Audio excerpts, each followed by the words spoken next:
The summer of 1988 had settled over Little Whinging like a suffocating blanket, its heat shimmering off the pristine pavements and manicured lawns of Privet Drive. In the perfectly ordered suburb of Surrey, where every garden hedge was trimmed to regulation height and every car was washed twice weekly, the residents prided themselves on maintaining standards that would make the Queen herself nod in approval. It was the sort of place where scruffiness ought to be punishable by law, where children were seen and definitely not heard, and where anything unusual was immediately reported to the proper authorities. Number 4.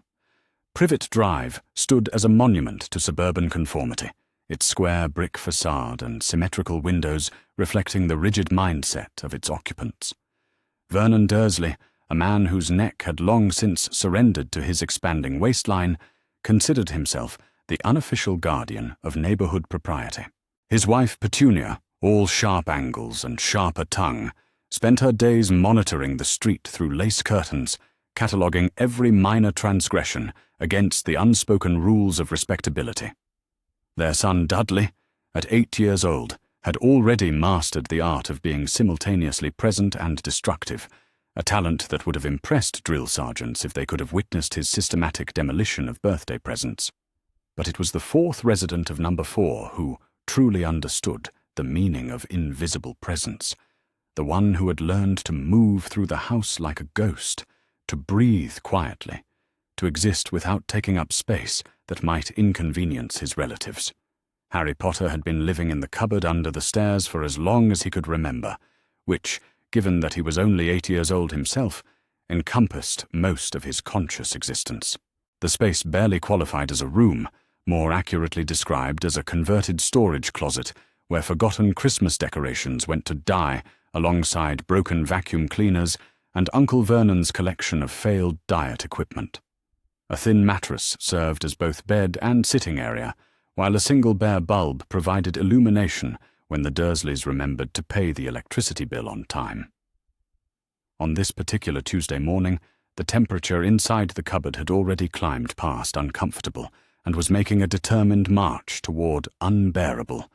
Harry lay on his stomach, carefully turning the pages of a battered mathematics textbook he had rescued from Dudley's room after his cousin had declared numbers to be boring. The book had obviously been expensive once, its pages filled with colourful diagrams and encouraging explanations that made arithmetic seem almost magical in its logical progression. Mathematics made sense to Harry in a way that little else in his world did. Numbers followed rules that remained consistent regardless of Uncle Vernon's mood or Aunt Petunia's level of hysteria about what the neighbours might think. 2 + 2 would always equal 4, even when everything else in his life seemed designed to prove that logic was a luxury reserved for people who had not been born freakish. The sound of heavy footsteps overhead made Harry freeze, his finger pausing on a particularly fascinating section about geometric patterns. Uncle Vernon was awake, which meant the daily routine of careful avoidance was about to begin. Harry had learned to gauge his uncle's temperament by the rhythm of his footsteps, the way other children might learn to read weather patterns. This morning's footfall suggested moderate irritability, with potential for escalation, probably due to another night of poor sleep, brought on by his increasingly unsuccessful attempts to fit into his old pajamas. Let me take a moment to address something that might be puzzling to those of you watching from places where 8-year-old children are generally considered deserving of basic human kindness. If you are fortunate enough to be viewing this from somewhere like Sweden or New Zealand, or really anywhere that has functioning child protection services, you might find yourself wondering how exactly this situation had been allowed to continue for so long. The answer, I am afraid, involves a combination of magical interference, bureaucratic incompetence, and the particular British talent for minding one's own business even when one's neighbour appears to be systematically destroying a child's soul. Harry closed the mathematics book carefully, ensuring the pages aligned perfectly. Experience had taught him that even the smallest evidence of unauthorized learning could trigger what Aunt Petunia euphemistically called one of Vernon's episodes. These episodes typically involved shouting about freaks and abnormality, followed by the confiscation of whatever item had triggered the outburst, followed by punishment designed to reinforce the lesson that Harry's existence was fundamentally incorrect and needed constant correction. The footsteps overhead grew more agitated, accompanied now by the sharp clicking of Aunt Petunia's high-heeled slippers as she joined her husband in what Harry had learned to recognize as a pre-breakfast strategy session. These conversations usually centered on the theme of Harry's numerous inadequacies and the various methods by which these might be addressed through creative applications of household discipline. From his position in the cupboard, Harry could hear fragments of the discussion filtering through the floorboards. Something about Mrs. Figg being unavailable to watch him today, which meant he would be stuck in the house while the Dursleys went about their important business of being important.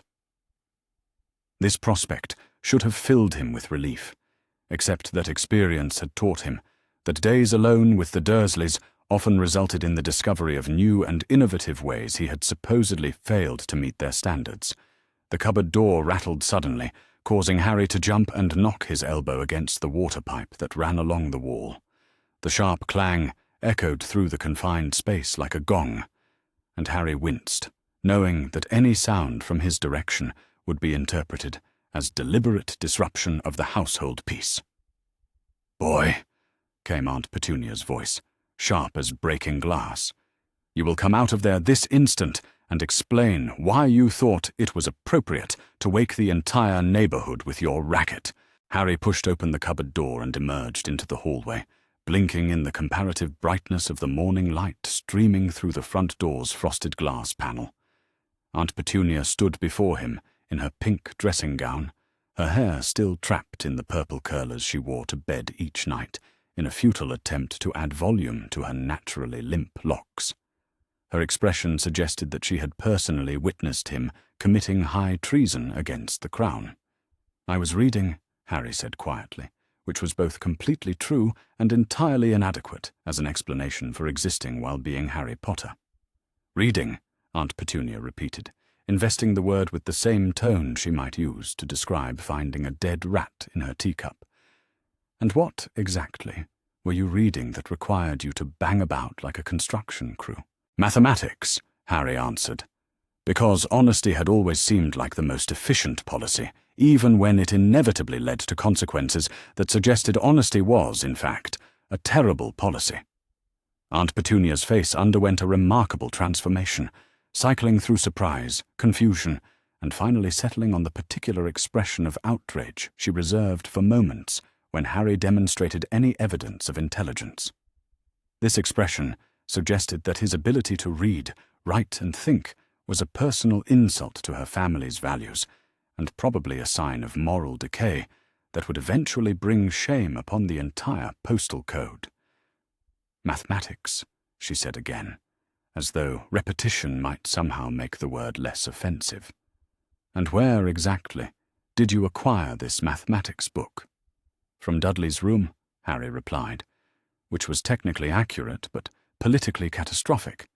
The silence that followed was the sort of silence that precedes volcanic eruptions and declarations of war. Aunt Petunia's face progressed through several additional colors, finally settling on a shade that could best be described as apoplectic purple.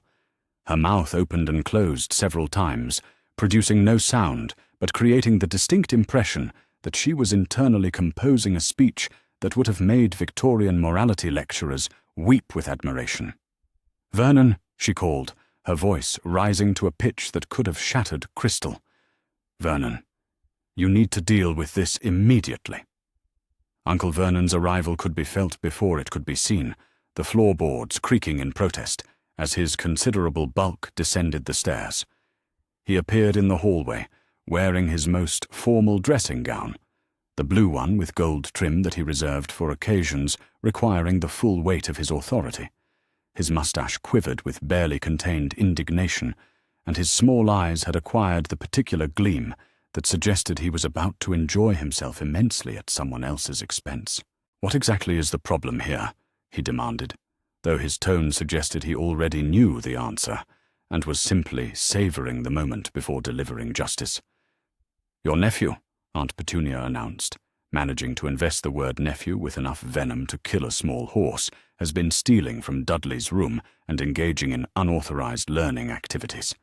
Uncle Vernon's face underwent its own color transformation, settling on a deep red that suggested his blood pressure was approaching levels that would concern medical professionals.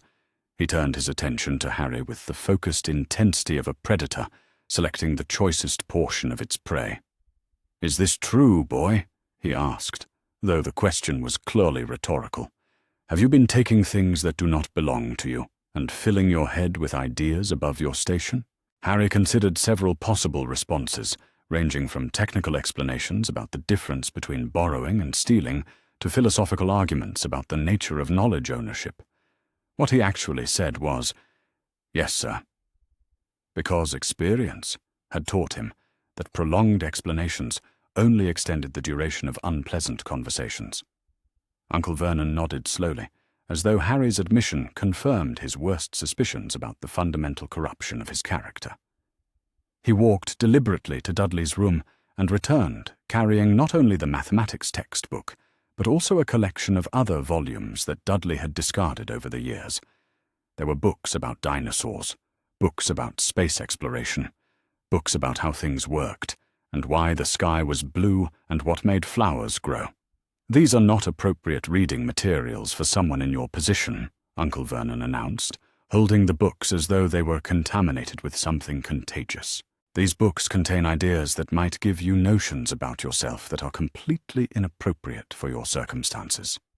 He walked to the kitchen and returned with a large garbage bag, into which he began stuffing the books with systematic thoroughness. Harry watched this process with the sort of detached fascination one might experience while observing a natural disaster, knowing that intervention was both impossible and inadvisable. "Learning," Uncle Vernon continued, his voice taking on the lecturing tone he used when explaining important life principles to Dudley, "is a privilege that must be earned through proper behavior and appropriate attitude. You have demonstrated that you are not ready for such privileges." The last book disappeared into the garbage bag with a soft thump that seemed to echo through the hallway like a funeral bell. Uncle Vernon tied the bag closed with elaborate care, as though sealing away evidence of a crime that must never again see the light of day. "Now then," he said, turning his attention back to Harry with the satisfied expression of a man who had successfully completed an important civic duty. "I think it would be appropriate for you to spend some time considering the error of your ways. Petunia, prepare the punishment room." The punishment room was what the Dursleys called the small space under the stairs, though calling it a room was rather like calling a coffin a bedroom. It was where Harry lived. But when it became the punishment room, even his thin mattress and single blanket were removed, leaving only bare walls and the ever-present smell of cleaning products that Aunt Petunia used in quantities that suggested she was fighting a personal war against the very concept of germs. Aunt Petunia bustled about with the efficiency of someone who had performed this task many times before, removing Harry's few possessions and leaving the space as barren as a prison cell.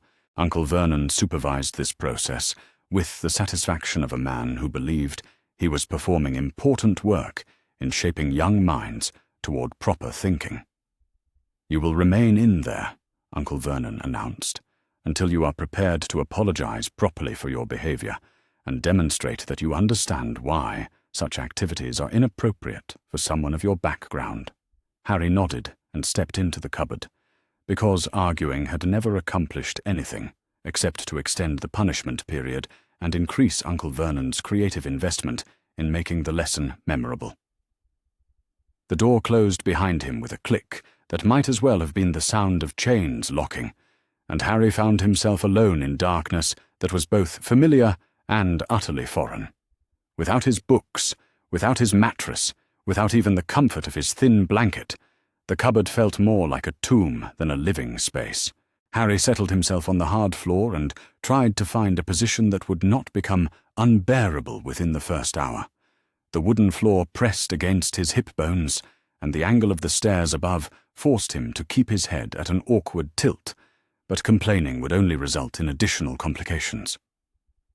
Time moved differently in the punishment cupboard, each minute stretching like taffy, until Harry began to wonder if perhaps hours had passed, or possibly days.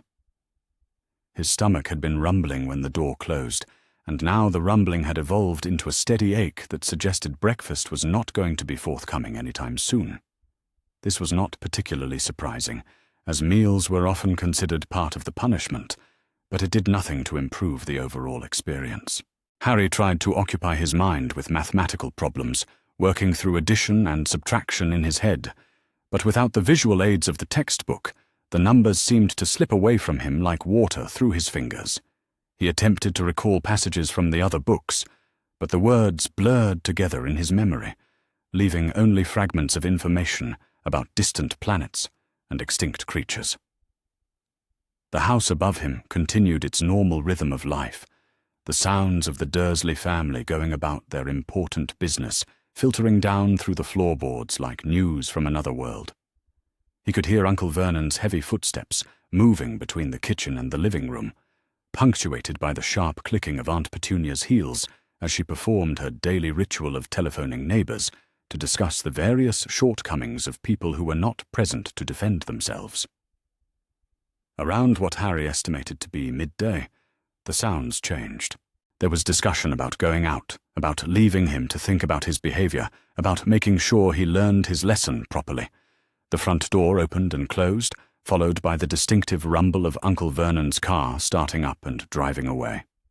Silence settled over the house like dust, leaving Harry alone with his thoughts and his growling stomach.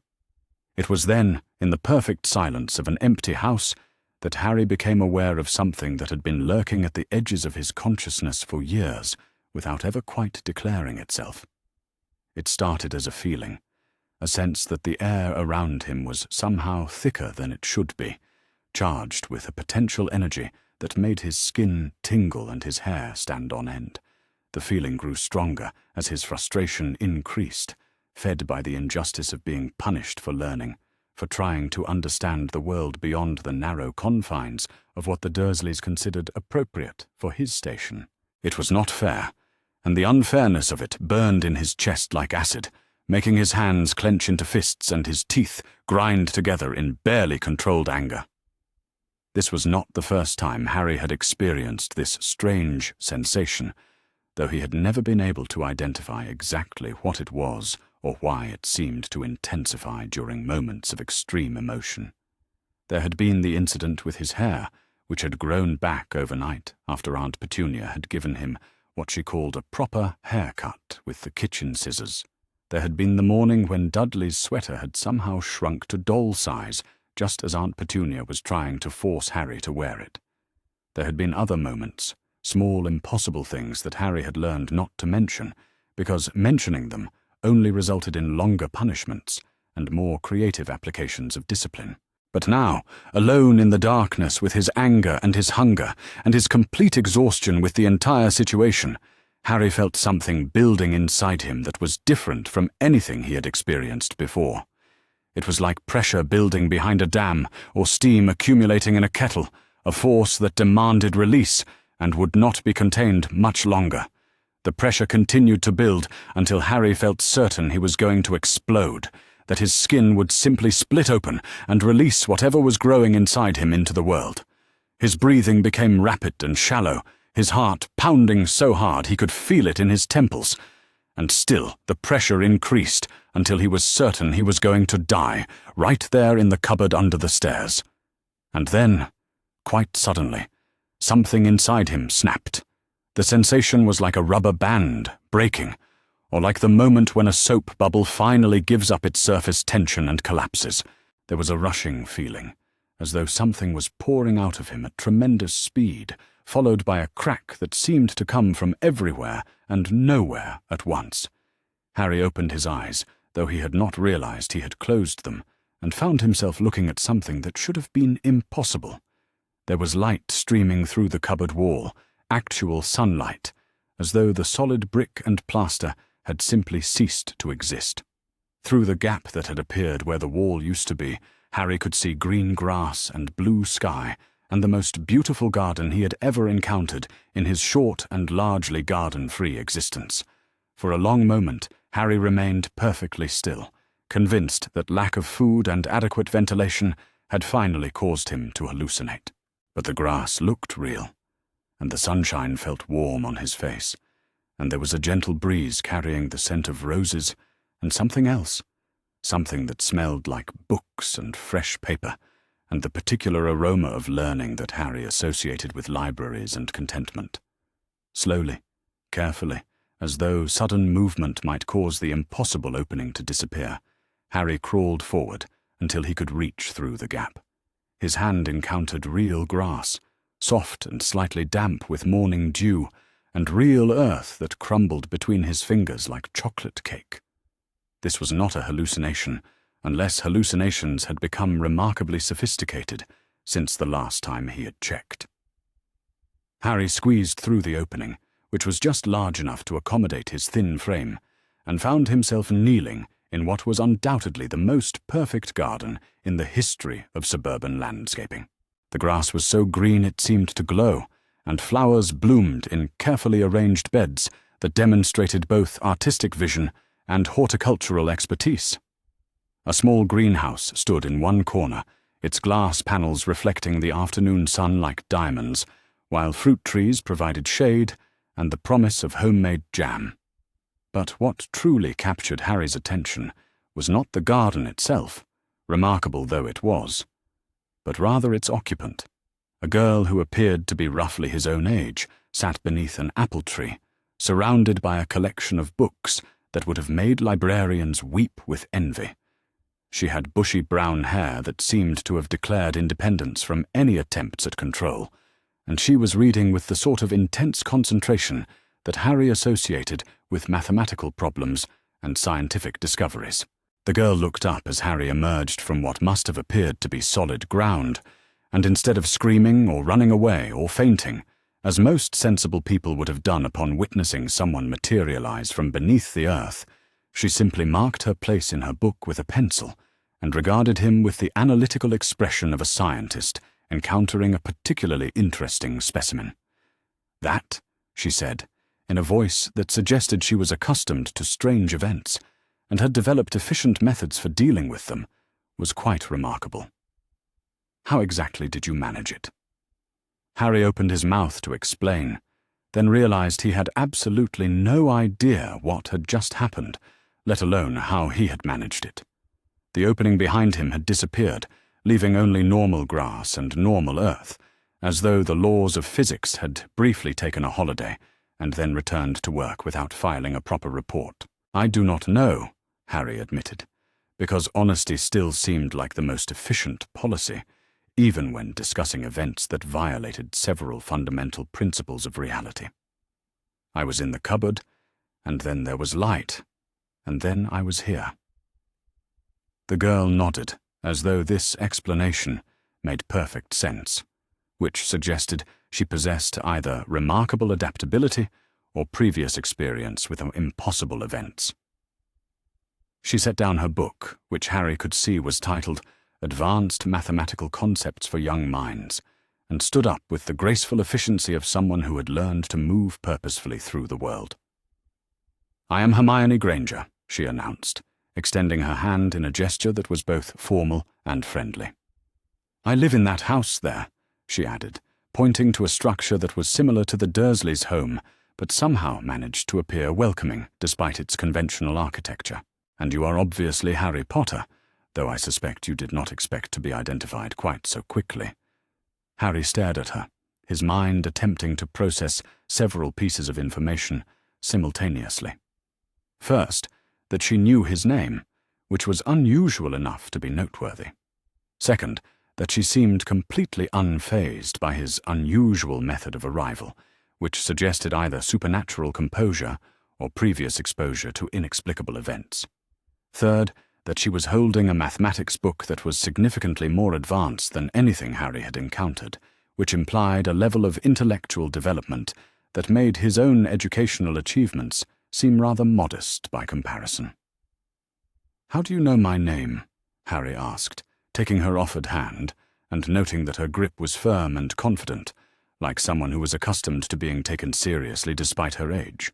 Hermione smiled, and her smile contained the sort of quiet satisfaction that comes from solving puzzles that have been bothering you for extended periods. "Because," she said, settling back down beneath the apple tree and gesturing for Harry to join her, "I have been wondering for quite some time about the strange boy who lives next door, the one who appears at his bedroom window at odd hours, and who never seems to play outside, or attend school, or engage in any of the normal activities that children our age typically pursue. And because I make it my business to research things that puzzle me." She reached into a bag that sat beside her collection of books and withdrew a notebook, its pages covered with neat handwriting and careful diagrams. "I have been keeping records," she explained, flipping through pages that contained what appeared to be detailed observations about daily life on Privet Drive. "You appear at your window most mornings at approximately 6:30, you disappear again by 7:15, and you are not seen again until evening, when you appear briefly before the curtains are drawn. You never play in the garden, you never go to school with the other children, and you never seem to leave the house except under unusual circumstances." Harry listened to this recitation with growing amazement, both at the thoroughness of her observations and at the realization that someone had been paying attention to his existence. In 8 years of living with the Dursleys, no one had ever demonstrated any interest in his daily routine or wondered about his circumstances. The idea that this girl, this Hermione, had been watching and wondering and recording was simultaneously thrilling and terrifying. "Why?" Harry asked, settling himself on the grass beside her. "Have you been watching me?" Hermione considered this question with the seriousness it deserved, her expression suggesting she was weighing multiple possible answers before selecting the most accurate one. "Because," she said finally, "you are the most interesting thing that has ever happened on Privet Drive, and because I strongly suspected that there was more to your story than what appeared on the surface. And because," she added, with a slight smile that contained just a hint of mischief, "I have been experiencing certain unusual events myself, and I thought perhaps you might be able to help me understand them." Before Harry could ask what sort of unusual events she meant, the back door of her house opened, and 2 adults emerged onto the patio. They were clearly Hermione's parents, sharing her intelligent features and carrying themselves with the confident posture of people who were accustomed to solving problems through careful analysis and systematic approach. The man was tall and thin, with kind eyes behind wire-rimmed glasses, while the woman was shorter and rounder, with the sort of warm smile that suggested she had never met a stray creature she would not try to help. Hermione called her mother. "Lunch is ready." "And who is your new friend?"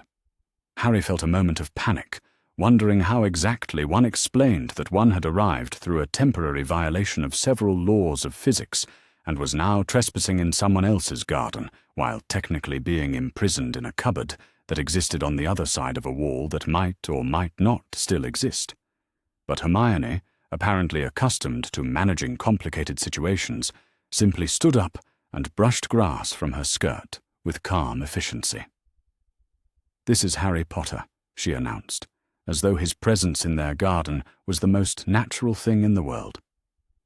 "He lives next door, and he has just had a rather remarkable experience that I think we should discuss over lunch."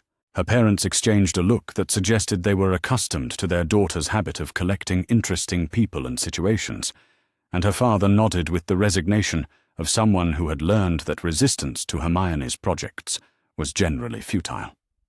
"Well then, Harry Potter who lives next door," said Dr. Granger. "Because it is Dr. Granger. Both of them, actually.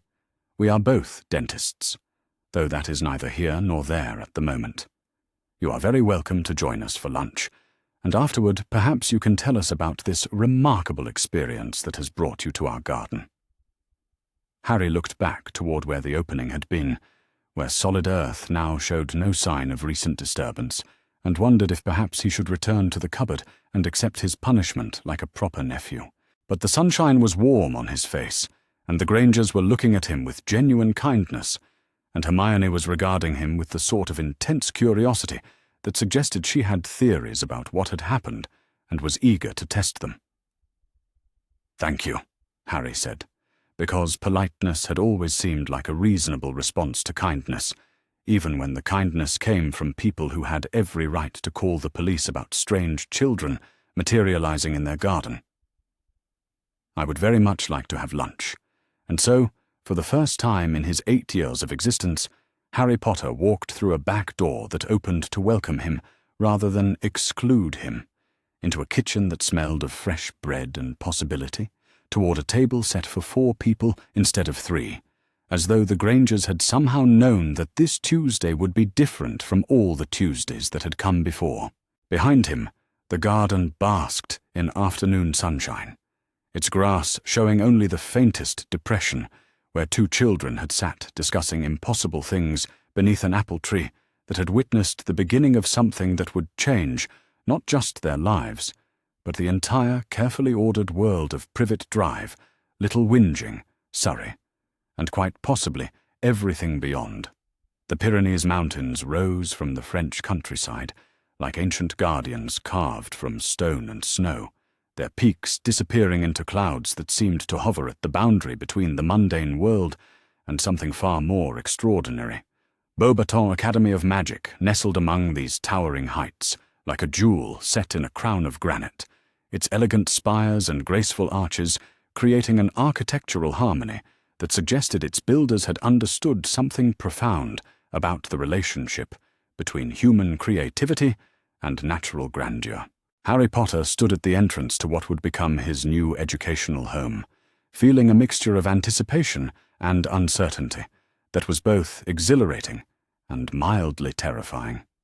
After months of systematic planning and careful coordination with magical authorities across multiple international jurisdictions, the Granger family had successfully established arrangements that would allow Harry to pursue his magical education at Beauxbatons while maintaining his legal status as their adopted son and his residence in their Surrey household during academic breaks. The negotiations required to achieve these arrangements had been complex beyond anything that most magical families ever attempted, involving coordination between British magical authorities, French educational institutions, international child protection agencies, and Muggle legal systems that were not designed to accommodate the unique circumstances of magical children with complicated political status. Hermione had approached these logistical challenges with her characteristic, systematic methodology, creating detailed documentation that addressed every potential legal and practical complication while ensuring that all parties understood their rights, responsibilities, and the mechanisms for resolving any disputes that might arise during Harry's educational program. The result was an arrangement that was both unprecedented in its complexity and remarkably effective in protecting Harry's autonomy while providing access to magical education that met his specific needs and circumstances. He would attend Beauxbatons during the academic year, return to the Granger household during holidays and breaks, and maintain the support network that had proven so crucial for his development and protection. Madame Olympe Maxime, the headmistress of Beauxbatons, approached them with the sort of gracious dignity that suggested she was accustomed to managing complicated situations involving students whose circumstances required flexibility and creative problem-solving. She was extraordinarily tall, with an elegance of bearing that made her physical size seem natural rather than imposing, and her expression carried the sort of warm intelligence that Harry associated with educators who genuinely cared about their students' welfare and development. "Monsieur Potter," Madame Maxime said, her English accent carrying just enough French inflection to remind everyone present that they were entering a different cultural and educational tradition. "Welcome to Beauxbatons Academy. We are honored to have the opportunity to contribute to your magical education, and we are committed to ensuring that your experience here serves your individual needs and long-term objectives." She paused to acknowledge Monica and Daniel with the sort of respectful attention that suggested she understood and appreciated their role in Harry's life, despite their non-magical status. "Dr. and Dr. Granger," Madame Maxime continued, "we want to assure you that Harry's welfare and development remain our highest priorities, and that our educational approach emphasizes both academic excellence and personal growth within a supportive community environment. Monica responded with the sort of professional courtesy that she had developed for managing complex discussions with authority figures who possessed expertise in areas outside her own professional competence. "Madame Maxime," Monica said, her voice carrying genuine appreciation for the accommodations that had been made for their unusual family circumstances. "We are grateful for your willingness to work with us in creating educational arrangements that respect Harry's need for both magical training and family stability. We understand that these arrangements are unconventional, and we appreciate your flexibility in addressing our specific requirements." Daniel added his own perspective to their expression of gratitude, focusing on the systematic approach that had made these arrangements possible. "The documentation and coordination that your institution has provided throughout this process has been exemplary," Daniel observed, demonstrating the sort of attention to detail that we associate with organizations that prioritize student welfare over administrative convenience. Hermione had been observing the campus with the sort of systematic attention that she brought to any new environment that required comprehensive understanding and strategic navigation. Beauxbatons was unlike Hogwarts in ways that went far beyond simple architectural differences, representing an entirely different philosophy about magical education and institutional culture. Where Hogwarts emphasized tradition and house-based competition, Beauxbatons appeared to prioritize elegance, collaboration, and what could best be described as intellectual sophistication. The students they observed moving through the campus carried themselves with confidence that seemed to arise from educational programs that encouraged critical thinking and creative expression rather than simple adherence to established protocols.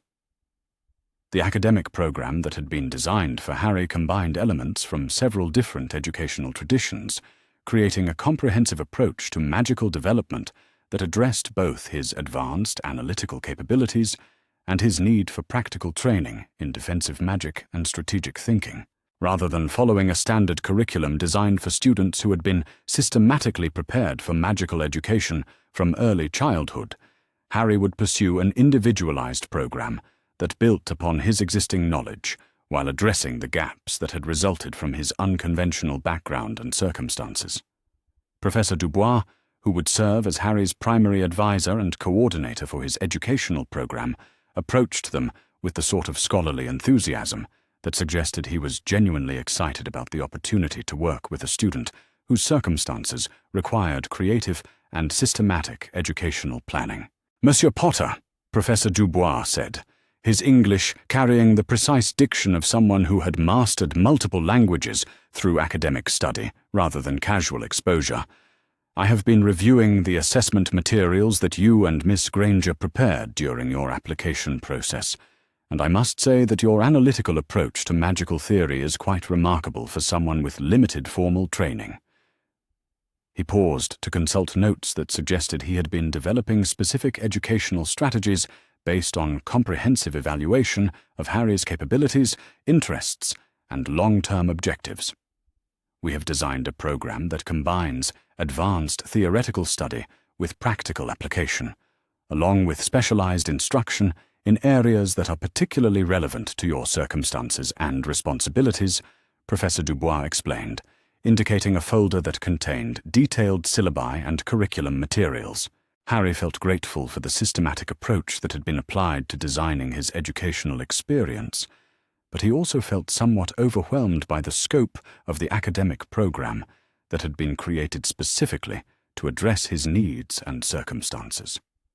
"Professor Dubois," Harry said, his voice carrying both appreciation and concern about the expectations that were being established for his academic performance, "I want to ensure that I understand the level of work that will be expected and the support that will be available if I encounter subjects or concepts that prove challenging, given my limited background in formal magical education." Professor Dubois smiled with the sort of reassuring confidence that suggested he was accustomed to working with students who had unconventional educational backgrounds and unique learning requirements.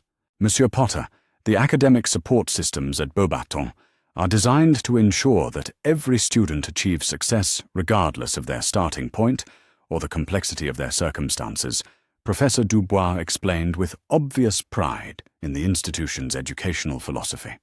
We believe that intellectual curiosity and systematic effort are more important than prior preparation, and your application materials demonstrate both qualities in abundance. The dormitory arrangements that had been established for Harry reflected the same attention to his specific needs and circumstances that had characterized every aspect of his educational planning. Rather than being assigned to shared accommodations with other students, Harry would have a private suite that had been equipped with communication systems that would allow regular contact with the Granger family and secure methods for coordinating with the resistance network that was working to address Voldemort-related threats. The suite was located in a section of the castle that housed other students whose circumstances required special arrangements, creating a small community of individuals who shared the experience of navigating magical education while managing complex personal and political situations. Harry's closest neighbor was Fleur Delacour, a French student whose exceptional magical capabilities and family connections to the resistance movement had created circumstances that were somewhat similar to his own, though her background involved aristocratic French magical society rather than abuse and institutional manipulation.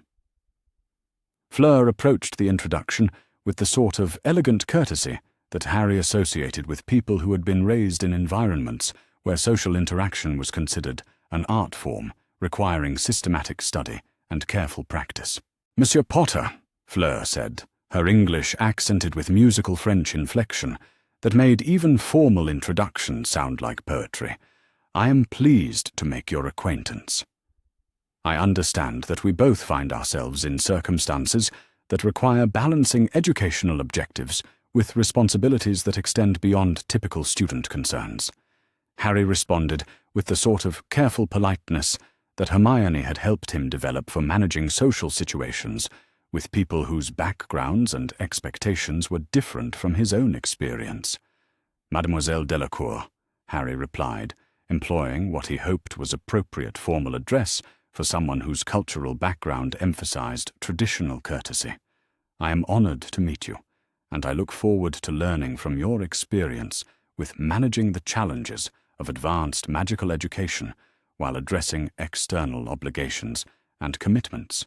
The conversation that followed revealed that Fleur possessed both remarkable magical capabilities and sophisticated understanding of the political situation that was developing as Voldemort's return became increasingly apparent to people with access to reliable information and analytical resources.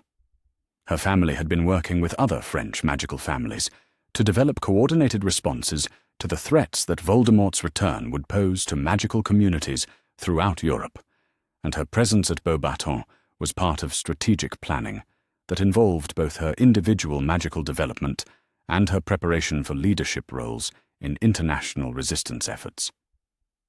As Harry settled into his new educational environment, he began to understand that Beauxbatons represented more than simply an alternative to Hogwarts. It was part of a broader approach to magical education that emphasized international cooperation, cultural exchange, and systematic preparation for addressing challenges that required coordinated effort across national and institutional boundaries. The curriculum included regular seminars on international magical law, comparative studies of different magical traditions and methodologies, and collaborative projects that involved students from multiple countries working together to address complex theoretical and practical problems.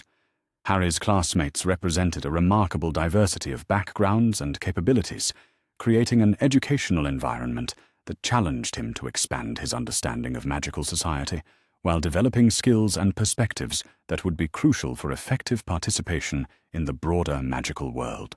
But perhaps the most significant aspect of his Beauxbatons experience was the opportunity to develop his magical abilities without the institutional pressure and political complications that had characterized his previous interactions with British magical education.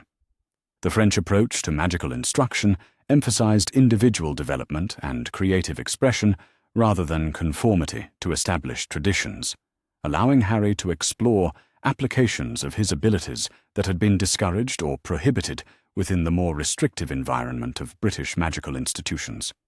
His collaborative magical techniques with Hermione, which had proven so effective during the Death Eater attack on the Granger household, were not only accepted, but actively studied as innovative approaches to defensive magic that might have broader applications for magical security and protection. Professor Dubois had arranged for specialized instruction in what he termed collaborative magical theory, working with Harry to understand the principles that governed his psychic connection with Hermione and develop methods for applying similar techniques with other magical partners when circumstances required coordinated magical effort.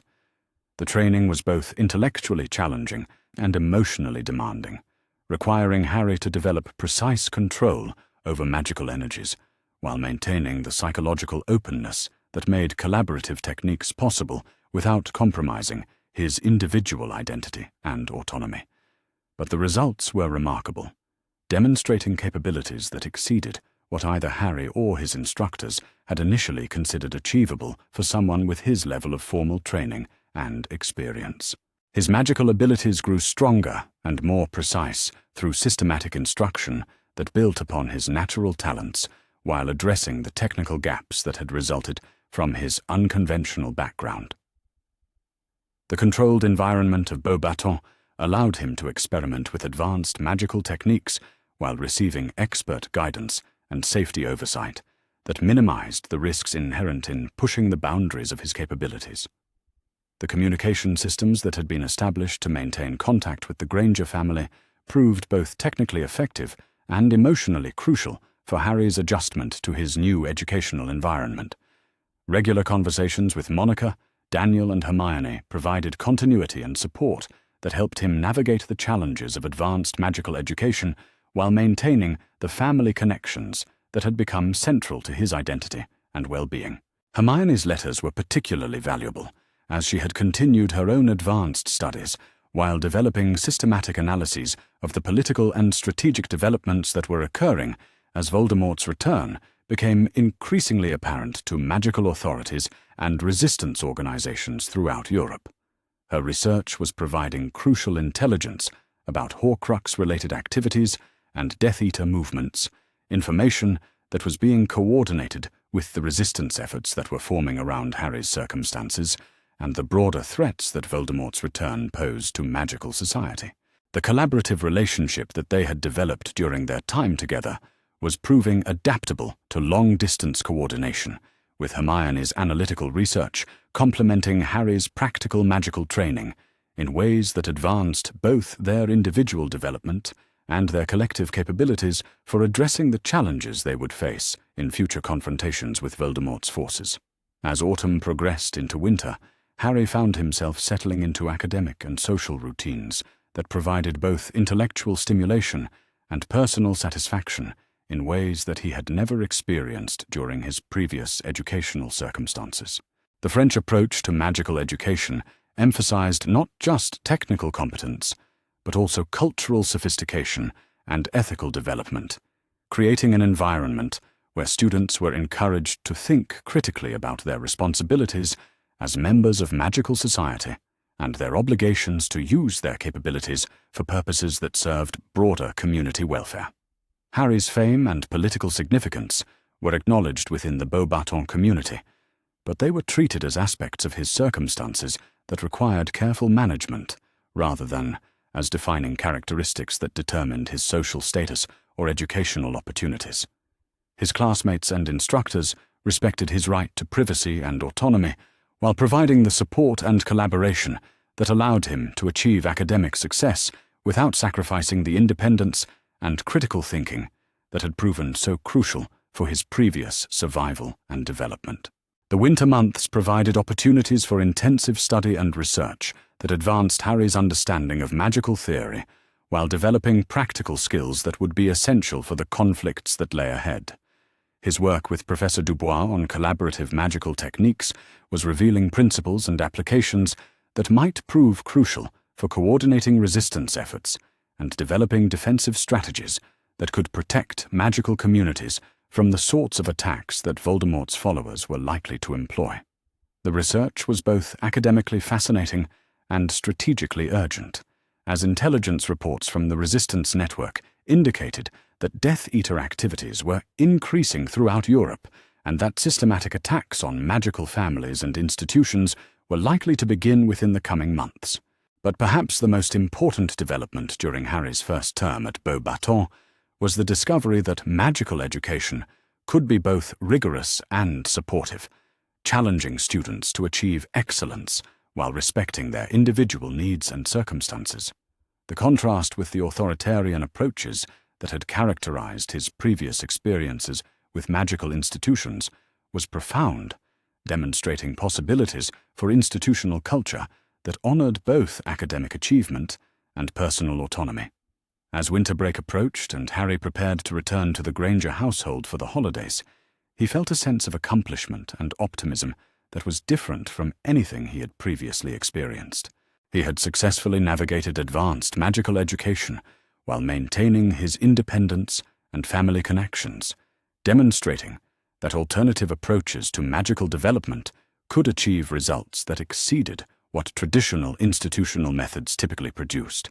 The magical abilities he had developed through systematic instruction and collaborative research were providing him with capabilities that would be crucial for the challenges ahead, while his academic achievements were establishing credibility and respect within international magical communities that valued intellectual sophistication and ethical development. But most importantly, he had proven to himself and to the broader magical world that individual autonomy and institutional excellence were not mutually exclusive, and that systematic approaches to magical education could produce results that honored both personal development and community welfare. The journey back to Surrey for winter break represented not just a return to family and familiar surroundings, but also an opportunity to consolidate his learning while contributing to the resistance efforts that were preparing for the conflicts that Voldemort's return would inevitably bring to magical communities throughout Europe. Harry Potter was no longer the frightened child who had escaped from a cupboard under the stairs, nor was he simply the famous boy who lived, whose circumstances had been shaped by other people's decisions about his welfare and development. He had become someone who could navigate complex institutional environments while maintaining his values and autonomy, someone whose magical abilities were matched by analytical thinking and collaborative skills that allowed him to contribute meaningfully to efforts that served purposes larger than his individual circumstances. The education he was receiving at Beauxbatons was providing both the technical capabilities and the cultural sophistication that would allow him to participate effectively in the international magical community, while maintaining his commitment to principles that valued individual rights and collective welfare. Tomorrow would bring new challenges as the resistance efforts intensified, and Voldemort's return created increasingly dangerous conditions throughout the magical world. But tonight Harry Potter was returning home to the family that had chosen to love and protect him, carrying with him the knowledge and capabilities that would allow him to defend the people and values that had given his life meaning and purpose, beyond simply surviving the circumstances into which he had been born. The news of Voldemort's return reached Beauxbatons Academy, not through official channels or ministry announcements, but through the screaming headlines of emergency editions of magical newspapers that appeared in dormitories and common rooms like harbingers of an approaching storm. The French magical press, unlike its British counterpart, had maintained editorial independence from government influence and was therefore willing to report developments that the British Ministry of Magic was still attempting to suppress or minimize. Harry woke to find the latest edition of La Gazette du Sorcier floating beside his bed, its headline written in letters that seemed to pulse with barely contained magical energy. Le Seigneur des Ténèbres est de retour. Attaque confirmées en Angleterre. The accompanying photographs showed scenes of destruction that made his scar ache with sympathetic pain, evidence of magical violence that had been conducted with the sort of systematic brutality that he associated with his worst nightmares about Voldemort's methods and objectives. But what truly captured his attention was not the confirmation of what he had already suspected about Voldemort's return. but rather the detailed analysis of the resurrection method that had been employed to restore the Dark Lord to physical form. According to the French magical investigators who had been monitoring developments in Britain, Voldemort had utilized a ritual that was both more complex and more disturbing than the simple return from apparent death that many magical authorities had been anticipating. The ritual had involved the sacrifice of multiple magical individuals whose life force and magical capabilities had been systematically drained to provide the energy required for reconstructing a physical form that could contain and channel Voldemort's spiritual essence. The process had taken months to complete and had required resources and coordination that suggested the existence of a sophisticated support network that had been preparing for his return throughout the years since his apparent destruction. The implications of this information were both strategically significant and personally terrifying for Harry, as his scar connection provided him with access to fragments of Voldemort's thoughts and emotions that confirmed the accuracy of the French intelligence reports, while revealing additional details about the Dark Lord's current capabilities and immediate objectives. During the resurrection process, Harry's scar had burned with increasing intensity, providing him with glimpses of the ritual chamber and the magical techniques being employed to restore Voldemort's physical form. The connection had been both informative and profoundly disturbing, forcing him to experience echoes of the pain and terror of the victims who had been sacrificed to fuel the resurrection magic. But the most alarming aspect of these visions was the discovery that Voldemort's enhanced physical form possessed capabilities that exceeded what he had demonstrated during his previous reign of terror. The resurrection process had not simply restored him to his former condition, but had actually augmented his magical power through the systematic absorption of his victims' abilities and life force. Harry found himself experiencing episodes of scar pain that were accompanied by flashes of Voldemort's perspective on current events and strategic planning. These visions revealed that the Dark Lord was no longer operating primarily through fear and intimidation, but had developed systematic approaches to magical conquest that combined traditional dark magic with innovative techniques that he had discovered or developed during his years of spiritual existence. The most disturbing revelation was that Voldemort had become aware of Harry's location and circumstances at Beauxbatons, and was actively planning operations designed to either capture or eliminate him before he could complete his magical education and develop the capabilities necessary to pose a serious threat to the Dark Lord's objectives. Professor Dubois approached Harry with the sort of serious concern that indicated the faculty had been monitoring his condition and had reached conclusions about the implications of his scar connection that required immediate attention and strategic response. "Monsieur Potter," Professor Dubois said, his voice carrying the sort of careful neutrality that French educators employed when discussing matters that involved both personal safety and institutional responsibility. "We have been observing the increasing frequency and intensity of your episodes, and we believe that immediate measures are necessary to protect both your welfare and the security of our academic community." Harry felt a chill of anxiety as he processed the implications of this statement, understanding that his presence at Beauxbatons might be creating risks for other students and faculty members that could not be justified by his individual educational needs. "Professor Dubois," Harry said, his voice reflecting both concern for others' safety and determination to address whatever complications his circumstances were creating. "I understand that my connection to Voldemort represents a potential security risk, and I want to ensure that appropriate measures are taken to protect the Academy and its community."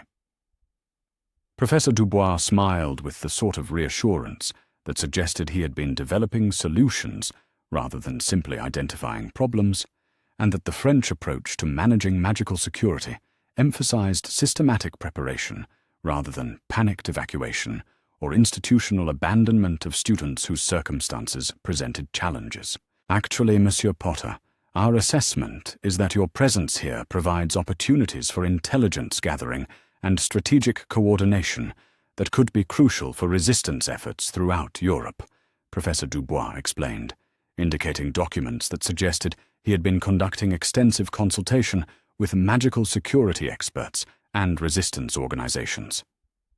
Rather than viewing your scar connection as simply a vulnerability to be managed, we believe it can be developed as an asset that provides insight into Voldemort's activities while serving your own educational and developmental objectives, Professor Dubois continued, his tone taking on the sort of scholarly enthusiasm that indicated he had been researching innovative approaches to addressing magical security challenges.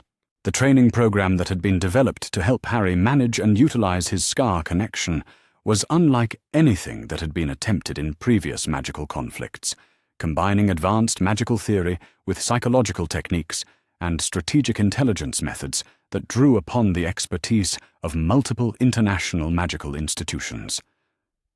The program was designed not to eliminate or suppress the connection, which magical theory suggested was impossible without destroying the Horcrux fragment that anchored it, but rather to develop Harry's ability to control and direct the psychic link in ways that served resistance objectives while protecting his psychological integrity and individual autonomy.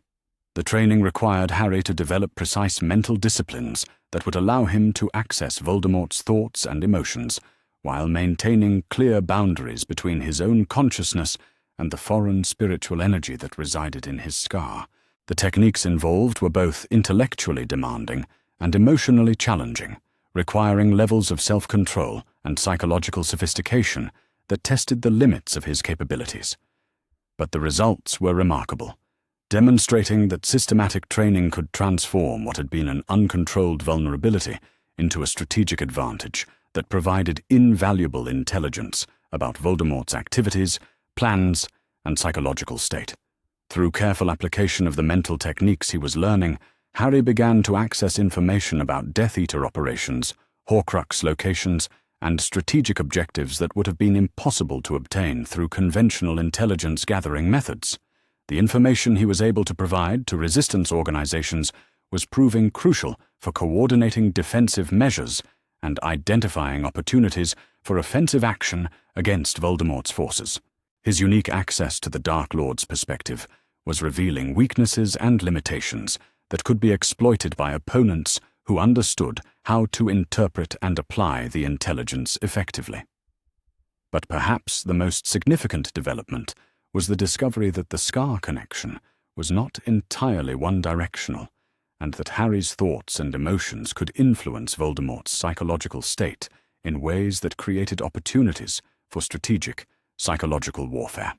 During particularly intense training sessions, Harry found that he could project feelings of determination, hope, and protective love through the connection, creating psychological experiences that were fundamentally incompatible with Voldemort's worldview and magical foundation.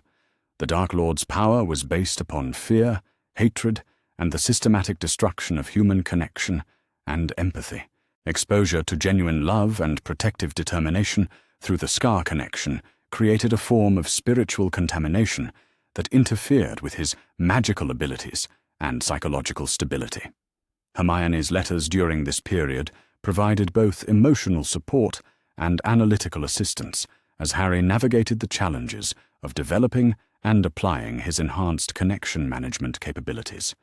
Her systematic approach to understanding magical theory was helping him develop frameworks for interpreting the information he accessed while maintaining appropriate psychological boundaries. Her research into collaborative magical techniques was also revealing possibilities for extending the strategic applications of the scar connection through coordinated magical work that could amplify its effectiveness while distributing the psychological costs across multiple participants. The French magical government had been monitoring these developments with considerable interest, recognizing that Harry's circumstances represented opportunities for addressing Voldemort's threat that extended beyond traditional military or magical confrontation. Representatives from the International Confederation of Wizards had begun regular consultations with Beauxbatons faculty about coordinating Harry's training with broader strategic planning for international resistance efforts, creating collaborative frameworks that respected his autonomy while maximizing the strategic value of his unique capabilities. But as autumn progressed toward winter and Voldemort's activities throughout Europe intensified, It became clear that the relatively protected environment of Beauxbatons would not remain isolated from the broader conflict indefinitely. Intelligence reports indicated that Death Eater forces were systematically identifying and targeting magical institutions that were providing support for resistance activities, and that Beauxbatons Academy was likely to become a direct target within the coming months.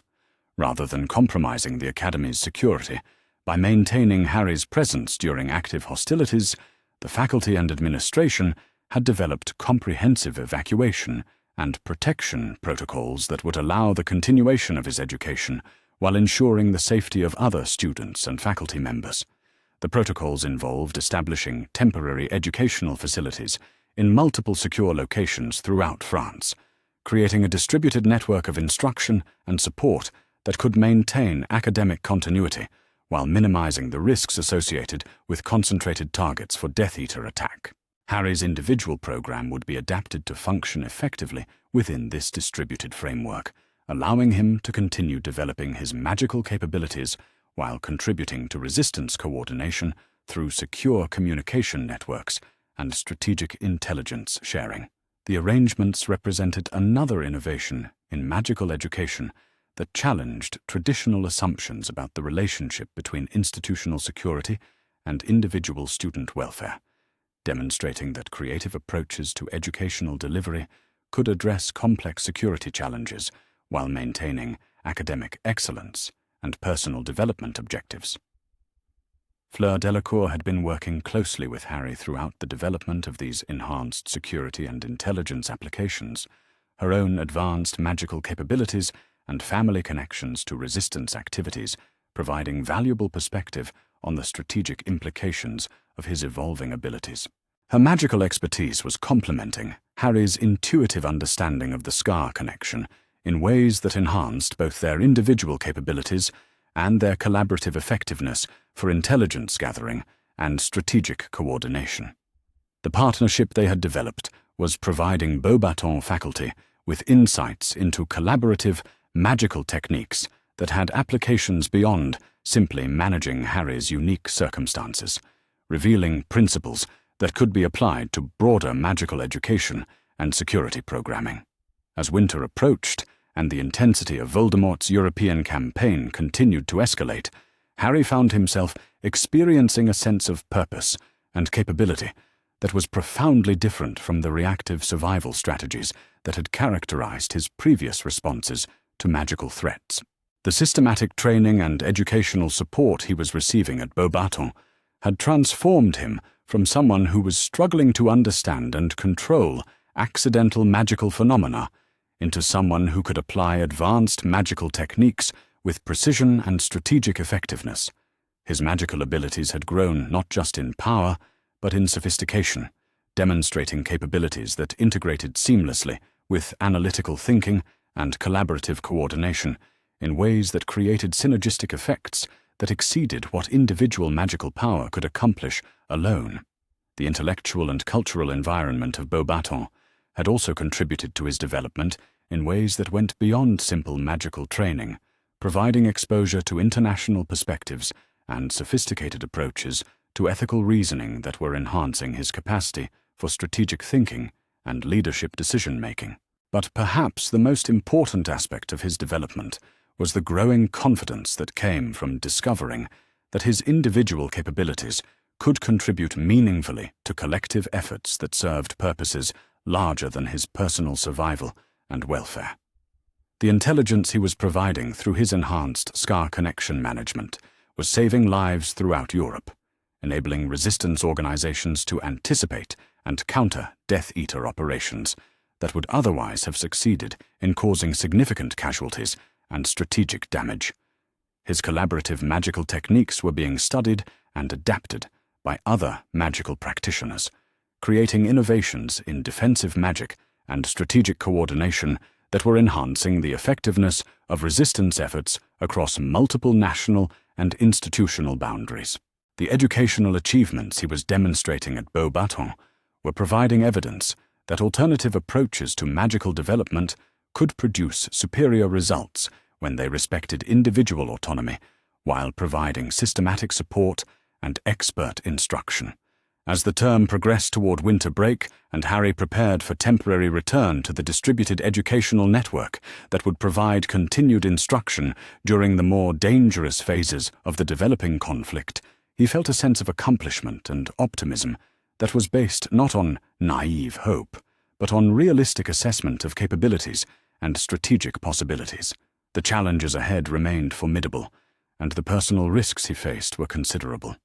But he was no longer approaching these challenges as an isolated individual struggling against overwhelming forces beyond his understanding or control. He had become part of a sophisticated international network of magical practitioners who shared commitments to values that honored both individual dignity and collective welfare, and who possessed the technical expertise and strategic coordination necessary to challenge Voldemort's forces effectively. The magical abilities he had developed through systematic training and collaborative research were providing him with capabilities that would be crucial for the confrontations that lay ahead, while his intellectual and cultural development was equipping him with the analytical and ethical frameworks necessary for effective leadership in complex and morally challenging situations. The connection to Voldemort that had once seemed like evidence of fundamental contamination or spiritual damage had been transformed through systematic training into a strategic asset that served Resistance objectives while contributing to his own understanding of magical principles and psychological dynamics. But most importantly, the educational experience he was receiving at Beauxbatons was demonstrating that individual excellence and institutional effectiveness could be achieved through approaches that respected autonomy while providing systematic support, and that collaborative effort could produce capabilities that exceeded what any individual participant could accomplish independently. The return to Surrey for winter break would provide opportunities to consolidate his learning while contributing to Resistance coordination activities that were being conducted from the Granger household, which had become a significant node in the international network of families and organizations working to address Voldemort's threat through systematic preparation and strategic cooperation. The journey ahead would require continued development of his magical capabilities, along with ongoing refinement of his intelligence gathering and strategic coordination skills. But Harry Potter was approaching these challenges with confidence that was based on realistic assessment of his abilities and systematic preparation for the responsibilities that his circumstances had placed upon him. Tomorrow would bring new developments in the expanding conflict as Voldemort's forces intensified their European campaign and Resistance organizations implemented increasingly sophisticated coordinated responses. But tonight, Harry Potter was preparing to return to the family that had chosen to love and protect him, carrying with him the knowledge and capabilities that would allow him to contribute meaningfully to efforts that could determine the future of magical society throughout Europe and beyond. The International Confederation of Wizards convened in emergency session on a Tuesday morning in December, when the snow-covered peaks of the Swiss Alps provided a backdrop that seemed almost absurdly peaceful for deliberations that would determine the future of magical society throughout Europe and beyond. The ancient assembly hall in Geneva had hosted diplomatic negotiations for centuries, but never before had its delegates gathered to address questions that challenged fundamental assumptions about magical authority, child protection, and the rights of individuals to determine their own destinies in the face of institutional pressure and political expedience. Harry Potter sat in the observers' gallery with Monica and Daniel Granger, watching as delegates from 43 magical governments debated a resolution that would formally recognize his right to choose his own educational arrangements and guardianship, despite the objections of British magical authorities who continued to insist that his circumstances required special management by people who understood the complexities of his situation better than he could himself.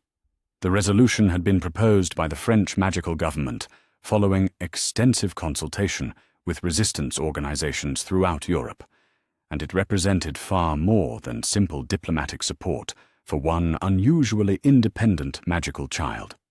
It was a comprehensive statement of principles regarding the rights of magical children to receive appropriate protection while maintaining agency over their own development and future choices. The debate had been continuing for 3 days, with delegates presenting arguments that revealed profound philosophical differences about the proper relationship between magical institutions and the individuals whose welfare they claimed to serve. Some speakers emphasized traditional approaches to magical authority that prioritized stability and institutional wisdom over individual preferences that might be influenced by incomplete understanding or external manipulation. Others argued for systematic reform that would establish enforceable protections for magical children while creating accountability mechanisms that would prevent the sort of institutional abuse that had characterized Harry's circumstances and the circumstances of numerous other magical children whose situations had been investigated following the publicity surrounding his case. Hermione sat beside Harry with her notebook, documenting the proceedings with her characteristic systematic precision, while developing real-time analysis of the political dynamics and strategic implications of the various positions being articulated by delegates who represented the full spectrum of magical governmental philosophies and institutional approaches.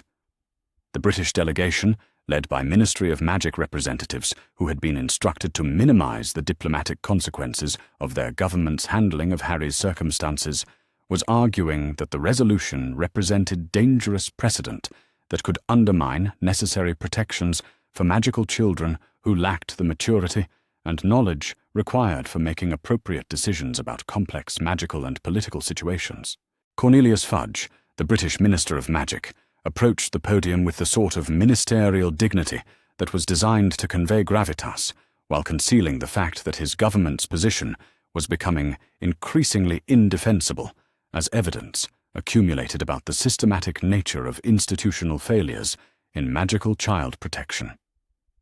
"Honourable delegates," Minister Fudge began, his voice carrying the sort of practiced political tone that suggested he was accustomed to defending policies that required creative interpretation of facts and strategic omission of inconvenient details.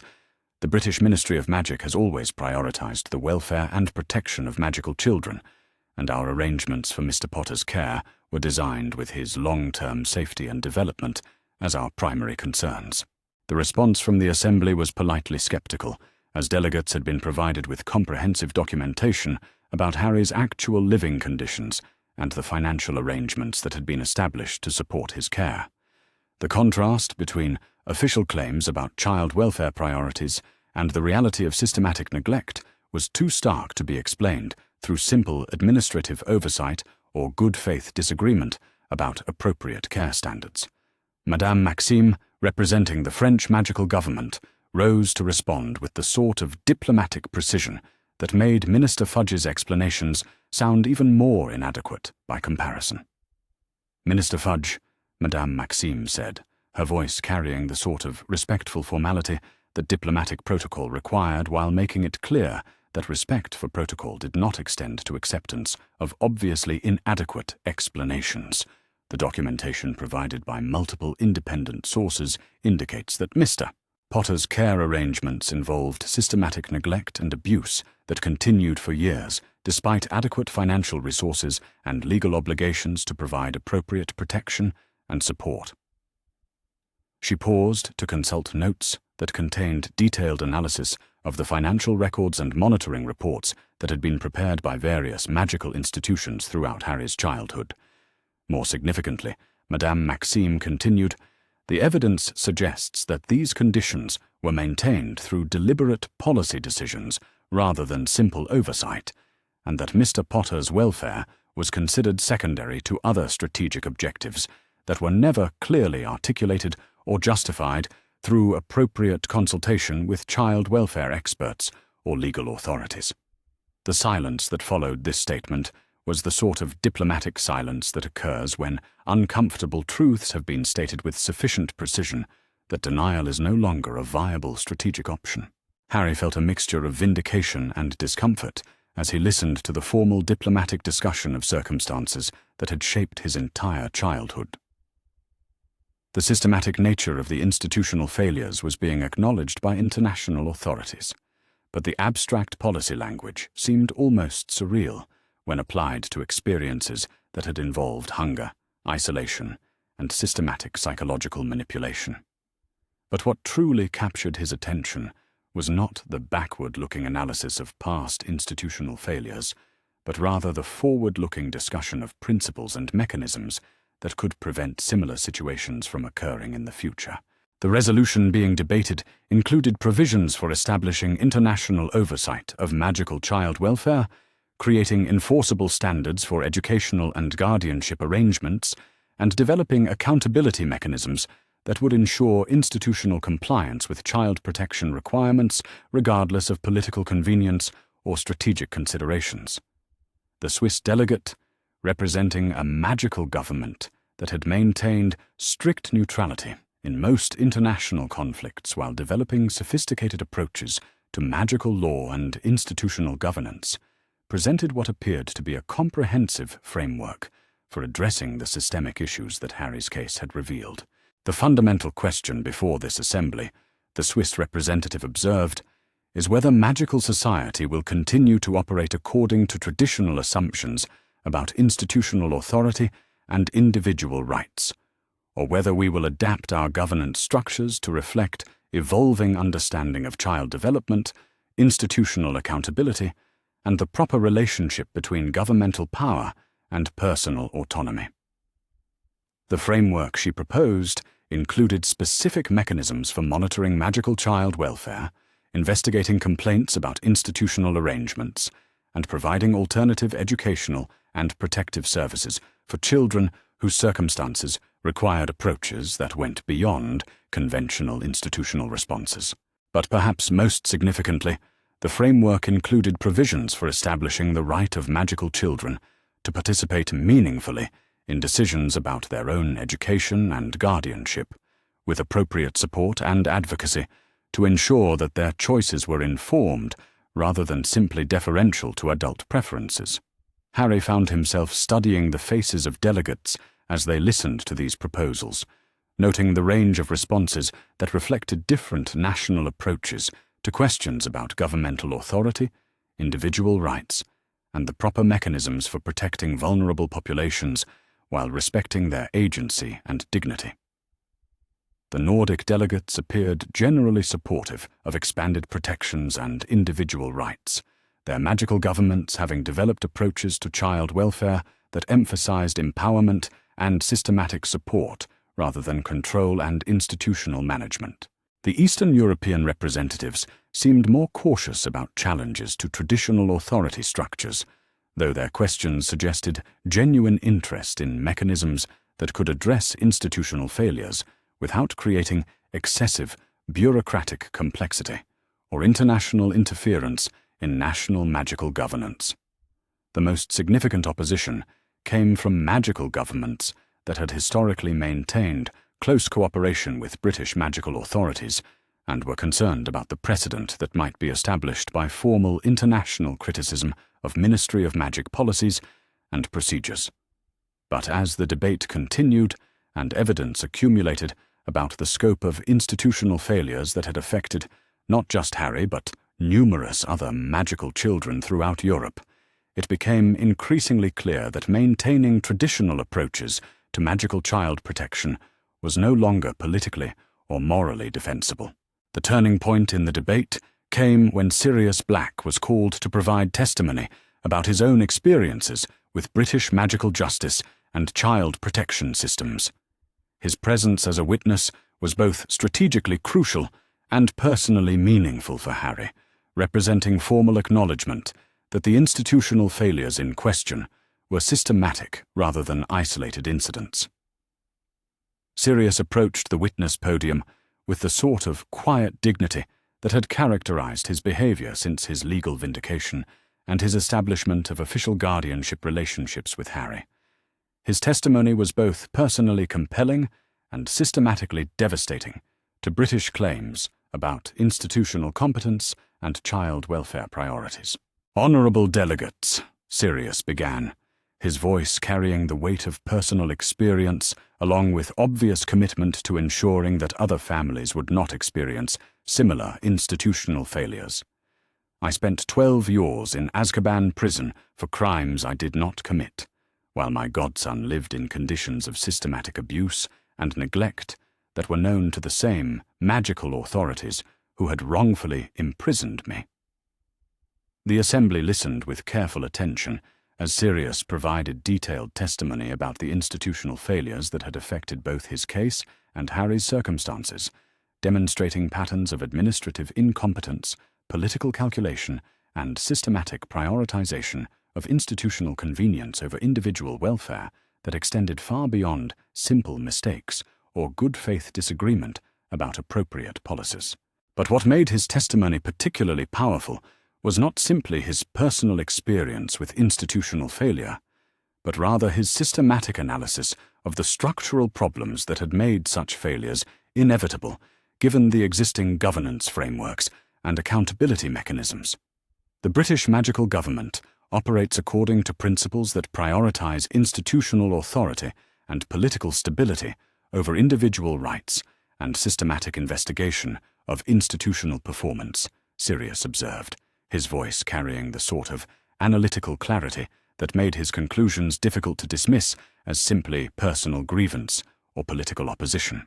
Without external oversight and enforceable accountability mechanisms, there are no systematic incentives for institutional officials to prioritize child welfare when doing so conflicts with other strategic objectives or political considerations, Sirius continued, identifying the core structural issues that would need to be addressed through any effective reform framework.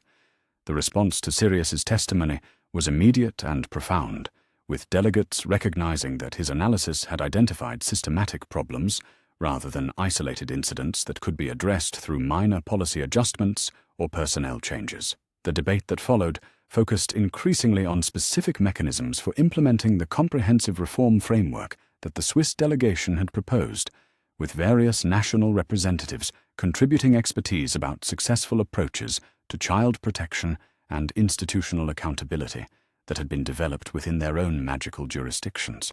Harry found himself feeling both hopeful and somewhat overwhelmed as he listened to discussions about creating international institutions and oversight mechanisms that would ensure that no magical child would experience the sort of systematic neglect and abuse that had characterized his own childhood.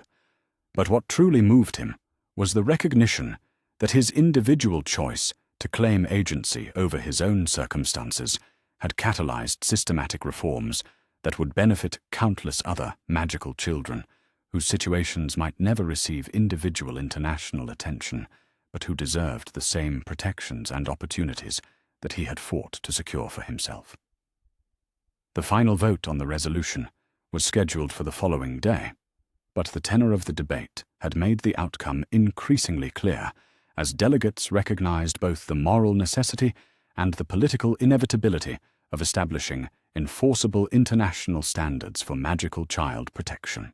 But perhaps more significantly, the debate had established recognition of Harry's right to continue his education at Beauxbatons while maintaining his guardianship relationship with the Granger family, regardless of British governmental objections or attempts to reassert traditional institutional authority over his circumstances. The diplomatic victory represented vindication not just of his individual choices, but of the broader principles that had guided his approach to claiming agency over his own development and future. Systematic preparation, collaborative effort, and commitment to values that honored both individual dignity and collective welfare had proven effective against institutional power that had seemed overwhelming when he had first escaped from the cupboard under the stairs. As the assembly recessed for the day, and delegates began informal consultations about implementation mechanisms and timeline for the reforms that would emerge from the resolution, Harry found himself surrounded by magical officials and advocates who wanted to discuss his future plans and his willingness to participate in ongoing efforts to implement the child protection reforms that his case had inspired. The attention was both gratifying and somewhat intimidating, but Harry approached these conversations with the sort of systematic thinking that Hermione had helped him develop for managing complex situations that involved multiple stakeholders with different objectives and expectations. His primary commitment remained to completing his magical education while maintaining the family relationships and collaborative partnerships that had proven so crucial for his development and effectiveness. But he was also willing to contribute to implementation efforts that could ensure that the international reforms would be translated into practical protections for magical children who needed systematic support and advocacy. The International Confederation had established a permanent committee for magical child welfare that would monitor compliance with the new standards while providing technical assistance and advocacy services for children and families who encountered institutional resistance or inadequate support from national magical governments. Harry had agreed to serve as a consulting member of this committee, contributing his experience and perspective while maintaining appropriate boundaries that would allow him to continue his education and personal development without being overwhelmed by administrative responsibilities that belonged properly to adult professionals with relevant expertise. The arrangement represented another innovation in magical governance that challenged traditional assumptions about the proper relationship between individual experience and institutional authority, demonstrating that meaningful participation did not require surrender of personal autonomy or acceptance of inappropriate responsibility for problems that had been created by adult failures and institutional incompetence. As evening approached and the Granger family prepared to return to Surrey for the Christmas holidays, Harry felt a sense of accomplishment that was both personal and collective in nature. His individual choice to claim agency over his own circumstances had contributed to systematic reforms that would benefit magical children throughout Europe and beyond, while the support and collaboration he had received from family and friends had demonstrated the power of mutual aid and shared commitment to values that honored both individual dignity and collective welfare. The challenges ahead remained significant, as implementing international reforms would require sustained effort and systematic coordination among institutions that were not accustomed to external oversight or accountability to individuals who had traditionally been viewed as subjects rather than participants in governance processes. But the foundation had been established for approaches to magical society that could balance legitimate institutional functions with enforceable protections for individual rights, creating frameworks that could address complex magical and political challenges while respecting the autonomy and dignity of all magical citizens, regardless of their age or circumstances.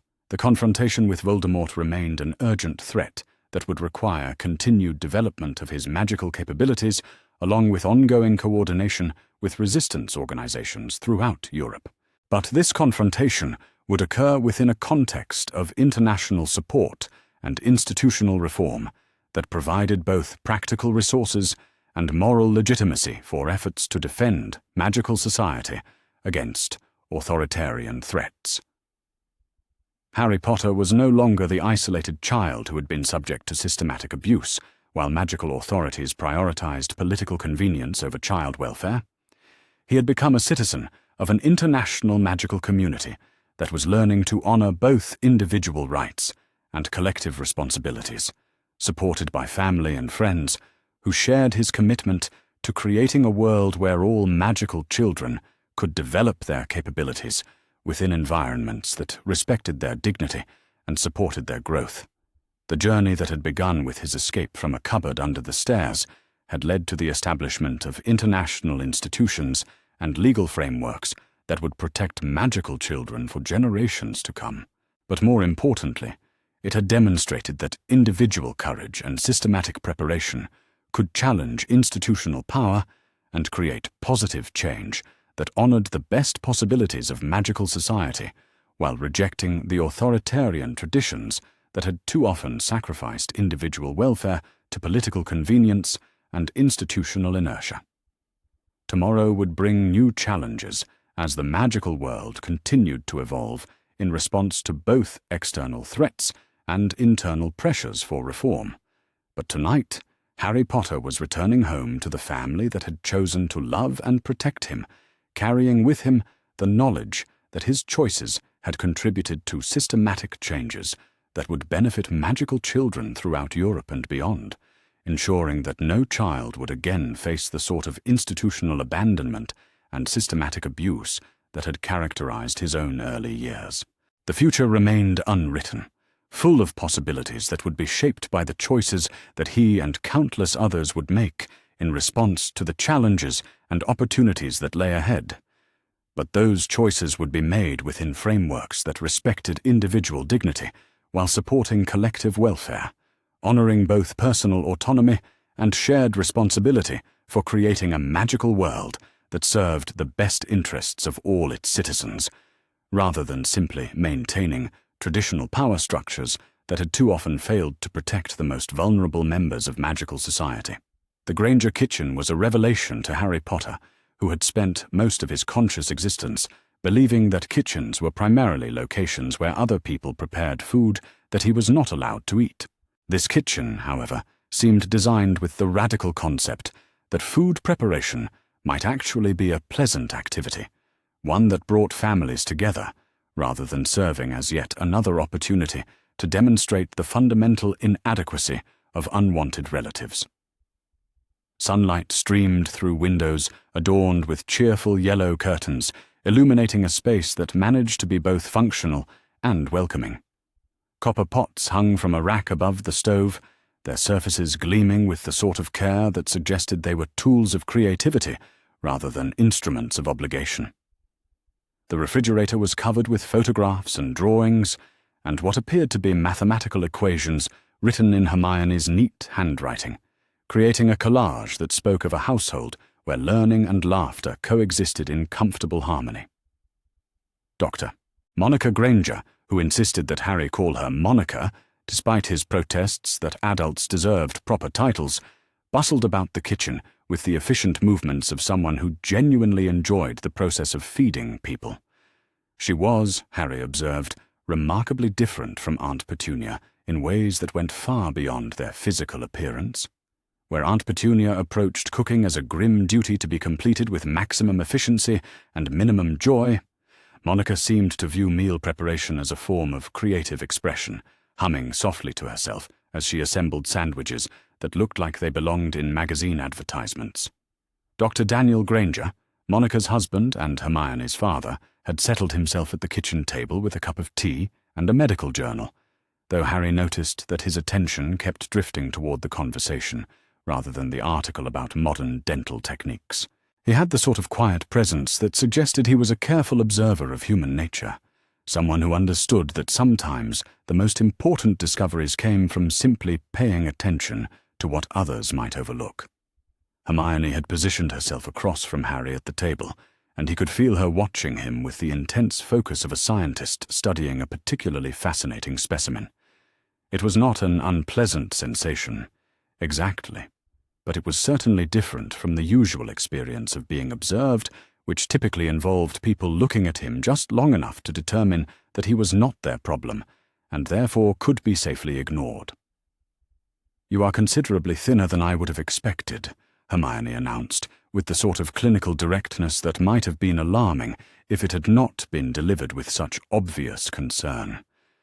"And there are shadows under your eyes that suggest chronic sleep deprivation. Also, your clothes appear to be designed for someone approximately twice your size, which indicates either very poor shopping habits or a deliberate attempt to make you appear smaller and less significant than you actually are."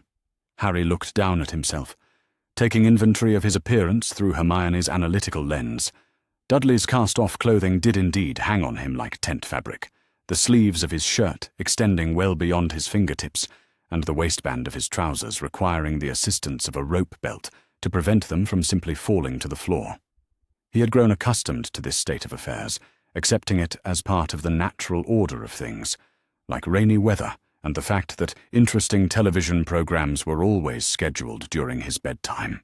"The Dursleys prefer that I do not draw attention to myself," Harry explained, which was both completely accurate and woefully inadequate as an explanation for 8 years of systematic neglect disguised as proper child-rearing. Monica Granger paused in her sandwich construction, a jar of strawberry jam suspended in midair as she processed this information.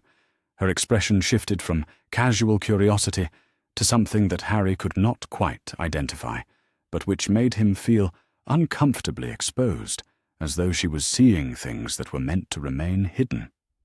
"I see," Monica said carefully, setting down the jam jar with deliberate precision. "And how exactly do the Dursleys prefer that you avoid drawing attention to yourself?" This question presented Harry with a dilemma that he had never encountered before. In his previous experience, adults who asked about his living situation fell into two categories: those who were genuinely unaware of the details and could be satisfied with vague reassurances, and those who were already committed to the Dursley version of events and would not be swayed by contradictory evidence. Monica Granger, however, appeared to belong to a third category entirely: adults who actually wanted to know the truth and might be prepared to do something constructive with the information.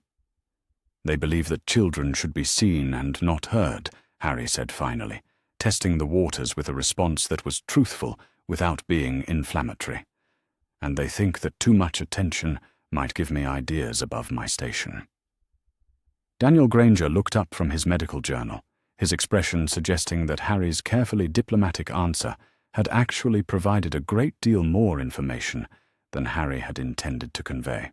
There was something in the man's eyes that reminded Harry of the way Hermione looked at mathematical problems, as though he was working through a complex equation and had just identified several variables that did not add up correctly. "Ideas above your station," Daniel repeated thoughtfully. "That is an interesting phrase. What sort of ideas do they think might be inappropriate for someone in your position?" Harry felt heat rising in his cheeks as he considered how to explain that his position, according to the Dursleys, was that of a burden whose existence was tolerated only through their extraordinary generosity, and who should therefore be grateful for whatever crumbs of attention he received. But before he could formulate a diplomatically acceptable version of this explanation, Hermione intervened with the sort of direct observation that cut straight through polite euphemisms. "They have been systematically undermining his intellectual development," she announced, as though diagnosing a mechanical problem with a particularly obvious solution. "The evidence suggests a deliberate campaign to prevent him from accessing educational materials or developing any sense of personal agency. Classic psychological manipulation designed to maintain control through enforced dependency and learned helplessness." The silence that followed this pronouncement was the sort of silence that occurs when someone has spoken an uncomfortable truth that everyone present had been carefully avoiding. Monica and Daniel exchanged a look that contained entire conversations about appropriate responses and professional obligations and the difference between suspicion and certainty. "Hermione," Monica said gently, "perhaps we should allow Harry to tell us about his situation in his own words, rather than drawing conclusions based on limited observations." But Hermione, it seemed, was not finished with her analysis. She had retrieved her notebook from somewhere and was flipping through pages covered with neat observations and carefully drawn diagrams. Harry caught glimpses of detailed charts, tracking his appearances at the window, timelines marking unusual events, and what appeared to be a floor plan of the Dursley house with annotations about which rooms showed signs of regular use. "I have been documenting anomalous events in this neighborhood for the past 18 months, Hermione explained, settling the notebook on the table where everyone could see the evidence of her systematic investigation. "Initially, I thought the strange occurrences might be related to electromagnetic disturbances, or possibly underground gas pockets affecting the local environment. But the pattern became clear once I started correlating the events with Harry's visible distress levels." She turned to a page that showed a graph with 2 lines, one representing what she labeled as Harry's observed stress indicators, and another tracking unexplained physical phenomena. The correlation was striking, with peaks and valleys that aligned with mathematical precision. "Every time Harry appears particularly upset or agitated, something unusual happens in the immediate vicinity," Hermione continued, her finger tracing the data points with scientific precision. "Streetlights flicker, car alarms activate spontaneously, and last month Mrs. Figg's cat somehow ended up on the roof of number 5, despite the fact that cats are not generally capable of vertical flight." Harry stared at the graph, feeling a growing sense of unease as he recognized the dates Hermione had marked, the night when Uncle Vernon had shouted at him for breaking Aunt Petunia's favourite plate, and afterward every television on Privet Drive had lost reception for 3 hours, the afternoon when Dudley had pushed him down the stairs, followed by a mysterious power outage that had affected only the Dursley house, the morning when Aunt Petunia had locked him in the cupboard for an entire day, after which Mr. Thompson's prize roses had mysteriously withered overnight. "You have been tracking all of this," Harry said, his voice barely above a whisper. "But why?" "Because," Hermione replied, with the sort of matter-of-fact tone that suggested the answer should be obvious to anyone with basic observational skills, "I experience similar phenomena myself. And I thought that if I could establish a pattern for your incidents, I might be able to better understand my own." She turned to another section of the notebook, revealing pages covered with her own careful documentation, incidents when books had moved themselves to her hands without being touched, mornings when her alarm clock had failed to work, only to discover that she had somehow awakened at exactly the right time anyway, occasions when her mother's flowers had bloomed out of season after Hermione had spent time in the garden feeling particularly happy about a successful science project. "Strange things happen around me too," Hermione explained, meeting Harry's eyes with the sort of direct honesty that he had never encountered from anyone his age. "Things that do not make sense according to everything I have learned about how the world is supposed to work, and I have been trying to understand what makes us different from other people." Monica had abandoned her sandwich-making entirely, and was now listening with the sort of focused attention that dental professionals typically reserved for complicated root canal procedures. Daniel had closed his medical journal and was studying Hermione's data with the expression of someone who was rapidly reassessing several fundamental assumptions about the nature of reality. "Hermione, darling," Monica said carefully, "how long have you been experiencing these unusual events?" "Since I was approximately 6 years old," Hermione replied promptly, as though she had been expecting this question and had prepared a comprehensive answer. "Initially, I attributed them to coincidence or selective attention bias, but the frequency and specificity of the occurrences eventually exceeded what could reasonably be explained through conventional statistical analysis." Daniel leaned forward, his professional curiosity clearly engaged by his daughter's systematic approach to documenting the impossible. "And what exactly have you concluded from your research?" "That Harry and I are not like other children in some fundamental way," Hermione said simply, "and that whatever makes us different becomes more pronounced when we experience strong emotions, particularly stress or excitement, and that there are probably other people like us, which means there might be explanations for these phenomena that go beyond current scientific understanding." At this point, I feel compelled to interrupt the narrative briefly to address those of you who might be watching this from locations where 8-year-old children do not typically conduct independent research into supernatural phenomena using advanced statistical analysis. If you are currently situated somewhere like Denmark or Canada, where childhood generally involves activities like playing with toys and learning basic arithmetic, you might find Hermione's level of intellectual development somewhat alarming. Rest assured that she is not representative of typical 8-year-old cognitive capacity, but rather an example of what happens when exceptional natural intelligence encounters parents who believe that children's questions deserve serious answers rather than dismissive platitudes. Harry found himself staring at Hermione with a mixture of amazement and relief that was almost overwhelming. For 8 years he had believed that the strange things that happened around him were evidence of his fundamental wrongness, proof that he was indeed the freak that the Dursleys claimed him to be. The idea that someone else experienced similar phenomena, and that this someone had approached the mystery with scientific rigor rather than shame and denial, was transforming his entire understanding of himself. "You think we are the same?" Harry said, testing the words carefully. "You think that whatever is different about me is also different about you?" "I think," Hermione corrected with the precision of someone who understood the importance of accurate language, that we represent variations of the same, underlying phenomenon, like different instruments in an orchestra playing different parts of the same symphony. She reached across the table and touched the back of Harry's hand, and immediately both children gasped in surprise.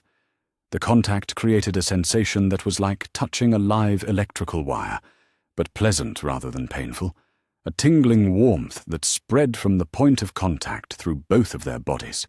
The air around them seemed to shimmer briefly, and several of Monica's potted herbs on the windowsill suddenly grew an inch taller. Monica and Daniel exchanged another look, this one containing significantly more concern and considerably less skepticism than their previous silent communications. Daniel cleared his throat with the sort of diplomatic cough that preceded difficult conversations.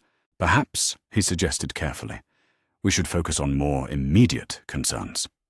Harry, when did you last have a proper meal? Harry considered this question, trying to remember the last time he had been offered food that was intended for his consumption rather than being the leftover remnants of someone else's meal. Breakfast had been withheld as part of his punishment, and yesterday's dinner had consisted of a slice of bread and some water, which Aunt Petunia had proclaimed to be more than adequate nutrition for someone who had failed to properly appreciate the privilege of living under their roof. Yesterday morning, Harry admitted, which was not entirely accurate, but seemed like a reasonable approximation of when he had last consumed anything that could legitimately be called a meal. Monica made a sound that might have been a suppressed exclamation of outrage, quickly covered by what appeared to be an urgent need to check something in the refrigerator. When she emerged, her arms were full of ingredients that suggested she was preparing to address Harry's nutritional deficiencies with the sort of systematic thoroughness that she normally applied to dental hygiene. "You will eat," Monica announced, with the sort of gentle firmness that brooked no argument. "And then we will discuss what needs to happen next." The sandwich that Monica constructed for Harry was a work of art that elevated the concept of lunch to something approaching religious experience. Fresh bread that had obviously been baked that morning provided the foundation for layers of sliced turkey, crisp lettuce, ripe tomatoes, and what appeared to be homemade mayonnaise. She added slices of cheese that had clearly never seen the inside of a plastic wrapper, along with pickles that tasted like they had been created by someone who understood that vegetables could be both healthy and delicious.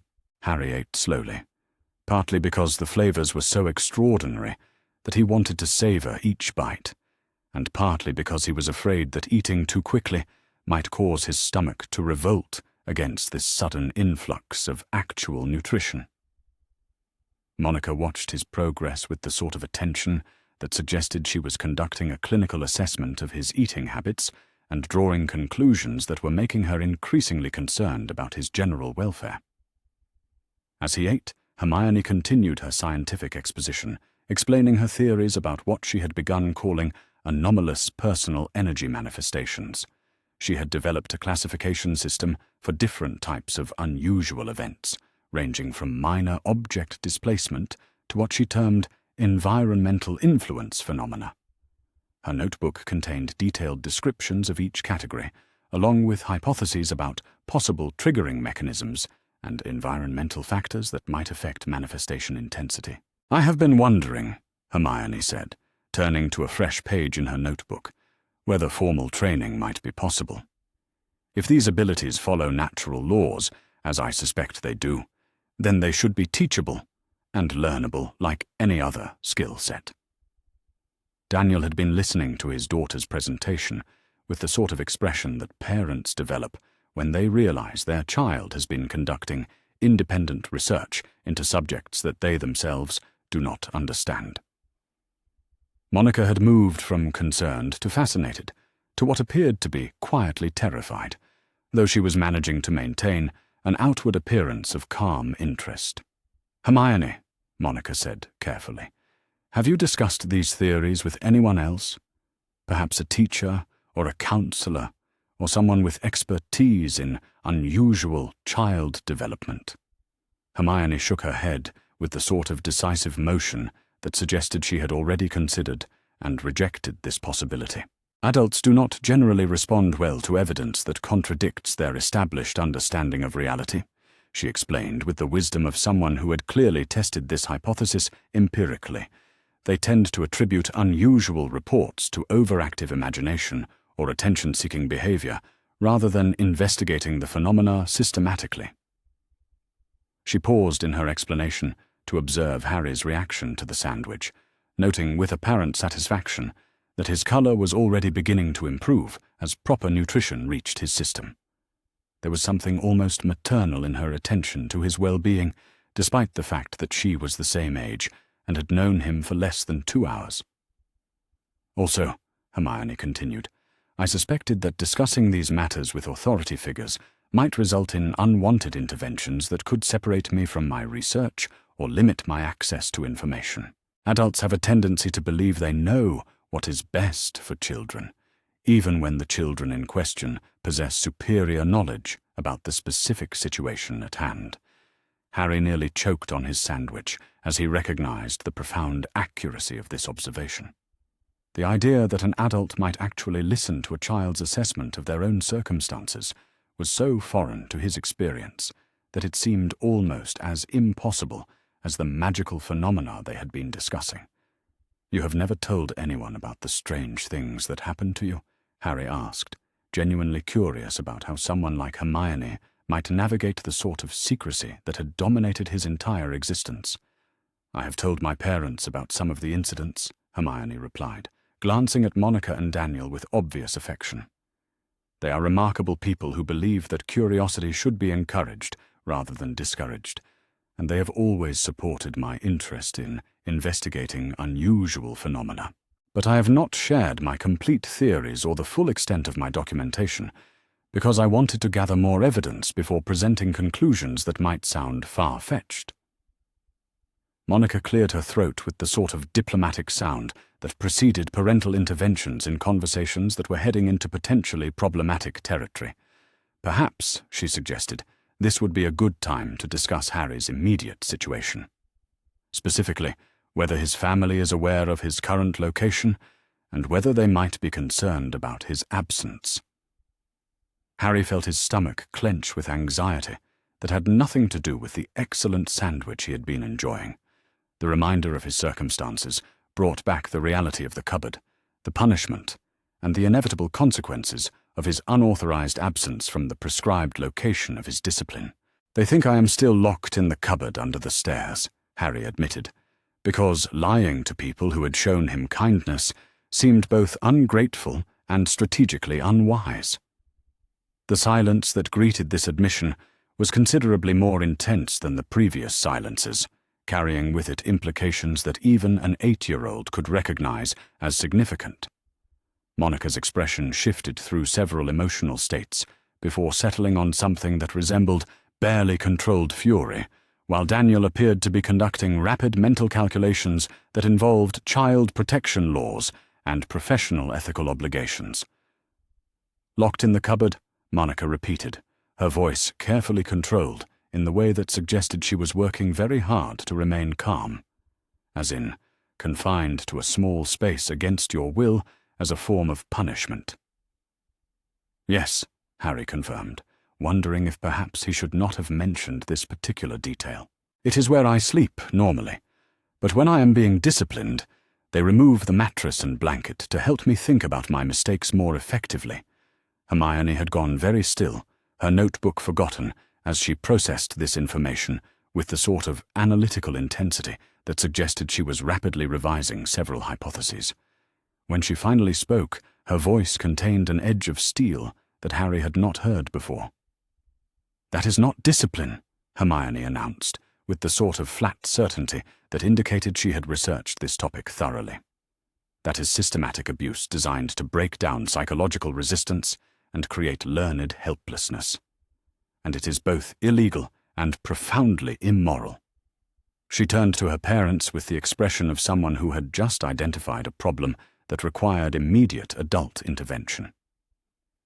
"Mother, Father," she said formally, "I believe we have a legal and ethical obligation to provide Harry with protection from these conditions. Monica and Daniel looked at each other again, and Harry could see entire conversations happening in the space between their glances. These were people who made decisions based on evidence and professional expertise, and the evidence they were gathering was apparently leading them toward conclusions that would have significant implications for everyone involved. "Harry," Daniel said gently, "would you be willing to tell us more about your living situation? Not because we do not believe you, but because we want to understand the full scope of the situation before we decide how best to help."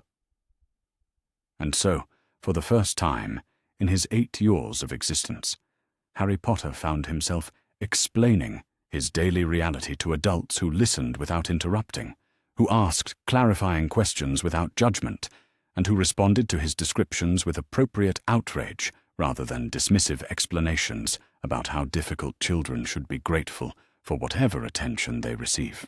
He told them about the cupboard, about the irregular meals, about the punishments that seemed designed more to establish dominance than to correct behavior. He explained about the chores that were assigned without regard for his size or ability, about the social isolation that kept him from forming relationships with other children, about the systematic discouragement of any activity that might develop his sense of competence or self-worth. As he spoke, Hermione continued taking notes, documenting his account with the same scientific precision she had applied to tracking magical phenomena. But now her analysis carried emotional weight that transformed her clinical observations into something approaching righteous anger. This is a textbook case of psychological manipulation designed to create dependency and prevent the development of independent thinking, Hermione announced when Harry had finished his explanation. They are systematically destroying his capacity for self-advocacy and autonomous decision-making. Monica had abandoned any pretense of calm composure and was now frankly appalled by what she had heard. Daniel appeared to be mentally reviewing professional guidelines for mandated reporting and calculating the most effective methods for ensuring Harry's immediate safety. "Harry," Monica said carefully, "how would you feel about staying with us for a while, until we can sort out a more permanent solution to your situation?" The question hit Harry like a physical blow, so unexpected and so extraordinary that he found himself unable to process it properly. The idea that someone might voluntarily choose to have him in their home, not as a burden to be tolerated, but as a person whose welfare actually mattered, was so foreign to his experience that he could not immediately formulate a response. "You would want me to stay here?" Harry asked finally, his voice barely above a whisper. "We would want you to be safe," Monica corrected gently, "and we would want you to have the opportunity to develop your considerable potential in an environment that supports, rather than undermines, your growth." Hermione reached across the table and took his hand again, and once more that strange tingling sensation spread between them, accompanied by what appeared to be a brief intensification of the sunlight streaming through the kitchen windows. "You would not be alone anymore," Hermione said simply, "and we could work together to understand what makes us different instead of trying to hide it or pretend it does not exist." Harry looked around the kitchen, taking in the photographs on the refrigerator, the comfortable furniture, the evidence of a family that functioned through mutual respect and genuine affection. Then he looked at the 3 people who were watching him with expressions of concern and hope, waiting for him to make a choice that no 8-year-old should have to make, but which would determine the entire trajectory of his future. "Yes," Harry said finally, the word emerging as barely more than a breath. "Yes, I would like to stay here." And in that moment, as afternoon sunlight filled the Granger kitchen with golden warmth, and 2 remarkable children sat holding hands while their future spread out before them like an unwritten book, something fundamental shifted in the carefully ordered world of Privet Drive.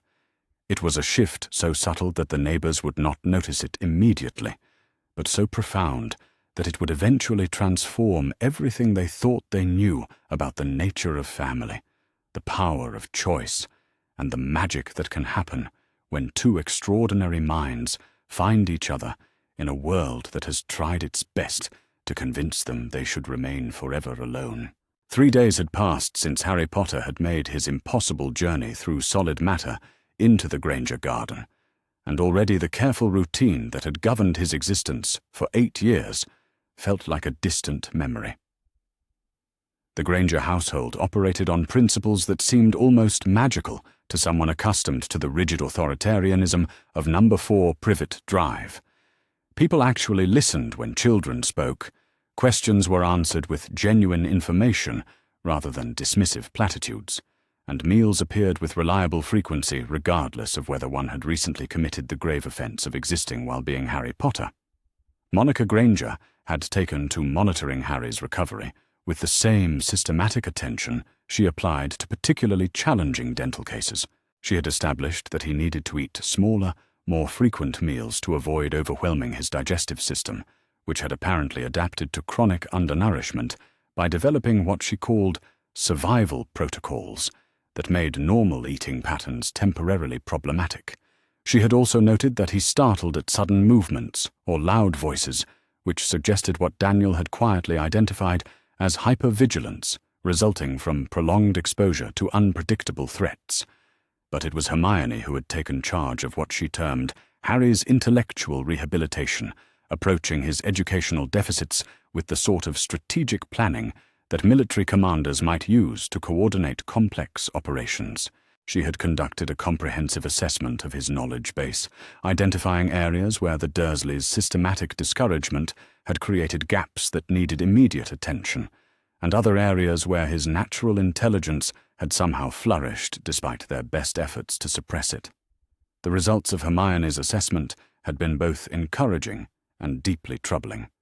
Harry's mathematical abilities were remarkably advanced for his age, suggesting that his brief access to Dudley's discarded textbooks had been utilized with extraordinary efficiency.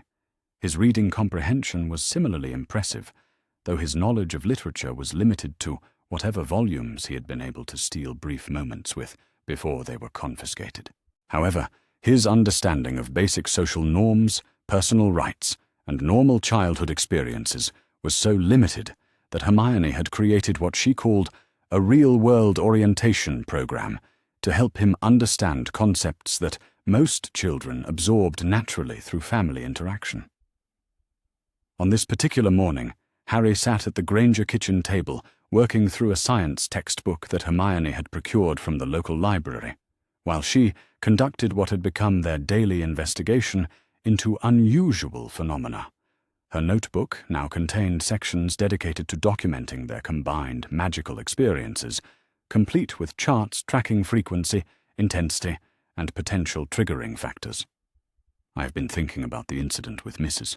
Pemberton's garden gnomes," Hermione announced, referring to an event from the previous evening when their neighbours' lawn ornaments had mysteriously rearranged themselves into a perfect geometric pattern, while Harry and Hermione had been discussing mathematical sequences in the back garden.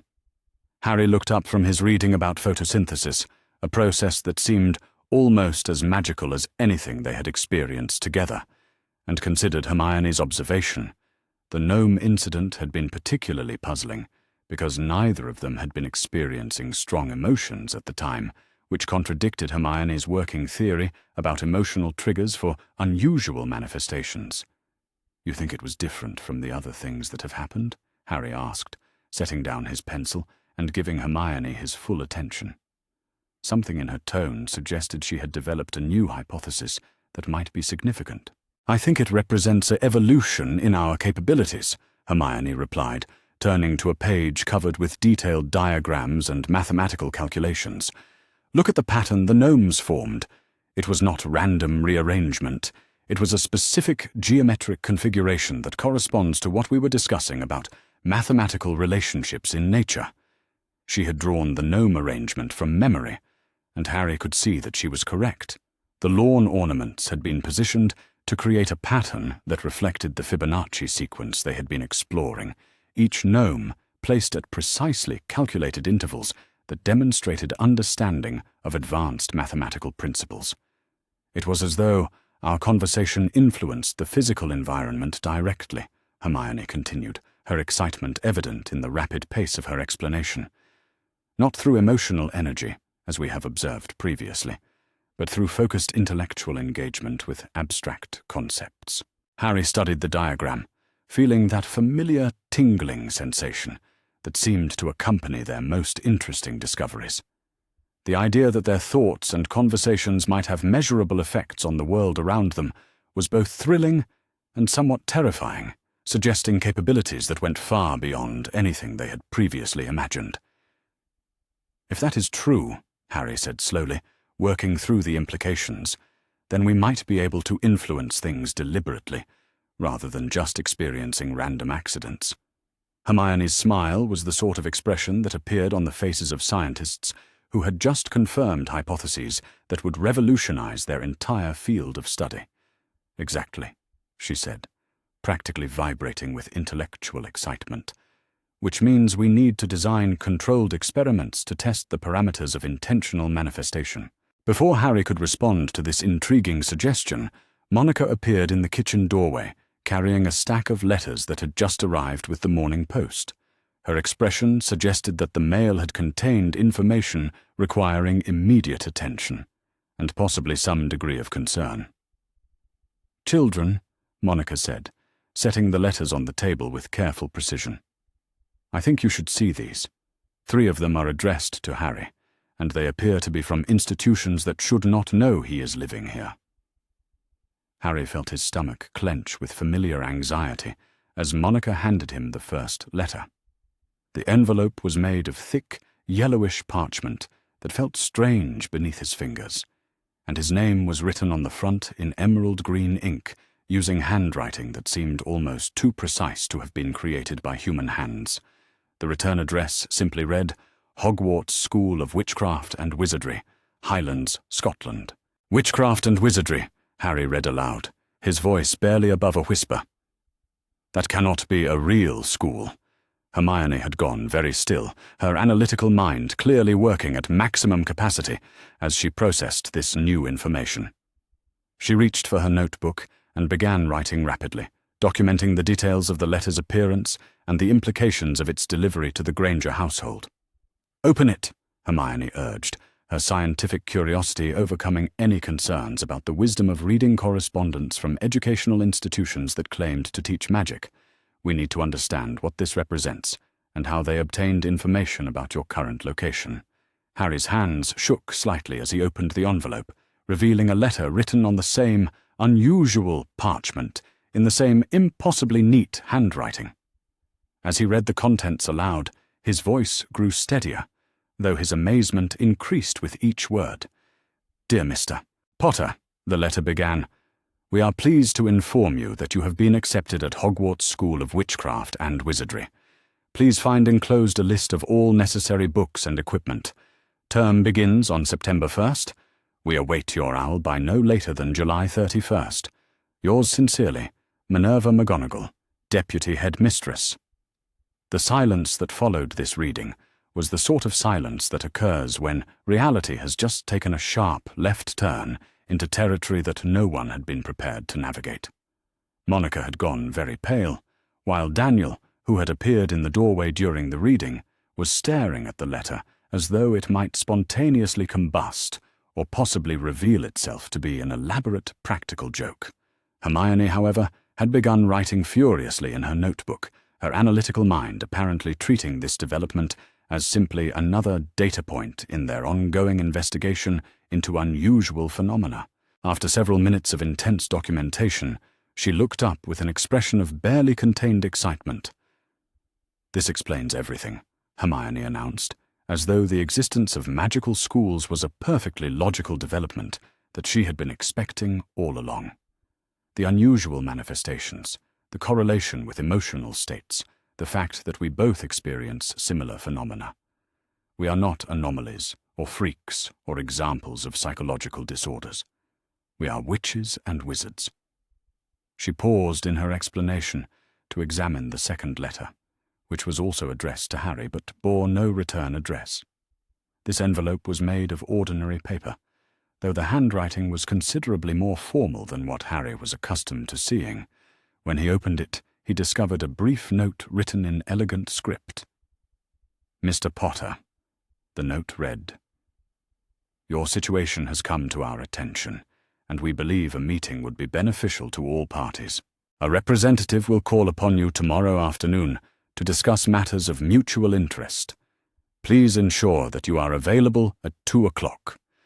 The Ministry of Magic, Department for Regulation and Control of Magical Creatures.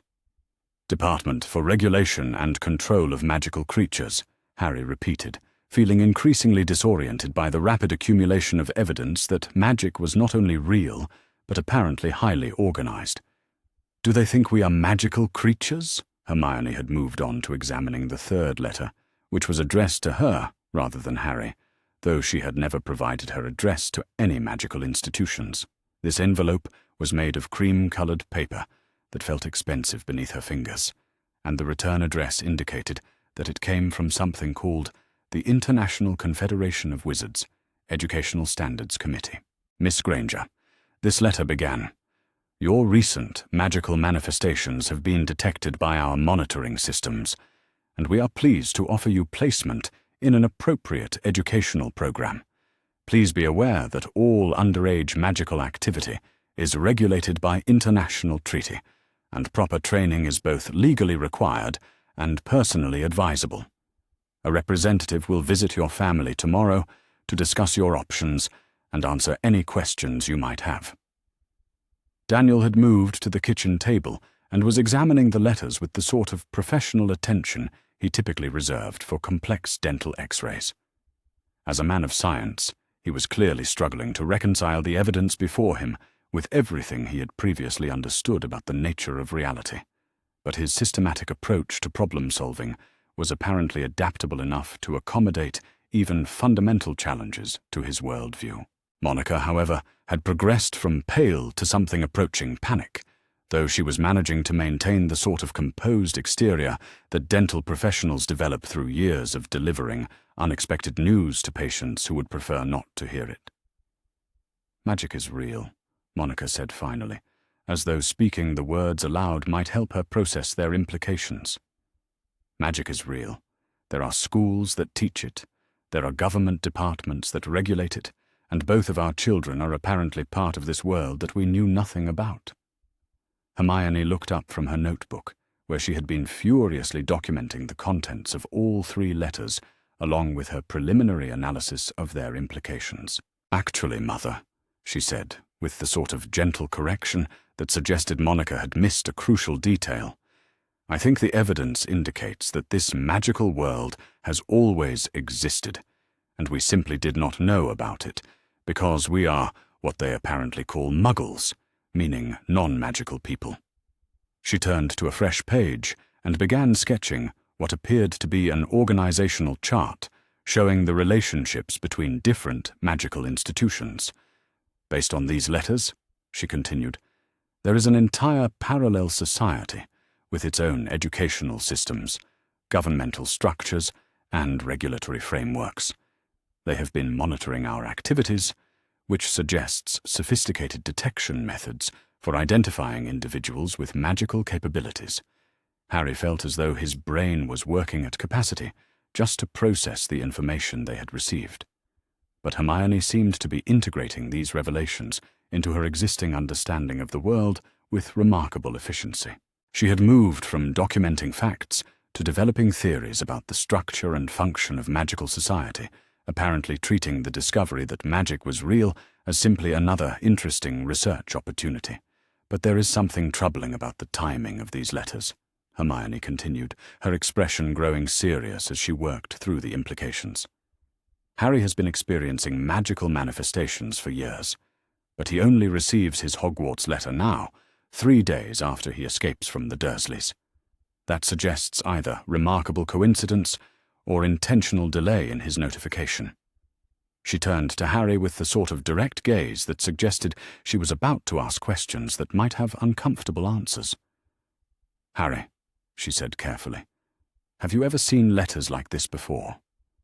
Letters that your relatives might have intercepted or hidden from you?" The question hit Harry like a physical blow as memories suddenly clicked into place with terrible clarity. Uncle Vernon's mysterious trips to burn garbage at times when the household trash was not particularly full. Aunt Petunia's habit of checking the mail before anyone else in the household was awake. The way both of them had reacted with particular hysteria whenever Harry demonstrated anything that might be considered unusual or noteworthy. "They knew," Harry said slowly, his voice filled with growing anger as the pieces assembled themselves into a picture of systematic deception.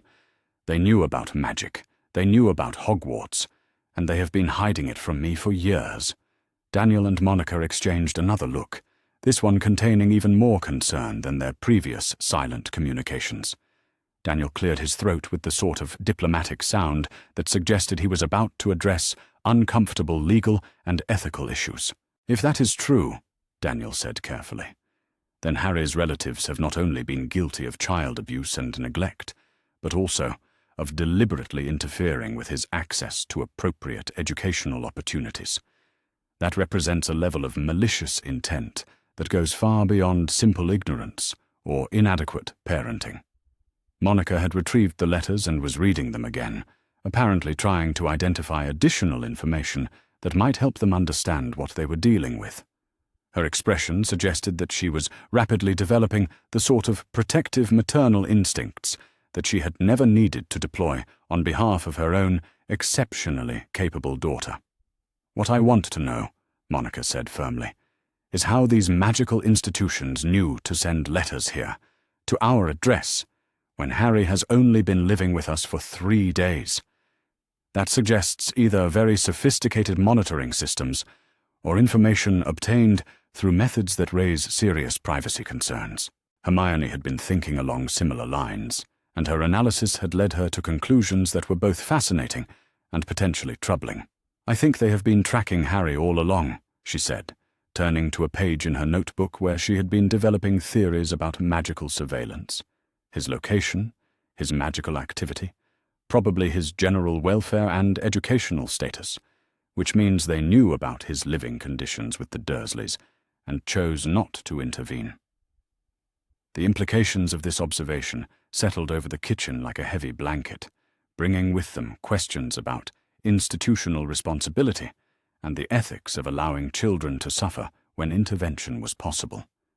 If magical authorities had been monitoring Harry's situation for years without taking action, it suggested either systematic indifference to child welfare or deliberate maintenance of harmful circumstances for reasons that were not immediately apparent. Harry felt anger building in his chest, the same pressure sensation that had preceded his escape from the cupboard. But this time it was directed not at the Dursleys, but at these unknown magical authorities who had apparently watched his suffering without offering assistance. The air around him began to shimmer slightly, and several of Monica's kitchen utensils started vibrating gently in their holders. Hermione noticed the manifestation immediately and reached across to take Harry's hand, providing the grounding contact that seemed to help both of them maintain control over their abilities. The utensils settled back into stillness, but the underlying energy continued to hum between them like a tuning fork that had been struck. "We need more information," Hermione said firmly, her voice taking on the sort of authoritative tone that suggested she was prepared to take charge of this investigation. "If representatives from magical institutions are planning to visit us tomorrow, we should be prepared with questions that will help us understand our rights and options." She began making a list, her neat handwriting filling the page with inquiries about educational alternatives, legal protections, the rights of magical children, and the specific circumstances under which monitoring of underage wizards was considered appropriate. Her questions demonstrated the sort of systematic thinking that would have impressed law school professors, despite the fact that she was 8 years old and had learned about the existence of magic approximately 15 minutes earlier. Daniel had been reading over Hermione's shoulder, and his expression suggested that her questions had reminded him of his own professional obligations regarding child welfare and protection. "As healthcare providers, Monica and I are mandated reporters for suspected child abuse," he said thoughtfully. "But I suspect that magical authorities operate under different legal frameworks that may not recognize Muggle professional obligations. This observation raised additional concerns about jurisdictional issues and the potential for conflicts between magical and non-magical legal systems.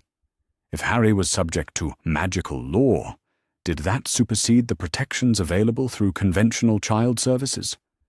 Were the Grangers legally authorized to provide sanctuary for a magical child, or might they be interfering with established magical custody arrangements? Monica had apparently been thinking along similar lines, because she was now reviewing the letters with the sort of attention that suggested she was looking for specific legal language that might clarify their position. "What concerns me," she said, "is this phrase about awaiting your owl by July 31st. That suggests they expect a response using magical communication methods that we obviously do not possess. How exactly does one respond to a magical school when one is living in a Muggle household?" Hermione looked up from her list-making with an expression that suggested she had just identified another important research question. "Actually," she said, "I think that reveals something significant about their assumptions regarding Harry's living situation. They are expecting him to respond from a magical household that would have access to Owl Post and other magical communication methods. They do not appear to know that he has been living with Muggle relatives who have been hiding his magical heritage." She paused in her analysis to examine the letters again, this time focusing on details that might provide clues about the sender's knowledge of Harry's circumstances. "The letters are addressed to Harry Potter," she continued, "but they do not reference his famous status or acknowledge his specific history. That is either remarkable restraint or evidence that these are form letters sent to all magical children, regardless of their individual circumstances." Harry had been listening to this analysis while trying to process the overwhelming implications of everything they had learned. The idea that he was famous in the magical world was almost as disorienting as the discovery that magic existed in the first place. Famous for what, he wondered, and why had no one ever told him about it? As if reading his thoughts, Hermione turned to him with an expression of gentle concern. "Harry," she said carefully, "I think there are aspects of your history that the Dursleys have hidden from you beyond just the existence of magic. If you are famous enough that magical institutions know who you are without introduction, there must be events in your past that we need to understand." She reached for her notebook again and began writing what appeared to be a research plan. "We need to visit a library that contains information about magical history," she announced, with the sort of determination that suggested she had identified a problem requiring immediate solution. "And we need to do it before these representatives arrive tomorrow, so we can ask informed questions rather than simply accepting whatever explanations they choose to provide." Monica and Daniel looked at each other with expressions that suggested they were rapidly approaching the limits of their ability to process extraordinary developments through normal parental decision-making frameworks. The idea that their 8-year-old daughter was proposing independent research into magical history using resources they did not know how to access was both impressive and deeply concerning. "Hermione, darling," Monica said gently, "while I admire your systematic approach to this situation, I am not certain that we should be making independent contact with magical institutions without proper guidance. These are clearly powerful organizations with significant authority, and we want to ensure that we handle this appropriately." But Hermione had already anticipated this objection, and her response demonstrated the sort of strategic thinking that suggested she had inherited her parents' professional competence along with their intellectual curiosity. "That is precisely why we need information, Mother," she explained patiently. "We cannot evaluate their guidance or make informed decisions about Harry's welfare without understanding the context in which these institutions operate." She turned to a fresh page and began sketching what appeared to be a decision tree, complete with branches representing different possible outcomes based on various choices they might make. "If we simply accept their explanations and recommendations," she continued, "we have no way to determine whether their advice serves Harry's interests or their own institutional priorities. But if we understand the magical world independently, we can assess their proposals against objective criteria rather than simply trusting that they have Harry's best interests at heart." Harry found himself marveling at Hermione's ability to transform even the most overwhelming situations into manageable research projects. Her systematic approach to the unknown was both inspiring and reassuring, providing a sense of agency in circumstances that could easily have felt completely beyond their control. "How exactly would we find a magical library?" Harry asked, genuinely curious about the practical aspects of Hermione's proposal. "I doubt they are listed in the telephone directory under educational resources."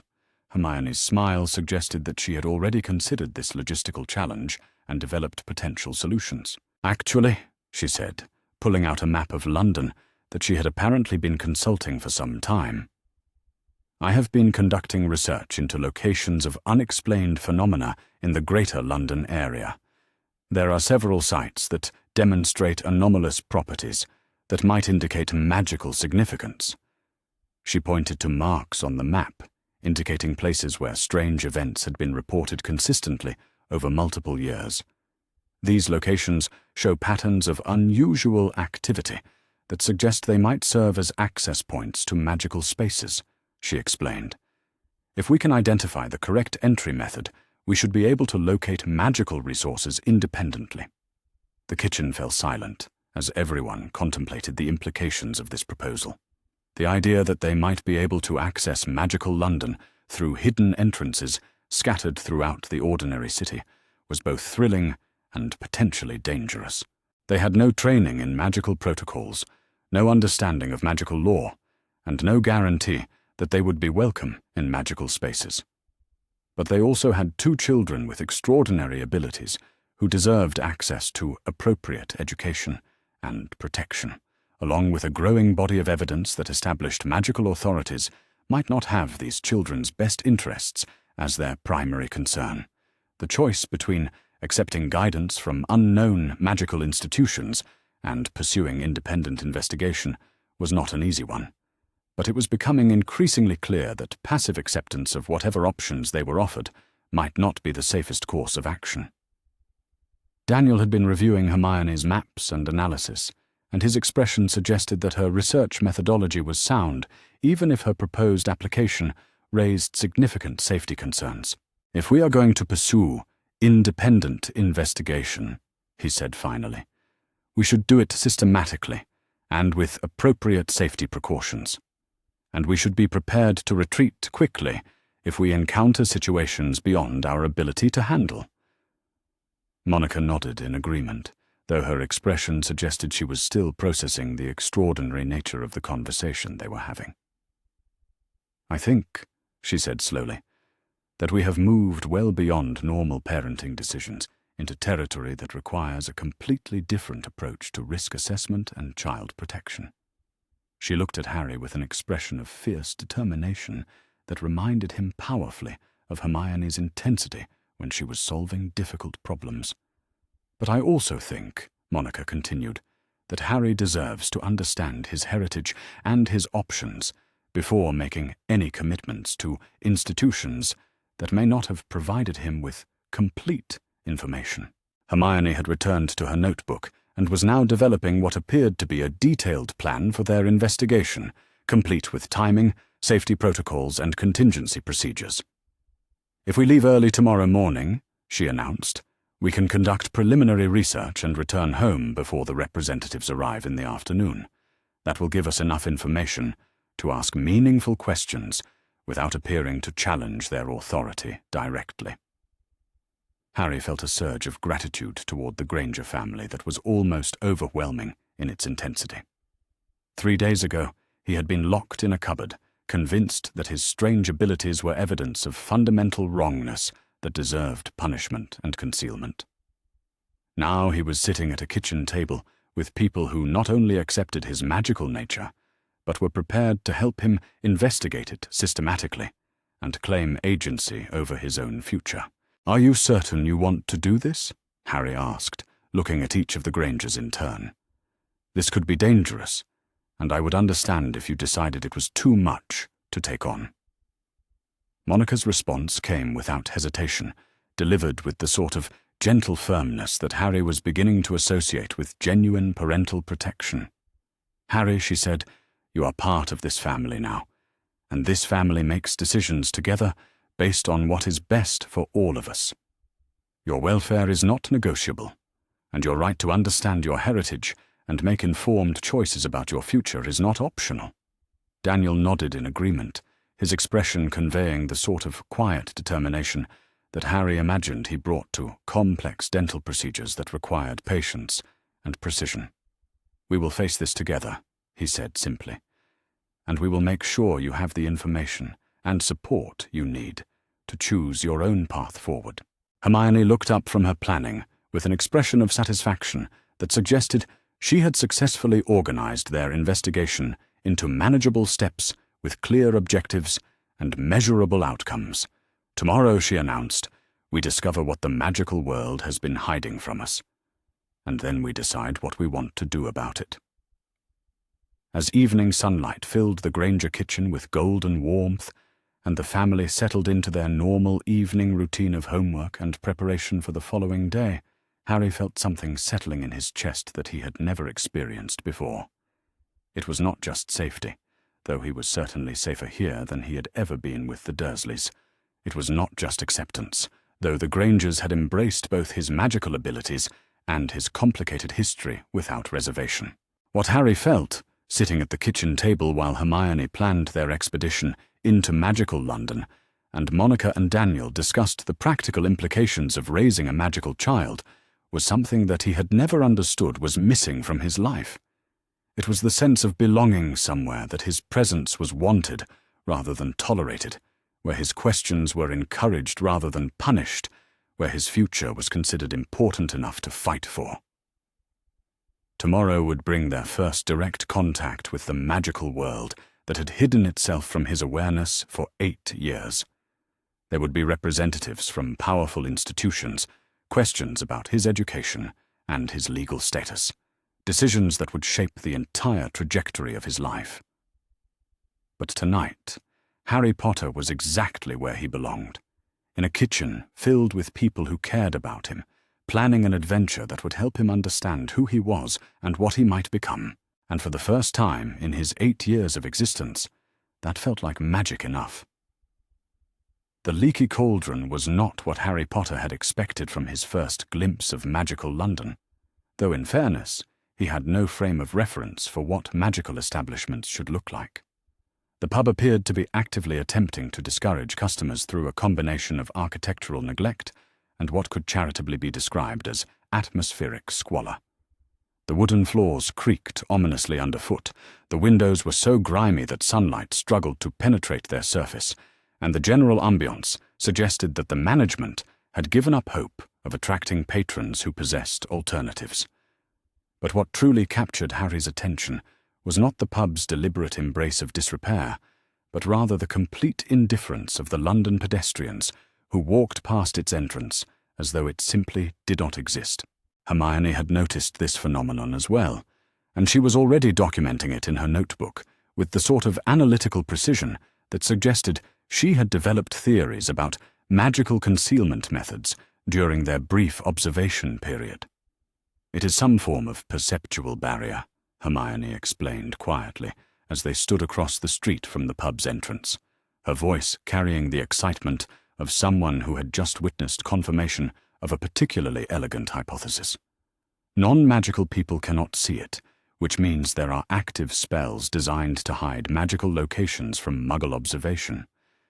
Harry found himself marveling at the sophistication required to maintain such comprehensive concealment. The magical world was not simply hidden in remote locations, but existed parallel to ordinary London, separated from Muggle awareness by barriers that were apparently both effective and seamless. It suggested a level of magical organization and capability that made their own small manifestations seem rather modest by comparison. The journey to reach this point had required considerably more planning and resourcefulness than either child had initially anticipated. Hermione's research into anomalous London locations had identified several potential access points to magical spaces, but translating theoretical possibilities into practical navigation had proven challenging for 2 8-year-old children traveling independently through one of the world's largest cities. They had begun their expedition at dawn, leaving the Granger household with a carefully prepared cover story about visiting the British Library for research into Harry's family history. This explanation had the virtue of being essentially accurate while omitting specific details about the type of historical information they intended to investigate. Monica and Daniel had accepted their plans with the sort of cautious support that suggested they understood the importance of the mission while maintaining appropriate parental concern about their children's safety. The train journey into London had provided Harry with his first extended experience of normal childhood independence, and he had found the sensation both exhilarating and mildly terrifying. For 8 years, his movements had been strictly controlled and monitored, with any unauthorized absence from designated areas resulting in swift and memorable punishment. The idea that he could simply travel somewhere because he wanted to understand something was so foreign to his experience that he had spent the first half of the journey expecting authority figures to appear and demand explanations for his presumptuous behavior. Hermione, however, had treated their expedition with the sort of methodical preparation that she brought to challenging academic projects. She had acquired maps, planned their route with multiple contingencies, and equipped herself with supplies that would allow them to navigate London efficiently while maintaining communication with her parents. Her organizational skills had impressed even experienced adult commuters, several of whom had observed her systematic approach to urban travel with expressions of bemused admiration. But it was Hermione's application of scientific methodology to magical investigation that had truly distinguished their morning. Rather than simply wandering London in search of hidden magical locations, she had developed a systematic approach based on her analysis of anomalous phenomena patterns. She had identified specific geographic markers that correlated with unusual event reports, and she had created a search grid that would allow them to investigate potential access points efficiently while minimizing their exposure to areas where they might attract unwanted attention. The strategy had proven remarkably effective. Within 2 hours of beginning their systematic investigation, they had located 3 sites that demonstrated clear evidence of magical concealment. The first had been a telephone booth that appeared to be permanently out of order, despite showing no visible damage. The second had been a section of brick wall that seemed to shimmer slightly when viewed from certain angles. And the third had been the leaky cauldron, which had revealed itself to their attention with unmistakable clarity the moment they had approached with the specific intent of finding magical establishments. Harry suspected that their ability to perceive these hidden locations was connected to their own magical nature. Though he was not certain whether all magical individuals possessed this capability, or whether their particular combination of abilities provided enhanced sensitivity to magical concealment. Hermione had developed several hypotheses about the mechanisms involved, but testing them would require access to magical resources that they did not yet possess. Now, standing before the entrance to their first confirmed magical establishment, both children felt the weight of the moment. This represented their transition from theoretical knowledge about magical society to direct engagement with its institutions and inhabitants. Whatever they learned inside would fundamentally change their understanding of their place in the world, and there would be no returning to the comfortable ignorance they had possessed just 24 hours earlier. "Are you ready for this?" Hermione asked, her voice carrying just a trace of nervousness beneath her usual confident determination. Harry considered the question seriously, taking inventory of his emotional state and his level of preparation for what they were about to encounter. He was not ready, in the sense that nothing in his previous experience had equipped him to navigate magical society or advocate for his interests against institutions that possessed knowledge and authority he could not match. But he was ready in the more fundamental sense that he had reached the point where ignorance was no longer tolerable, where questions about his identity and heritage demanded answers regardless of the potential consequences of seeking them. "No," Harry replied honestly. "But I think that might be the point. If we wait until we feel ready, we will never learn what we need to know." Hermione nodded, with the sort of serious expression that suggested she had reached similar conclusions through her own analysis of their situation. She secured her notebook in her bag, straightened her shoulders with the posture of someone preparing for important negotiations, and walked purposefully toward the Leaky Cauldron entrance. The interior of the pub was even more determinedly shabby than its exterior had suggested, but it was also unmistakably alive with the sort of energy that Harry associated with places where interesting people gathered for important conversations. The patrons were unlike anyone he had ever observed, wearing clothing that ranged from traditional robes to garments that appeared to have been designed by someone who had heard descriptions of Muggle fashion, but had never actually seen examples of it in practice. What captured Harry's attention most immediately, however, was the casual display of magical activity throughout the establishment. Drinks stirred themselves, while their consumers engaged in animated discussions. Newspapers displayed moving photographs that changed as he watched. A group of men in the corner appeared to be playing a card game, where the cards occasionally flew away from the table and had to be retrieved through methods that definitely violated several laws of physics. The barkeeper, a toothless man whose appearance suggested he had been practicing his craft since approximately the medieval period, looked up as they entered and subjected them to the sort of professional assessment that hospitality workers develop for evaluating potential customers. His expression shifted from routine indifference to sharp attention as he noted their age and their obvious unfamiliarity with magical establishments. "Well now," the barkeeper said, his voice carrying the sort of careful neutrality that suggested he was prepared to be helpful or hostile, depending upon their response to his initial evaluation. "And what brings two young ones into the Leaky Cauldron on this fine morning?" Hermione stepped forward with the sort of composed confidence that she had probably inherited from her parents, along with their professional ability to handle complex situations involving authority figures.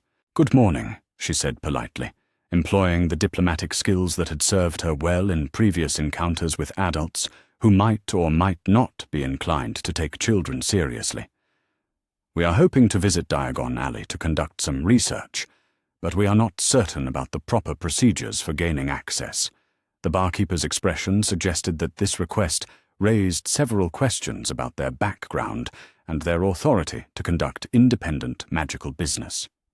"Young ones such as yourselves would normally be accompanied by parents or guardians when visiting Diagon Alley for the first time," he observed, with the sort of diplomatic caution that indicated he was fishing for information about their circumstances. Harry felt a moment of panic as he realized they had not adequately prepared for questions about their supervision and authorization, but Hermione, apparently anticipating this challenge, had already developed an appropriate response that was both truthful and strategically crafted. "Our parents are Muggles," Hermione explained, investing the word with the sort of casual familiarity that suggested she was comfortable with magical terminology, despite having learned it approximately 18 hours earlier. "They understand that we need access to magical resources, but they are not able to accompany us to locations they cannot perceive.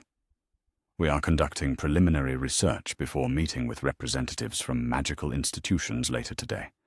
This explanation seemed to satisfy the barkeeper's initial concerns, while raising new questions about their specific circumstances and their level of knowledge about magical protocols.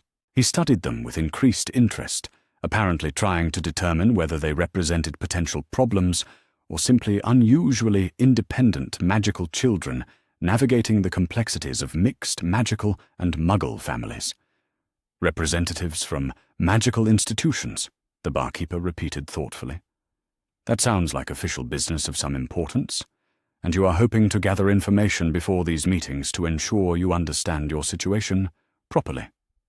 "Exactly," Hermione confirmed, demonstrating the sort of strategic honesty that was becoming her signature approach to complicated conversations. "We have reason to believe that our magical heritage may have been concealed from us for some time, and we want to understand our rights and options before making any commitments to educational programs or institutional arrangements." The barkeeper nodded slowly, his expression suggesting that this explanation clarified several things about their presence, while confirming his initial assessment that they were dealing with circumstances that went beyond routine childhood curiosity about magical shopping. He reached beneath the bar and withdrew what appeared to be a small bronze token, which he placed on the wooden surface between them. "This will provide you access to Diagon Alley," he explained, his tone taking on the sort of instructional quality that suggested he had decided they deserved appropriate guidance despite their unusual circumstances. "But I should warn you that magical commerce requires magical currency, and that gaining access to your funds will require proper identification and authorization from Gringotts Wizarding Bank." He paused in his explanation to study Harry with more focused attention, his expression shifting to something that might have been recognition, followed immediately by careful neutrality. The process of accessing inherited magical funds can be particularly complicated for young wizards whose family circumstances have been subject to external management, he continued, his words carrying implications that Harry found both intriguing and concerning. "External management," Harry repeated, testing the phrase to see whether the barkeeper would provide additional clarification about what this might entail in his specific situation. But the barkeeper had apparently reached the limits of what he was prepared to discuss without more complete information about their circumstances and their authorization for conducting independent magical business. He gestured toward a brick wall at the rear of the pub, which appeared to be entirely ordinary, except for the fact that it was located inside a magical establishment where ordinary appearances were clearly unreliable indicators of actual function. "Tap the brick 3 up and 2 across from the trash bin," the barkeeper instructed, providing them with access information while maintaining appropriate professional boundaries about discussing their personal financial situations. "The entrance will remain open for 10 minutes once activated, which should provide adequate time for you to complete your passage." Harry and Hermione exchanged glances that confirmed they were both experiencing the sort of nervous excitement that accompanies significant transitions into unknown territory. They had succeeded in gaining access to magical London, but they had also committed themselves to direct engagement with magical institutions and financial systems that they understood only in the most general terms. "Thank you," Hermione said to the barkeeper, her voice carrying genuine gratitude, along with the sort of professional courtesy that suggested she understood they had been provided with assistance that went beyond routine customer service. They approached the indicated wall with the sort of careful attention that seemed appropriate for their first deliberate activation of magical mechanisms. Harry found the specified brick, which felt slightly warmer than the surrounding masonry, and tapped it with the precise pattern the barkeeper had described.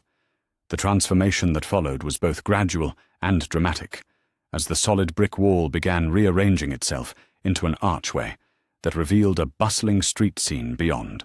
Harry caught his first glimpse of Diagon Alley, and immediately understood that whatever he had imagined about magical commerce had been woefully inadequate to prepare him for the reality of a fully functional magical economy.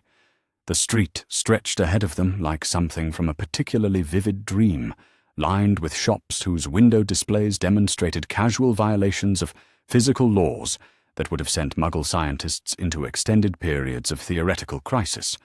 Books flew themselves through the air in formation patterns that suggested they were engaged in some sort of aerial ballet. Cauldrons stirred their own contents while floating 3 feet above the shopfront displays. And everywhere Harry looked, he saw evidence of magical activity, so routine and unremarkable that the wizards conducting their daily business barely seemed to notice the extraordinary nature of their environment. But what truly captured Harry's attention was not the magical spectacle, impressive though it was, but rather the reactions of the witches and wizards who caught sight of him. There were double takes, whispered conversations, and the sort of pointed attention that suggested his presence in Diagon Alley was noteworthy for reasons that went beyond simple curiosity about young visitors. Hermione had noticed the same phenomenon, and her analytical mind was clearly working to understand what it might indicate about Harry's status in magical society. "People recognize you," she observed quietly, her voice carrying the sort of careful neutrality that suggested she was documenting observations without drawing conclusions that might prove premature. Harry felt increasingly uncomfortable as the attention continued to accumulate, with more wizards pausing in their activities to stare at him with expressions that ranged from curiosity to what appeared to be something approaching reverence. He had no context for understanding this level of recognition, and the implications were both flattering and deeply unsettling. Perhaps we should focus on gathering the information we need rather than investigating why I appear to be famous in a world I knew nothing about until yesterday, Harry suggested, demonstrating what he hoped was reasonable prioritization of their limited time and emotional resources. Hermione nodded in agreement, though her notebook was already documenting the reactions they were observing, along with her preliminary hypotheses about what they might indicate. She had identified their primary objective as gaining access to information about Harry's financial status and family history, followed by research into educational options and legal protections for magical children. Gringotts Wizarding Bank was impossible to miss, rising from the center of Diagon Alley like a monument to the concept that magical institutions took themselves very seriously indeed. The building's white marble facade and imposing bronze doors suggested that banking in the magical world involved considerably more ceremony than its Muggle equivalent, while the armed guards flanking the entrance indicated that magical financial security was managed through methods that went well beyond passive surveillance systems. The guards were unlike anything Harry had ever encountered, resembling humans in general structure, but possessing features that suggested entirely different evolutionary origins. They were shorter than adult humans, but carried themselves with the sort of professional alertness that made it clear they were not decorative additions to the bank's architecture. "Goblins," Hermione murmured, apparently having encountered references to these creatures in her research into magical society. They manage magical banking and financial services, and according to historical sources, they have considerable autonomy within the magical legal system. As they approached the bank entrance, one of the goblin guards stepped forward with the sort of polite professionalism that indicated they were prepared to provide assistance while maintaining appropriate security protocols. "Good morning, young ones," the goblin said, his voice carrying the sort of formal courtesy that Harry associated with institutions that took their responsibilities seriously. "How may Gringotts assist you today?" Hermione had prepared for this moment during their journey into London, developing an approach that balanced honesty about their situation with strategic presentation of their legitimate interests. "Good morning," she replied, matching the goblin's formal tone with her own version of professional courtesy. "We are hoping to inquire about account access for Mr. Harry Potter, who may have inherited magical funds, but has not previously been informed about his financial status." The goblin's expression shifted immediately from routine customer service to sharp professional interest, and Harry could see that his name had triggered recognition that went far beyond normal banking protocols. The goblin studied Harry with increased attention, apparently conducting some sort of visual verification process that involved comparing his appearance to information that was not immediately apparent. "Mr. Harry Potter," the goblin repeated, his tone taking on the sort of careful precision that suggested they were now dealing with circumstances that required special handling. "This is indeed a matter of considerable importance. Please follow me, and we will arrange for you to meet with a senior account manager who can address your inquiries appropriately." They were escorted through the bank's main hall, which demonstrated the sort of architectural grandeur that suggested magical banking involved significantly more ceremony than its Muggle counterpart. The ceiling rose to heights that seemed to exceed the building's external dimensions, while the floor was made of marble that had been polished to mirror brightness. Teller windows lined the walls, staffed by goblins who conducted their business with the sort of efficient precision that Harry associated with mathematical calculations performed at high speed. The senior account manager's office was located several floors above the main banking hall, accessible through a combination of marble staircases and what appeared to be a small platform that moved between floors without any visible mechanical assistance. The office itself reflected the sort of professional dignity that suggested its occupant held significant authority within the bank's organizational structure. The goblin who greeted them introduced himself as Griphook, Senior Account Manager for Historical and Inherited Assets, a title that suggested he specialized in exactly the sort of financial complications that Harry's circumstances were likely to involve. Griphook's demeanor was professional, but not unfriendly, carrying the sort of careful neutrality that banking professionals develop for handling sensitive customer situations. "Mr. Potter," Griphook began, settling himself behind a desk that was covered with documents and magical instruments whose functions were not immediately apparent. "It has been some time since anyone has inquired about your financial status. We have been managing your inherited assets according to the instructions provided by your magical guardian, but direct account access has not been requested since the original arrangements were established." Harry felt his stomach clench with the sort of anxiety that accompanied discussions of topics where his ignorance might prove both embarrassing and costly. "I was not aware that I had inherited assets," he admitted, because honesty still seemed like the most efficient policy, even when it revealed the depth of his unfamiliarity with his own circumstances.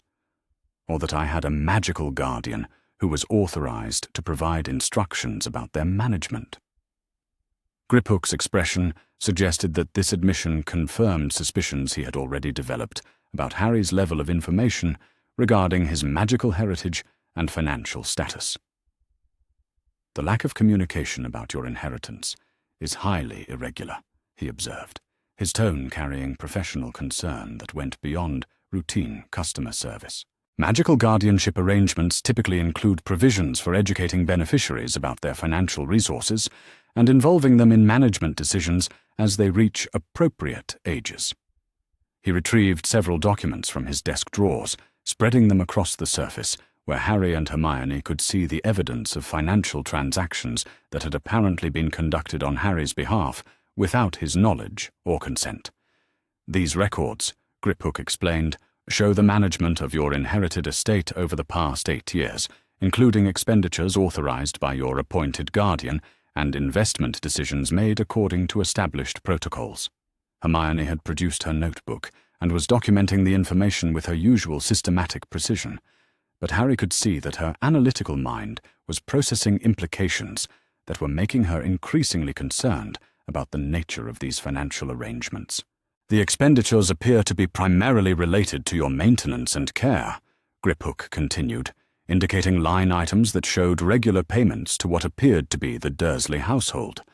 "However, the amounts involved are significantly larger than would be required for basic child support, and the frequency of payments suggests ongoing compensation rather than reimbursement for specific expenses."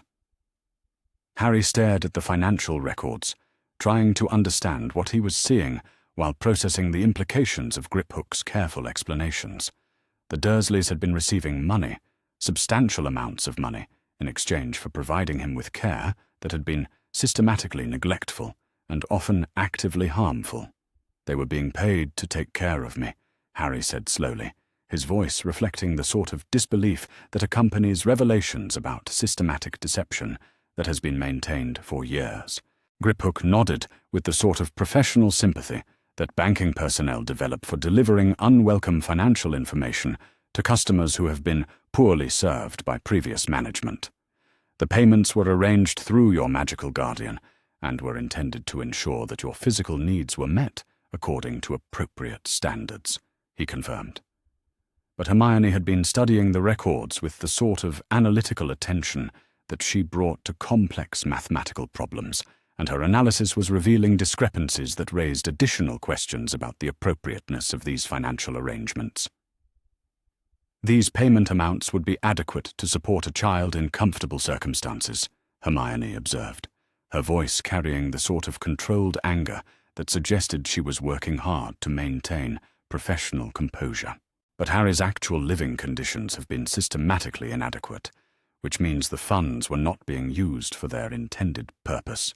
She looked up from the records with an expression that Harry had learned to associate with moments when her analytical mind had identified problems requiring immediate correction. "This represents financial fraud," she announced, with the sort of flat certainty that indicated she had researched the relevant legal principles. "The guardianship payments were accepted under false pretenses and not used to provide appropriate care." Griphook's expression suggested that Hermione's analysis confirmed concerns he had already developed about the management of Harry's affairs, though his position as a banking professional limited his ability to comment directly on legal matters that fell outside his institutional authority. The resolution of such concerns would typically involve review by magical legal authorities, Griphook explained diplomatically. However, I can provide you with documentation of the financial arrangements and payment history, which would support any formal inquiries into the appropriateness of your care and guardianship. He began preparing copies of the relevant documents, working with the sort of efficient precision that suggested he understood the importance of providing Harry with evidence that might be crucial for protecting his interests in upcoming discussions with magical authorities. Harry found himself staring at the evidence of 8 years of systematic financial fraud, trying to process the implications while managing the anger that was building in his chest like steam in a kettle. The Dursleys had not simply failed to care for him properly. They had been paid substantial sums to provide care, and had instead used the money for their own purposes while treating him like an unwanted burden whose presence they tolerated only through extraordinary generosity. "How much?" Harry asked, his voice barely above a whisper. How much money was paid to them over the years?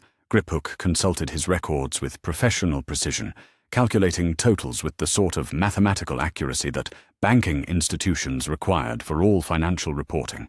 The total amount of guardianship payments over the 8-year period was 37,420 galleons, he announced, providing the information with the sort of neutral delivery that banking professionals used for significant financial figures. Hermione's quick calculation converted this amount to Muggle currency equivalents, and her expression suggested that the sum involved was even more substantial than Harry had imagined. "That is enough money to provide excellent care for several children over multiple years," she said quietly, her voice reflecting the sort of controlled outrage that suggested she was calculating exactly how much suffering could have been prevented through proper use of these funds. But Griphook was not finished with his financial revelations, and his next disclosure introduced complications that went beyond simple misuse of guardianship payments. "In addition to the care arrangements," he continued, "there have been other expenditures from your inheritance that may require review: educational expenses, administrative fees, and what appear to be consulting payments to your magical guardian for services that are not clearly specified in the documentation." He indicated additional line items on the financial records, showing transactions that suggested Harry's magical guardian had been using his inheritance to fund activities that might or might not have been related to his welfare and education. The amounts involved were smaller than the guardianship payments, but represented a pattern of financial access that raised questions about the oversight and authorization of these expenditures. Harry felt overwhelmed by the scope of the financial manipulation that had apparently been conducted using his inheritance, but Hermione was approaching the situation with her characteristic systematic analysis, identifying the most important issues and developing strategies for addressing them efficiently. "We need to understand the legal framework that authorized these arrangements," Hermione announced, her voice taking on the sort of determined tone that indicated she was prepared to conduct extensive research until she understood every aspect of Harry's situation. "And we need to determine what options are available for recovering misused funds and establishing appropriate oversight for future financial management." Griphook nodded in agreement, apparently approving of Hermione's systematic approach to resolving complex financial problems. "The documentation I am providing should support formal review of the guardianship arrangements," he said, handing Harry a substantial folder containing copies of all relevant financial records. "However, resolution of these issues will require engagement with magical legal authorities who have jurisdiction over guardianship and inheritance matters." As they prepared to leave Gringotts with their evidence of systematic financial fraud, Harry found himself experiencing a mixture of emotions that was both empowering and deeply unsettling.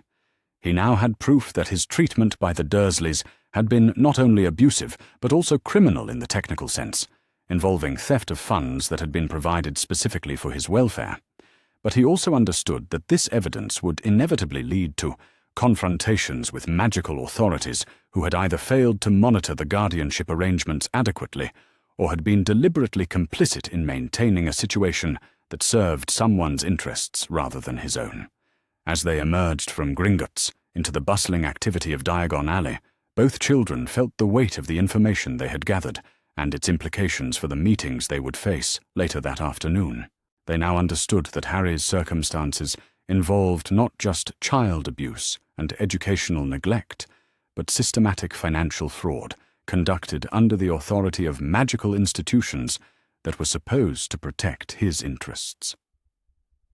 The magical world that had seemed so wonderful and full of possibility just hours earlier now carried darker implications about power, authority, and the protection of children who could not protect themselves.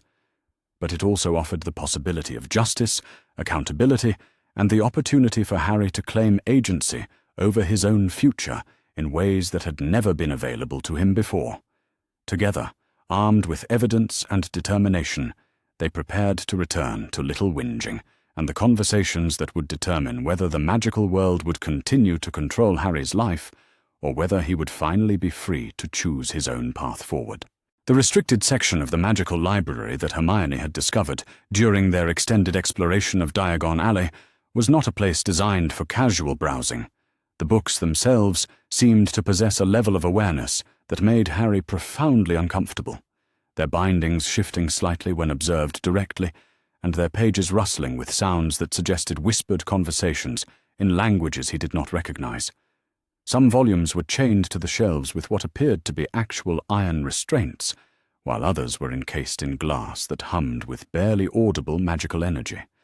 But it was here, among texts that were clearly intended for advanced magical scholars, rather than curious 8-year-old children, that they had finally found information about the Potter family history that went beyond the sanitized versions available in the general circulation areas. Hermione had approached the research with her characteristic systematic methodology, developing strategies for accessing restricted materials that demonstrated both remarkable ingenuity and a concerning willingness to bend rules when academic necessity demanded it. The librarian, a stern witch whose appearance suggested she had been guarding magical knowledge since approximately the founding of literacy, had initially been reluctant to provide children with access to materials that were clearly designated for mature researchers. But Hermione's demonstration of advanced research skills and her systematic presentation of their legitimate academic requirements had eventually persuaded the woman that they represented serious scholars rather than curious troublemakers seeking entertainment through inappropriate materials. Harry found himself staring at a leather-bound volume titled The Rise and Fall of Dark Wizards, a complete historical analysis, which contained information about his parents that transformed his understanding of both their deaths and his own significance in ways that were simultaneously enlightening and deeply disturbing. The text was written in the sort of academic prose that suggested its authors had prioritized accuracy over accessibility, but the facts it contained were clear enough to comprehend even when embedded in scholarly analysis. James and Lily Potter had not simply been victims of random violence, as Harry had somehow assumed during his years of ignorance about his magical heritage. They had been specifically targeted by a wizard of extraordinary power and malevolent intent, someone whose name was apparently so terrifying that most magical people refused to speak it aloud. The book referred to him as He Who Must Not Be Named, or alternatively as the Dark Lord, titles that suggested a level of fear and respect that went far beyond normal criminal activity. According to the historical account, this Dark Lord had been systematically eliminating magical families who opposed his vision of magical society, with particular focus on those who possessed the power and influence to organize effective resistance. The Potters had been prominent members of what the text described as the Order of the Phoenix, a secret organization dedicated to fighting against the Dark Lord's campaign of terror and oppression. But what truly captured Harry's attention was not the general historical context, but rather the specific circumstances of his parents' deaths and his own miraculous survival. The book described how the Dark Lord had personally attacked the Potter family home on Halloween night 1981, killing James Potter immediately, and then turning his attention to Lily Potter and her infant son. What happened next, according to the historical record, was unprecedented in magical history. When the Dark Lord attempted to kill baby Harry, something had gone catastrophically wrong with his spell. Instead of destroying his intended victim, the killing curse had somehow rebounded, apparently destroying the Dark Lord himself while leaving Harry unharmed, except for a distinctive lightning bolt scar on his forehead.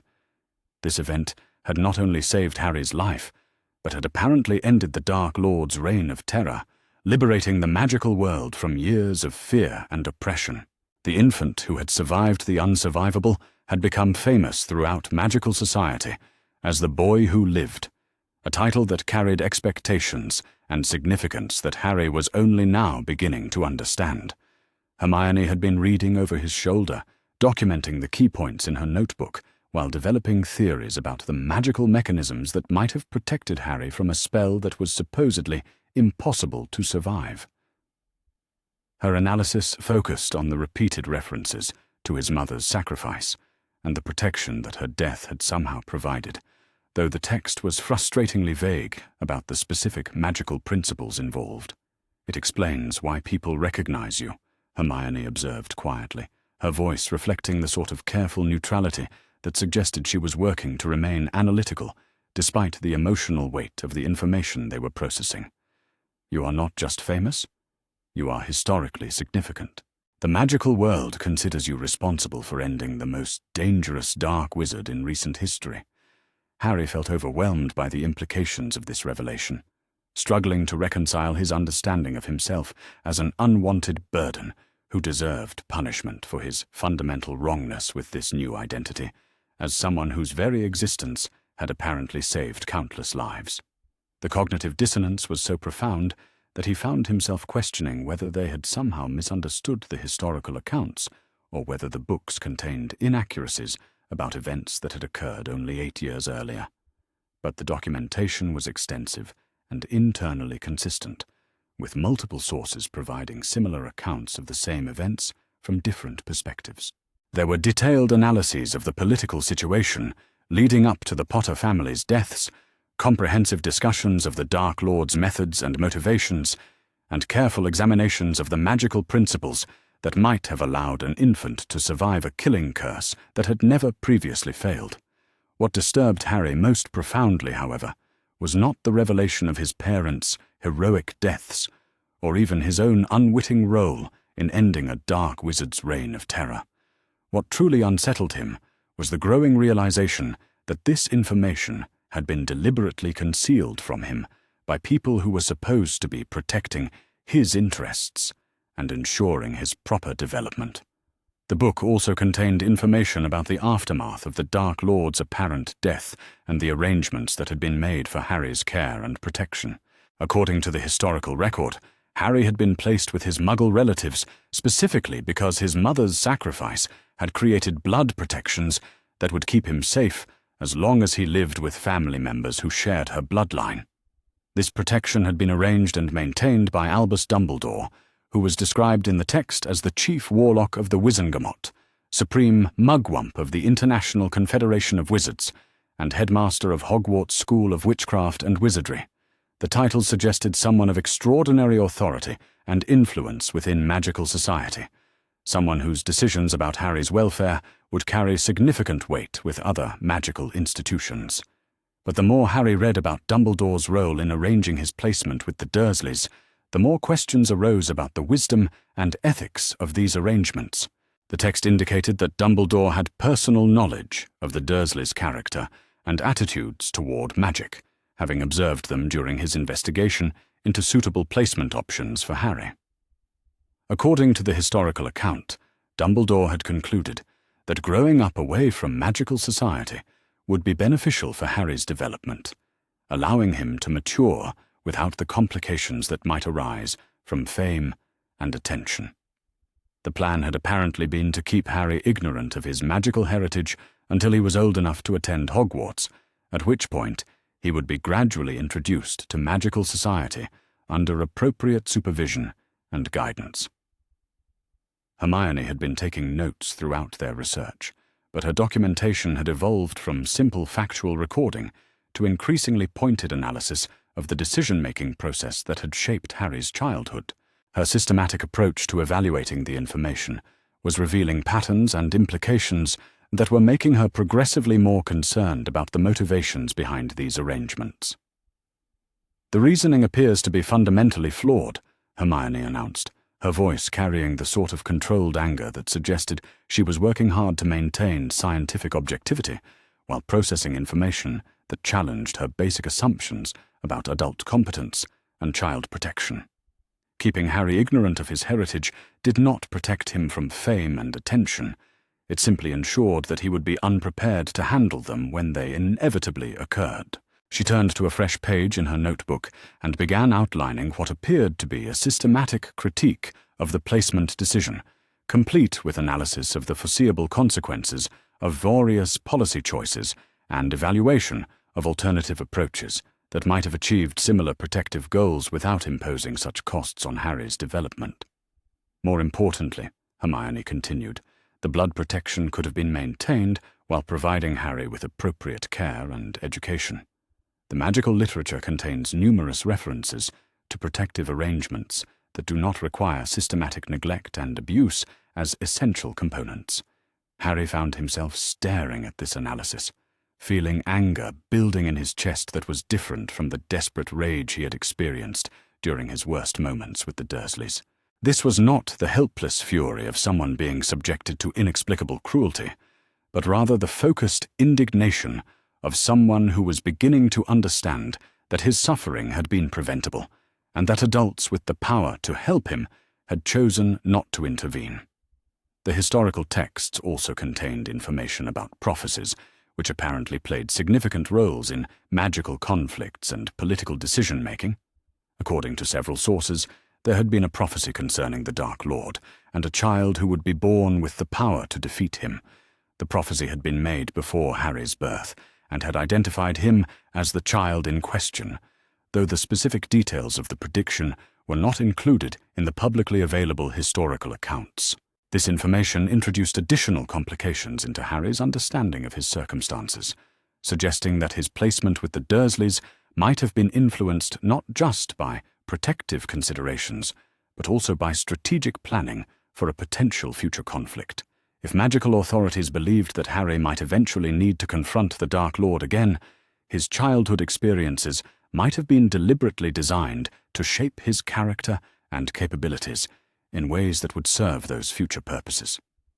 Hermione had reached similar conclusions through her analysis of the available information, and her systematic approach to evaluating the evidence was leading her toward hypotheses that were both logical and deeply troubling. The pattern suggests that Harry's welfare was considered secondary to other strategic objectives, she said quietly, her voice reflecting the sort of professional concern that she had probably inherited from her parents. The placement decision prioritized theoretical future benefits over immediate practical harm.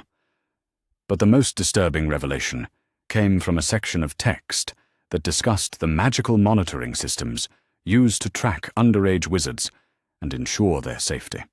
According to the technical documentation, the Ministry of Magic maintained comprehensive surveillance of all magical children, with particular attention paid to those who might be at risk due to their family circumstances or their significance within magical society. This meant that magical authorities had been aware of Harry's living conditions throughout his childhood with the Dursleys. They had known about the neglect, the systematic discouragement of his development, the psychological manipulation, and the physical deprivation that had characterized his daily existence. And they had chosen not to intervene, apparently because his suffering served purposes that they considered more important than his immediate welfare. Harry felt something cold settling in his stomach as he processed this information, a sense of betrayal that went beyond anything he had experienced, even during his worst moments of abuse and neglect. The Dursleys had never claimed to care about his welfare, and their cruelty, while painful, had at least been honest in its contempt. But these magical authorities had presented themselves as protectors while deliberately maintaining conditions that caused him ongoing harm. They knew, Harry said finally, his voice barely above a whisper. They knew what was happening to me, and they let it continue, because they thought it served their purposes. Hermione reached across the table to take his hand, providing the grounding contact that helped both of them maintain emotional stability during difficult conversations. Her touch carried the familiar tingling sensation that accompanied their magical connection, but now it also conveyed something that felt like shared determination to address injustices that had gone unchallenged for far too long. "The documentation is clear," Hermione confirmed, her voice taking on the sort of firm certainty that indicated she had completed her analysis and reached definitive conclusions. Magical authorities have been complicit in maintaining harmful conditions because they believed those conditions would serve their strategic objectives. This represents a fundamental violation of their duty to protect magical children. She had been developing what appeared to be a comprehensive legal analysis of Harry's situation, identifying specific laws and regulations that had been violated, along with precedents that might support formal complaints against the institutions responsible for his care. Her systematic approach to organizing evidence was revealing patterns of institutional failure that went far beyond simple oversight or administrative incompetence. But Harry was finding it difficult to focus on legal remedies and formal complaints when he was still processing the basic reality that his childhood suffering had been preventable and had been maintained through deliberate policy decisions made by people who possessed both the authority and the resources to help him. The restricted texts contained additional information about the Dark Lord's methods and motivations that provided context for understanding why magical authorities might have considered Harry's strategic development more important than his immediate welfare. The Dark Lord had apparently possessed extraordinary magical power and had demonstrated remarkable resilience in the face of opposition from conventional magical institutions. According to the historical accounts, he had been declared dead several times throughout his career, only to return more powerful and more ruthless than before. The texts suggested that his apparent destruction in 1981 might not represent a permanent victory, and that magical authorities remained concerned about the possibility of his eventual return. If that was true, then Harry's development as someone capable of opposing the Dark Lord might indeed represent a legitimate strategic priority for magical institutions. But Hermione's analysis was revealing that there had been numerous alternative approaches that could have achieved similar developmental goals without imposing such severe costs on Harry's childhood and psychological well-being. The literature contains extensive documentation of training methods used to develop exceptional magical capabilities, Hermione observed, indicating sections of text that discussed advanced educational approaches and specialized development programs. None of these methods require systematic abuse or deliberate isolation as essential components. Harry could have been prepared for future challenges while receiving appropriate care and support. Her voice carried the sort of frustrated anger that suggested she was personally offended by the inefficiency and cruelty of the approaches that had been chosen to manage Harry's development. As someone who valued both effectiveness and ethical behavior, she apparently found it difficult to accept that intelligent adults had designed and implemented policies that achieved their objectives through methods that caused unnecessary suffering.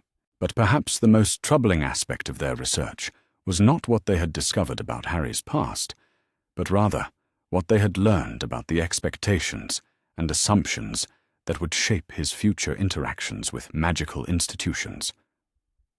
The historical texts made it clear that Harry was expected to accept guidance from the same authorities who had been complicit in his abuse, and that resistance to their recommendations would be interpreted as evidence of poor character or inadequate gratitude for their protection.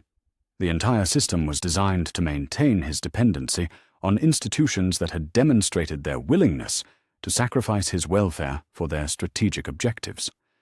And the famous status that might seem like an advantage was actually another mechanism of control, creating public expectations that would make it difficult for him to reject the role that others had assigned to him without appearing selfish or ungrateful. Hermione had been documenting these systemic issues in her notebook, developing what appeared to be a comprehensive analysis of the structural problems that would make it difficult for Harry to claim genuine agency over his future. Her systematic approach to identifying obstacles was also revealing potential strategies for overcoming them, though the solutions she was developing would require considerable courage and determination to implement. "They will expect you to accept their authority and follow their guidance," Hermione said quietly, her voice reflecting the sort of serious concern that indicated she understood the full implications of what they were discussing. "And they will use your famous status and their previous protection as leverage to discourage resistance to their plans for your future." Harry felt overwhelmed by the scope of the manipulation and control that had shaped his life, but he also felt something else building in his chest alongside the anger and betrayal. It was a sense of determination that was different from the desperate rebellion he had experienced during his worst moments with the Dursleys. This was the focused resolve of someone who finally understood the nature of his situation and was prepared to do whatever was necessary to claim genuine control over his own destiny. The afternoon was growing late, and they both knew that they needed to return to Little Whinging for the meetings with magical representatives that would determine the immediate trajectory of Harry's future. But their research had fundamentally changed the context in which those conversations would occur, providing them with information that would allow them to ask informed questions and resist manipulation attempts that might have succeeded if they had remained ignorant of the true circumstances. As they prepared to leave the library, Harry felt grateful for Hermione's systematic approach to understanding complex situations and her willingness to help him navigate challenges that would have been overwhelming to face alone. But he also felt a growing sense of responsibility for ensuring that the knowledge they had gained would be used effectively to protect not just his own interests, but also the interests of other magical children who might be subject to similar manipulation and control.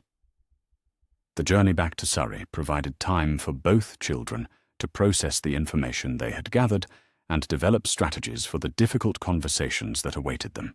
They now understood that the magical representatives who were planning to visit would not necessarily be offering guidance that served Harry's best interests, and that accepting their recommendations without question might simply perpetuate the same patterns of control and manipulation that had characterized his childhood. But they also understood that direct confrontation with powerful magical institutions would require careful planning and strategic thinking, rather than emotional reactions to justified anger about past treatment. The game they were about to enter was complex and consequential, with rules that favored established authority over individual rights and systemic interests over personal welfare. As the train carried them back toward Little Whinging and the conversations that would shape Harry's future, both children felt the weight of the knowledge they had gained and the responsibility that came with understanding the true nature of the choices they faced. They were no longer ignorant victims of other people's decisions, but neither were they yet powerful enough to simply impose their will on institutions that had been controlling Harry's life for 8 years. What they had become, through research and analysis and mutual support, was informed participants in their own destinies. And while that brought new challenges and dangers, it also brought the possibility of genuine choice and real agency over the future that stretched out before them, like an unwritten book, whose pages they might finally have the power to fill with their own words, rather than accepting whatever others had chosen to write on their behalf. The train pulled into the station as evening light painted the suburban landscape in shades of gold and amber, and Harry Potter prepared to return to the house where he had first found safety and acceptance, armed now with knowledge that would allow him to defend what he had gained and claim what he deserved. The conversations ahead would be difficult, but for the first time in his 8 years of existence, he would enter them as someone who understood both his own worth and the true nature of the forces that sought to control him. And that, he thought, as he and Hermione gathered their research materials and prepared to face whatever challenges awaited them, might just be enough to change everything.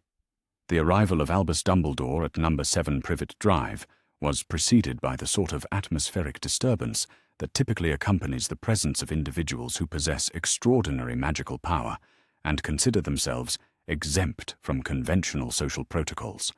The air itself seemed to thicken with potential energy, causing Mrs. Pemberton's garden gnomes to huddle nervously behind her prize roses, and making every cat within a 3-block radius disappear into whatever hiding places cats reserve for occasions when the fundamental nature of reality becomes temporarily negotiable. Harry felt the arrival before he saw it, the familiar pressure building behind his scar that he had learned to associate with magical phenomena of unusual intensity. But this sensation was different from the gentle warmth he experienced during his magical interactions with Hermione, or the comfortable energy that had surrounded their explorations in Diagon Alley. This felt like standing too close to a thunderstorm, all crackling potential and barely contained force that made his teeth ache and his hair stand on end.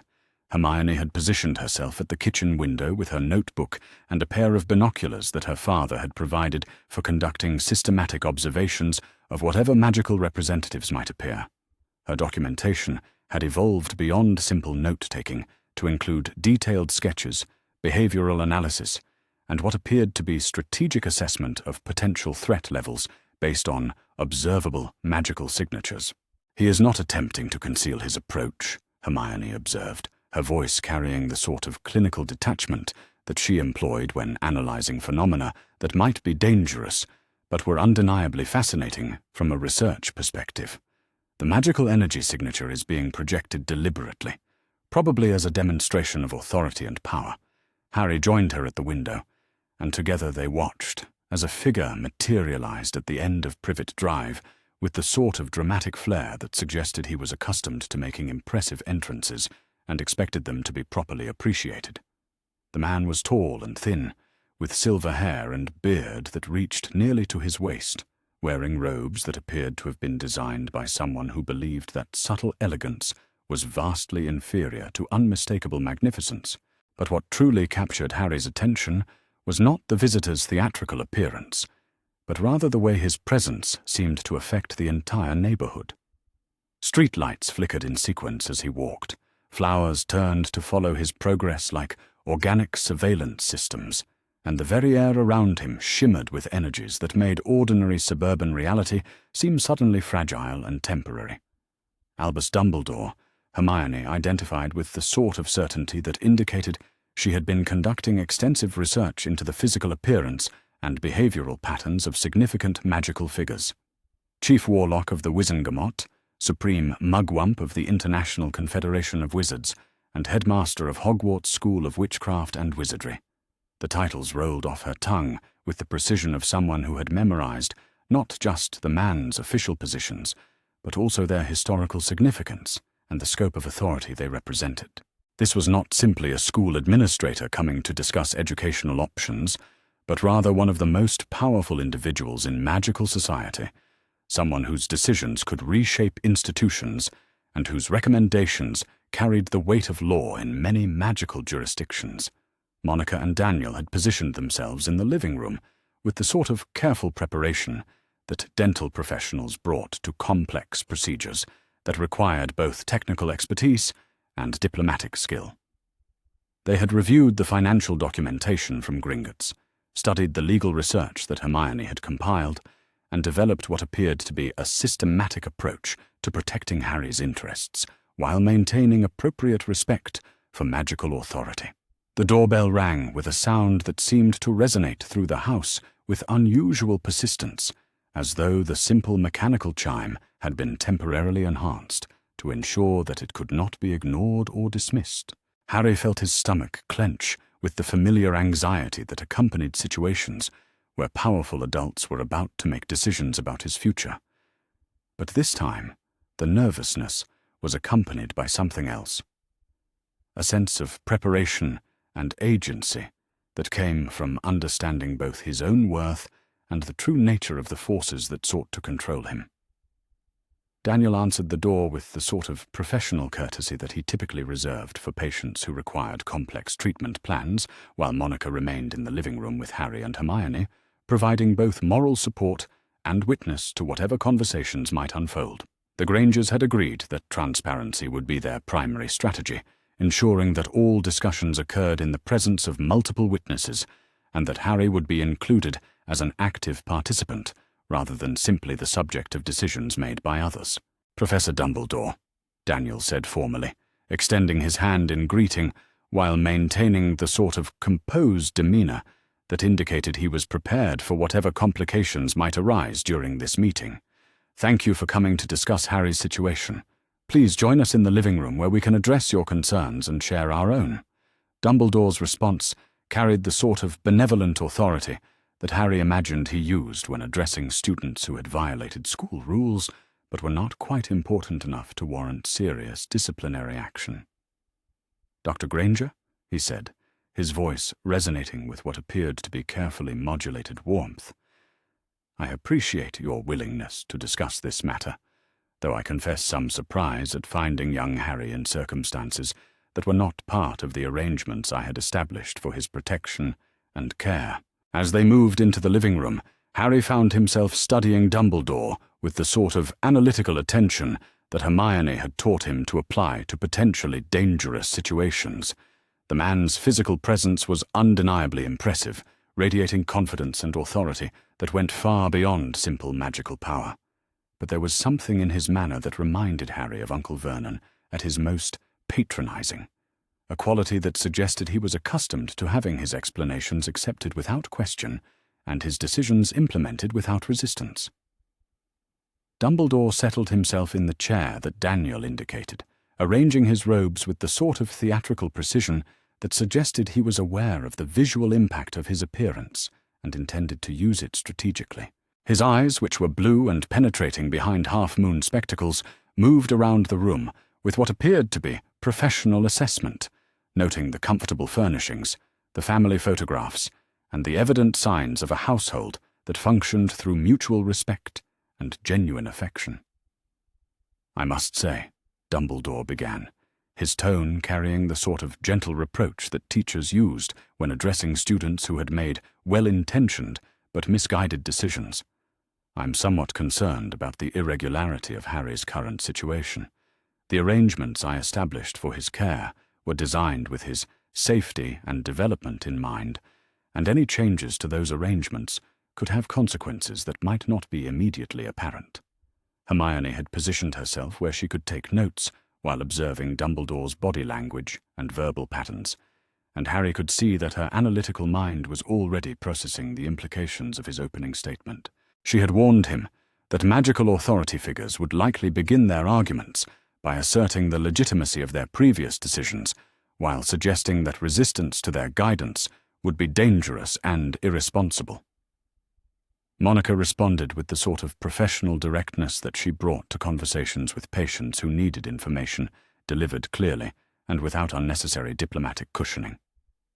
"Professor Dumbledore," she said, "we appreciate your concern for Harry's welfare, but we have some serious questions about the arrangements you established and the oversight that was provided during his time with the Dursley family." She had prepared a folder containing the financial documentation from Gringotts, along with Hermione's legal research and their own observations about Harry's physical and psychological condition when he had first arrived at their home. The evidence was organized with the sort of systematic thoroughness that would have impressed courtroom attorneys, presenting a clear picture of systematic neglect and abuse that had been maintained despite adequate financial resources and legal obligations to provide appropriate care. Dumbledore's expression shifted slightly as Monica began presenting their documentation, though his response suggested that he had been expecting this line of questioning and had prepared appropriate explanations that would address their concerns while maintaining his authority over Harry's future arrangements. "I understand your concerns," Dumbledore said carefully, his voice taking on the sort of patient tone that indicated he was prepared to provide educational information to people who lacked complete understanding of the complexities involved in his decision-making. The Dursley family situation was indeed challenging, but it was necessary to maintain the blood protection that keeps Harry safe from forces that remain active in the magical world. He paused in his explanation to direct his attention toward Harry with the sort of benevolent focus that suggested he was about to deliver important information that would help clarify the wisdom of his previous decisions. "Harry, my boy," Dumbledore continued, his voice warming with what appeared to be genuine affection, "I know that your time with your relatives was difficult, but it was necessary to ensure your protection from those who would harm you. The magic that saved your life as a baby continues to protect you, but only as long as you live with family members who share your mother's blood." Harry felt a surge of the anger that had been building throughout their research into his circumstances, but this time it was tempered by the knowledge and preparation that allowed him to respond strategically rather than simply reacting emotionally to manipulation attempts.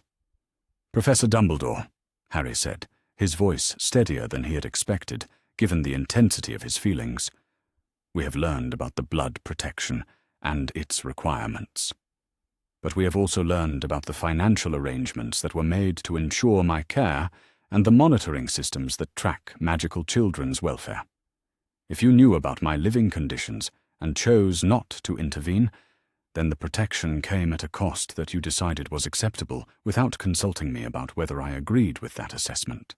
The silence that followed this statement was the sort of silence that occurs when carefully prepared explanations encounter unexpected resistance from sources that were not supposed to possess adequate information to challenge established authority. Dumbledore's expression suggested that he was rapidly reassessing both Harry's level of knowledge and his willingness to accept guidance without question. Hermione had been documenting the conversation while preparing her own questions, and she chose this moment to introduce the systematic analysis that she had developed based on their research into magical law and child protection protocols. "Professor Dumbledore," Hermione said, her voice carrying the sort of respectful firmness that she had learned to use when challenging adults who possessed authority but had made decisions that could not withstand logical scrutiny. "Our research indicates that blood protection could have been maintained while providing Harry with appropriate care and education. The magical literature contains numerous references to protective arrangements that do not require systematic neglect as essential components." She had prepared a detailed analysis of alternative approaches that could have achieved similar protective goals while respecting Harry's rights and welfare, complete with citations from magical legal texts and precedents from similar cases that had been handled more appropriately by magical authorities. Dumbledore's response suggested that he had not expected to encounter this level of preparation and systematic challenge to his decisions. He studied Hermione with increased attention, apparently trying to determine how an 8-year-old Muggle-born child had acquired such comprehensive knowledge of magical law and institutional protocols. "Miss Granger," Dumbledore said finally, his tone carrying a note of what might have been genuine respect, along with obvious concern about the implications of her research. "You have clearly conducted extensive investigation into these matters. However, I fear that your analysis may not fully account for the complexities involved in protecting someone of Harry's significance from threats that go beyond conventional magical dangers." He turned his attention back to Harry with an expression that suggested he was about to reveal information that would demonstrate the wisdom of his previous decisions and the necessity of continued guidance from magical authorities. "Harry, there are aspects of your situation that are not commonly known, even within magical society," Dumbledore explained, his voice taking on the sort of serious tone that indicated he was sharing information of considerable importance. "The prophecy that led to your parents' deaths suggests that your conflict with Voldemort is not finished, and that you may face dangers in the future that require careful preparation and protection." The use of the Dark Lord's actual name created a visible impact throughout the room, though not exactly the effect that Dumbledore had apparently intended. Harry felt his scar give a sharp twinge of pain, but Hermione simply made a note in her documentation while maintaining her analytical focus on the strategic implications of this revelation. "You are referring to the prophecy that identified Harry as having the power to defeat the Dark Lord," Hermione observed, demonstrating that their research had been comprehensive enough to uncover information that was supposed to be restricted to high-level magical authorities. We found references to that prophecy in the historical literature, though the specific details were not included in publicly accessible sources. Dumbledore's expression suggested that he was genuinely surprised by the extent of their independent research and the accuracy of their conclusions about information that was supposed to be highly classified. His response carried a note of what might have been approval, along with obvious concern about the security implications of their knowledge. Indeed, Dumbledore confirmed, apparently deciding that direct acknowledgement was preferable to continued attempts at managing their access to information. The prophecy suggests that Harry will eventually face Voldemort again, and that the outcome of that confrontation will determine the future of magical society. This is why his protection and preparation have been my primary concerns, even when the necessary measures involved personal costs that I deeply regret. Daniel had been listening to this exchange with the sort of professional attention that he brought to complex medical cases, and his response suggested that he was applying systematic analysis to evaluate the logic and ethics of Dumbledore's explanations. "Professor Dumbledore," Daniel said carefully, "even if we accept that Harry may face extraordinary dangers in the future, that does not justify maintaining harmful conditions in the present without his informed consent. Medical practice includes provisions for preparing patients for difficult procedures, but those preparations are designed to strengthen the patient rather than weaken them through preventable suffering." Monica nodded in agreement, adding her own professional perspective to their challenge of Dumbledore's reasoning. The financial arrangements and monitoring systems that were in place could have supported appropriate care while maintaining whatever protection was necessary, she pointed out. The choice to allow systematic neglect appears to have been made for reasons beyond simple safety requirements. Harry found himself watching Dumbledore's responses with increased attention, noting the way the man's explanations seemed to shift focus whenever specific challenges were raised about the ethics and necessity of the arrangements that had been made. There was a pattern of deflection that reminded Harry of the way Uncle Vernon behaved when confronted with evidence that his punishments were disproportionate to his stated concerns about Harry's behavior. "Professor Dumbledore," Harry said, his voice carrying the sort of quiet determination that he had learned from watching Hermione challenge authority figures with systematic preparation. "I understand that you believe you are protecting me, but the protection came at costs that you chose to impose without consulting me about whether I wanted that kind of protection at that price." He paused to gather his thoughts, drawing on the research and analysis that had helped him understand both his own worth and his right to participate in decisions about his own future. "I also understand that you believe I may face the Dark Lord again in the future," Harry continued. "But if that is true, then I deserve to be prepared through education and training, rather than through abuse and isolation that were designed to keep me ignorant and dependent." The room fell silent as Harry's words settled into the space between them, carrying implications that challenged not just Dumbledore's specific decisions, but the entire framework of authority and control that had shaped magical society's approach to protecting and managing individuals who were considered strategically important. Dumbledore's response suggested that he was genuinely grappling with challenges to his reasoning that he had not anticipated encountering from someone of Harry's age and supposed level of preparation. His expression cycled through what appeared to be surprise, concern, and something that might have been a grudging recognition of the logic behind Harry's arguments. "Harry," Dumbledore said finally, his voice carrying a note of what sounded like genuine regret, "I fear that I may have underestimated both your resilience and your right to participate in decisions about your own protection. The choices I made were intended to serve your best interests, but I acknowledge that they imposed costs that you should have had the opportunity to evaluate and accept or reject." But even as he offered this acknowledgement, his tone suggested that he was not prepared to simply accept Harry's independence without attempting to maintain some level of guidance and influence over his future decisions. However, Dumbledore continued, "I hope you will consider that my experience with these matters may provide valuable perspective as you evaluate your options.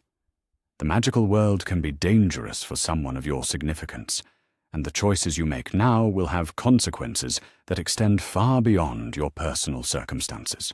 Hermione had been documenting this exchange while preparing additional questions based on Dumbledore's responses, and she chose this moment to introduce the systematic legal analysis that she had developed to address exactly this type of appeal to authority and experience. "Professor Dumbledore," Hermione said, her voice carrying the sort of respectful but firm tone that indicated she was prepared to challenge his reasoning with evidence and logic. "Our research indicates that Harry has specific rights under magical law regarding his education, his financial resources, and his participation in decisions about his own care.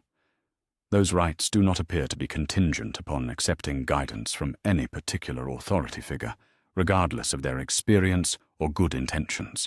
She had prepared a comprehensive summary of relevant magical laws and precedents, complete with citations and analysis that demonstrated Harry's legal standing to make independent choices about his education and guardianship arrangements. Her systematic approach to presenting this information was revealing the extent to which Dumbledore's authority depended upon people's willingness to accept his guidance rather than upon actual legal mandate. The legal documentation was particularly damaging to Dumbledore's position because it demonstrated that many of the arrangements he had made exceeded his actual authority and had been implemented through institutional cooperation rather than formal legal mandate. Harry's financial resources, his educational options, and his choice of guardians were all subject to his own decisions once he was properly informed about his rights and options. Dumbledore studied the legal documentation with what appeared to be genuine interest, though his expression suggested that he had not expected to encounter this level of systematic challenge to his authority from sources that he had assumed would be grateful for his protection and guidance. "Miss Granger," Dumbledore said finally, his tone carrying a mixture of respect and concern that suggested he was reassessing both the children's capabilities and their willingness to accept his continued involvement in Harry's future. "You have conducted remarkably thorough research into these matters. I confess that I had not anticipated encountering such comprehensive preparation for our discussion." He paused to consider the implications of their documentation, while apparently trying to determine what level of authority and influence he could reasonably expect to maintain, given their knowledge of Harry's legal rights and their obvious determination to protect his interests. "However," Dumbledore continued, "I hope you will both consider that legal rights and practical realities are not always the same thing. The magical world includes dangers and complications that may not be adequately addressed through formal legal protections alone." But Harry had been preparing for exactly this type of appeal to fear and practical necessity, drawing on their research into magical society and their analysis of the institutional systems that would shape his future interactions with magical authorities. "Professor Dumbledore," Harry said, his voice carrying a confidence that surprised even himself, "I understand that the magical world includes dangers, but I have learned that ignorance and dependence do not provide protection from those dangers. They simply ensure that I will be unprepared to handle them when they occur." He looked directly at Dumbledore with the sort of steady gaze that he had learned from watching Hermione challenge authority figures who had underestimated her capabilities. "I am willing to listen to advice from people who have experience with magical dangers," Harry continued, "but I am not willing to accept control from people who have demonstrated that they prioritize their own strategic objectives over my welfare. If you want to help me prepare for future challenges, you can do that by respecting my right to make informed decisions about my own education and protection." The conversation that followed involved detailed negotiations about Harry's immediate future and the level of involvement that Dumbledore would be permitted to maintain in his education and protection. The Grangers had prepared comprehensive proposals for alternative arrangements that would provide Harry with appropriate magical education while maintaining the family stability and legal protections that had proven effective in supporting his recovery from years of systematic neglect. By the end of the meeting, it had become clear that Dumbledore's authority over Harry's future was considerably more limited than he had initially assumed, and that the children's systematic preparation had fundamentally altered the balance of power in these negotiations. Harry would not be returning to Hogwarts under arrangements that prioritized institutional convenience over his own assessment of his needs and interests. Instead, he would be pursuing alternative educational options that respected his right to participate in decisions about his own development while providing access to the magical training and protection that his circumstances required. The blood protection would be maintained through arrangements that did not require accepting abuse as the price of safety, and Dumbledore's continued involvement would be subject to Harry's ongoing consent, rather than assumed as a matter of institutional authority. As Dumbledore prepared to leave, his expression suggested that he had been genuinely surprised by the outcome of their discussions, though not necessarily displeased by Harry's demonstration of independence and systematic thinking. His final words carried what might have been approval, along with obvious concern about the challenges that Harry would face in claiming genuine agency over his own future. "Harry," Dumbledore said, his voice carrying a note of what sounded like genuine respect, "you have demonstrated remarkable maturity and intelligence in these discussions. I hope that you will remember that my offer of guidance and protection remains available, even if the terms of that offer have been modified by your own legitimate requirements for autonomy and respect." As the door closed behind Dumbledore, and his magical presence faded from the neighborhood, Harry found himself sitting in the Granger living room with a sense of accomplishment that was different from anything he had previously experienced. For the first time in his 8 years of existence, he had successfully negotiated with a powerful authority figure from a position of knowledge and preparation, defending his own interests while maintaining respect for legitimate concerns about his safety and development. The conversation had been difficult, but it had also been empowering in ways that he was still learning to understand. He was no longer simply the subject of other people's decisions about his future, but rather an active participant in determining his own path forward. And while that brought new responsibilities and challenges, it also brought the possibility of genuine choice and real control over the circumstances that would shape his development into whatever he chose to become.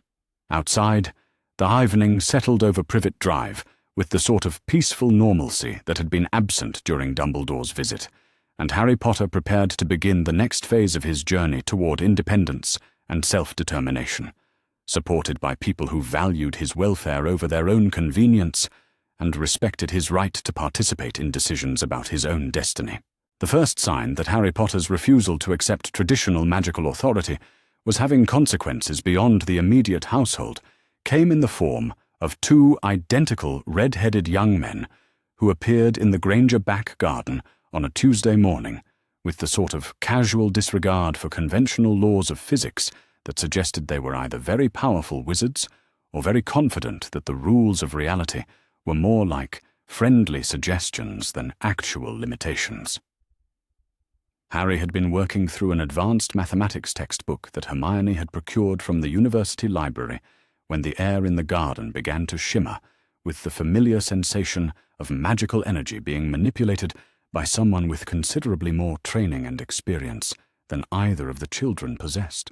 But unlike the overwhelming pressure that had preceded Dumbledore's arrival, this magical signature carried a quality of mischief and barely contained laughter that suggested its creators approached magic as an opportunity for creative expression rather than a tool for imposing authority. Hermione looked up from her own studies, which currently involved what appeared to be a comprehensive analysis of international magical law as it pertained to child protection and educational autonomy, and immediately began documenting the phenomenon in her notebook. The magical manifestation was different from anything they had previously encountered, characterized by precision and artistry that demonstrated advanced technical skill combined with what could only be described as a highly developed sense of humor. The 2 young men who materialized in the center of Monica's prize-winning flower bed were clearly twins, though their identical physical features were offset by subtle differences in expression and bearing that suggested distinct personalities, despite their genetic similarity. They appeared to be in their late teens, with the sort of confidence and easy competence that came from years of successful collaboration on projects that most adults would consider inadvisable, if not actively dangerous. "Well, well," said the first twin, brushing soil from his robes with the casual efficiency of someone who was accustomed to making dramatic entrances in inappropriate locations. "Look what we have here, Gred. It appears that the famous Harry Potter has decided to take up residence in more civilized accommodations." "Indeed, Forge," replied the second twin, employing what was clearly a long-standing routine of playful name confusion that suggested they had been entertaining themselves and confusing authority figures through strategic deployment of their identical appearance for most of their conscious lives. "And it appears that said accommodations include significantly more comfortable furniture and considerably fewer relatives who consider child abuse to be a reasonable hobby." Harry found himself staring at the twins with a mixture of fascination and wariness, uncertain whether their arrival represented additional complications in his already complex situation or the sort of assistance that he hadn't known how to request but desperately needed. Their casual reference to his circumstances with the Dursleys suggested they possessed information about his background, but their tone carried none of the manipulative sympathy he had learned to associate with adults who claimed to be concerned about his welfare. Hermione, however, had no patience for extended uncertainty about the intentions of unauthorized visitors to her family's property, regardless of how entertaining their manner of arrival might have been. She stood up with the sort of polite but firm posture she had learned to adopt when addressing adults who needed to understand that they were dealing with someone who expected to be treated with appropriate respect and consideration. "Good morning," Hermione said, her voice carrying the diplomatic courtesy that she employed when managing potentially complicated social situations. "I am Hermione Granger, and this is Harry Potter. While we appreciate what appears to be a display of advanced magical technique, we would prefer to understand the purpose of your visit before proceeding with any extended social interaction." The twins exchanged glances that suggested they were impressed by her directness and systematic approach to managing unexpected developments, though their expressions also indicated that they had come prepared with explanations that would address exactly these sorts of reasonable concerns about their intentions and authority.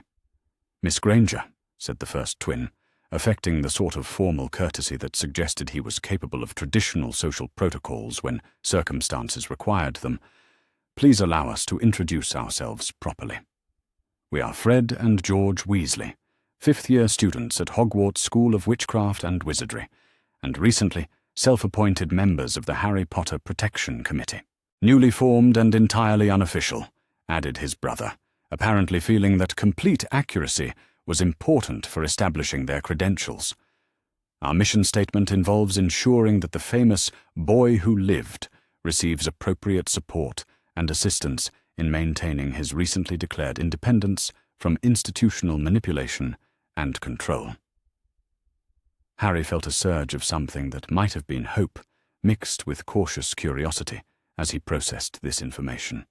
The idea that other people in the magical world might support his right to make independent decisions about his education and guardianship was both encouraging and surprising, given the overwhelming emphasis on authority and tradition that had characterized his previous encounters with magical society. "Harry Potter Protection Committee," Harry repeated, testing the phrase to see whether it represented genuine assistance or simply another form of external management disguised as support. "And what exactly does this committee do to protect people like me?" "Excellent question," said George, settling himself cross-legged on the grass with the casual disregard for conventional social boundaries that Harry was beginning to associate with genuinely confident individuals. "Our primary activities involve providing information, resources, and assistance to magical children who are being subjected to institutional arrangements that prioritize other people's convenience over their actual welfare. Also," added Fred, joining his brother on the lawn in what appeared to be their standard approach to conducting important conversations, "we specialize in creative problem-solving for situations that require thinking outside conventional frameworks.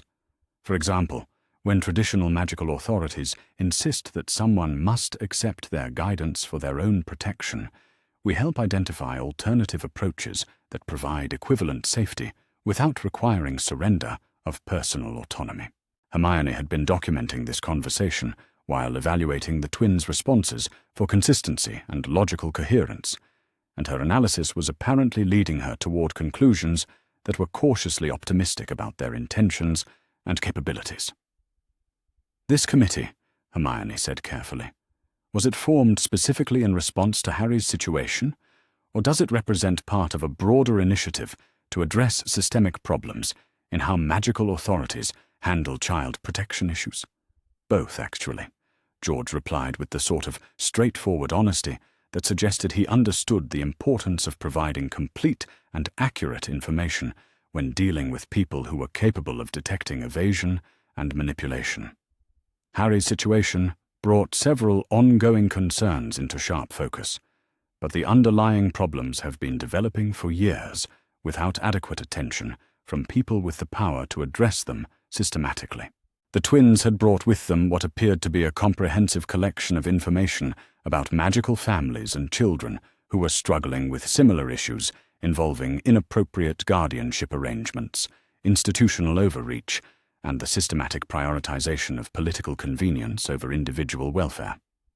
Their documentation was not as methodically organized as Hermione's research, but it demonstrated the sort of practical knowledge that came from direct involvement with people who were experiencing these problems rather than simply studying them academically. Fred produced a scroll from his robes and unrolled it to reveal what appeared to be a map of Britain, marked with symbols indicating locations where magical children were living in circumstances that raised concerns about their safety, education, or legal status. The scope of the problem was considerably larger than Harry had imagined, encompassing dozens of situations where institutional arrangements had resulted in outcomes that failed to serve the children's best interests. The magical world has a tendency to prioritize stability and tradition over individual rights, Fred explained, indicating clusters of symbols that suggested systematic patterns rather than isolated problems. Families with political connections receive favorable treatment, while children without advocates often find themselves subject to arrangements that serve institutional purposes rather than their own development and welfare. Harry studied the map with growing concern about the scope of the issues they were discussing, but also with increasing appreciation for the possibility that his own situation might be part of addressing broader problems rather than simply resolving his personal circumstances. "How exactly does this committee provide assistance to people in these situations?" Harry asked, genuinely curious about their methods and their level of effectiveness in challenging powerful institutions that were accustomed to having their authority accepted without question. "Multiple approaches," George replied with the sort of practical efficiency that suggested he had been thinking systematically about these issues for some time. Direct assistance when people need help accessing their legal rights or financial resources. Information sharing when people need to understand their options or the consequences of various choices. Strategic coordination when people need support in challenging inappropriate institutional arrangements. He paused in his explanation to exchange glances with his brother, apparently communicating through the sort of non-verbal coordination that twins sometimes developed through years of collaborative mischief-making and problem-solving. "Also," Fred added with the sort of grin that suggested he was particularly proud of this aspect of their activities, "creative intervention when traditional approaches prove inadequate for addressing entrenched institutional resistance to necessary changes." Hermione looked up from her documentation with an expression that suggested she was intrigued by the possibilities, but remained focused on gathering sufficient information to evaluate their proposals thoroughly. "Creative intervention," Hermione repeated, her tone carrying the sort of careful neutrality that indicated she wanted clarification before forming opinions about methods that might involve legal or ethical complications. "Could you provide specific examples of what that might involve in practical terms?" The twins exchanged another look, this one suggesting that they were debating how much detail to provide about activities that might not meet strict legal standards, but served important purposes in protecting people who could not protect themselves through conventional channels. "Well," George said finally, "we recently arranged for certain documents to become available to a magical child whose guardians were misusing his inheritance while keeping him ignorant of his financial status. The documents happened to find their way to his attention through channels that bypassed the institutional oversight that had been preventing him from accessing information about his own resources." Harry felt his breath catch as he realized they were describing his own situation, though the carefully neutral language suggested they were maintaining appropriate discretion about confidential matters while providing him with information about their role in facilitating his access to the Gringotts' financial records. "You helped me get the banking information," Harry said, his voice reflecting gratitude mixed with curiosity about their methods and their motivation for involving themselves in his circumstances. Indirectly, Fred confirmed with the sort of diplomatic precision that suggested he was comfortable discussing their activities in general terms while maintaining appropriate boundaries about specific operational details. "We have contacts within various magical institutions who share our concerns about children being subjected to inappropriate arrangements. Sometimes those contacts ensure that information reaches people who need it through channels that do not require formal authorization from the same authorities who created the problematic situations in the first place." The conversation was interrupted by the arrival of Monica Granger, who appeared in the back garden carrying a tray of sandwiches and tea with the sort of practical hospitality that she extended to any guests who appeared to be engaging in serious conversations that might benefit from proper refreshment. Her expression suggested that she had been observing the meeting from inside the house and had concluded that the visitors represented assistance rather than additional complications. "Good afternoon," Monica said, setting down the tray with the sort of efficient courtesy that indicated she was prepared to support whatever productive conversations might be occurring in her garden. "I am Dr. Monica Granger, Harry's current guardian, and I want to thank you for any assistance you may have provided in helping him understand his situation and his options." The twins immediately shifted into more formal social protocols, apparently recognizing that they were now interacting with the adult who held legal responsibility for Harry's welfare and deserved appropriate respect for her role in protecting his interests. "Dr. Granger," said George, accepting tea with the sort of genuine appreciation that suggested he understood the significance of being welcomed into the household rather than simply tolerated as a necessary inconvenience. "We are Fred and George Weasley, and we want you to know that our assistance comes with no expectation of authority or control over Harry's decisions. We believe that he deserves access to information and resources that will allow him to make informed choices about his own future." Monica's response suggested that she had been evaluating their intentions and had reached conclusions that were favorable to their continued involvement in Harry's situation. "That approach aligns with our own philosophy regarding Harry's autonomy and development," Monica said, settling herself on the garden bench where she could participate in the conversation while maintaining appropriate oversight of whatever proposals might be discussed. "We would welcome additional information about his options, particularly regarding educational alternatives that might better serve his specific needs and circumstances." Fred and George had apparently prepared comprehensive information about magical educational options that went beyond the traditional Hogwarts pathway, including alternatives that might provide Harry with appropriate training while respecting his requirement for autonomy and his preference for remaining with the Granger family. "There are several possibilities worth considering," Fred explained, producing additional scrolls that contained detailed information about various magical educational programs. Some families choose private tutoring that allows students to remain in their preferred living situations while receiving instruction from qualified magical educators. Others pursue international educational exchanges that provide exposure to different magical traditions and methodologies. George added his own perspective to this overview, focusing on approaches that might address Harry's specific circumstances and requirements. Given Harry's situation, we think a combination of private tutoring and selective participation in specialized programs might provide the best balance of educational quality and personal autonomy, George suggested. This approach would allow him to develop his magical capabilities while maintaining the family stability that has proven beneficial for his recovery and development. Harry found himself feeling genuinely hopeful about these possibilities, though he was also conscious of the need to evaluate them carefully rather than simply accepting the first alternatives to traditional arrangements that were offered to him. "What about the protection issues that Professor Dumbledore mentioned?" Harry asked, wanting to ensure that any educational arrangements they developed would address legitimate safety concerns without requiring him to sacrifice his newly claimed independence. He seemed to believe that staying with the Dursleys was necessary to maintain some kind of magical protection related to my mother's sacrifice. The twins' response suggested that they had been expecting this question and had researched the relevant magical principles thoroughly enough to provide informed answers about alternative approaches to maintaining adequate protection. "The blood protection is real," Fred acknowledged, his tone becoming more serious as they moved into discussion of potentially dangerous magical matters. "But Dumbledore's interpretation of its requirements has been unnecessarily restrictive. The protection can be maintained through regular contact with blood relatives, not necessarily continuous residence with them."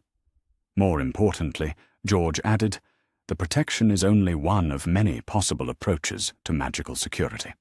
As Harry develops his own magical capabilities and gains access to appropriate training and resources, he will be able to establish additional protections that do not require accepting abuse as the price of safety."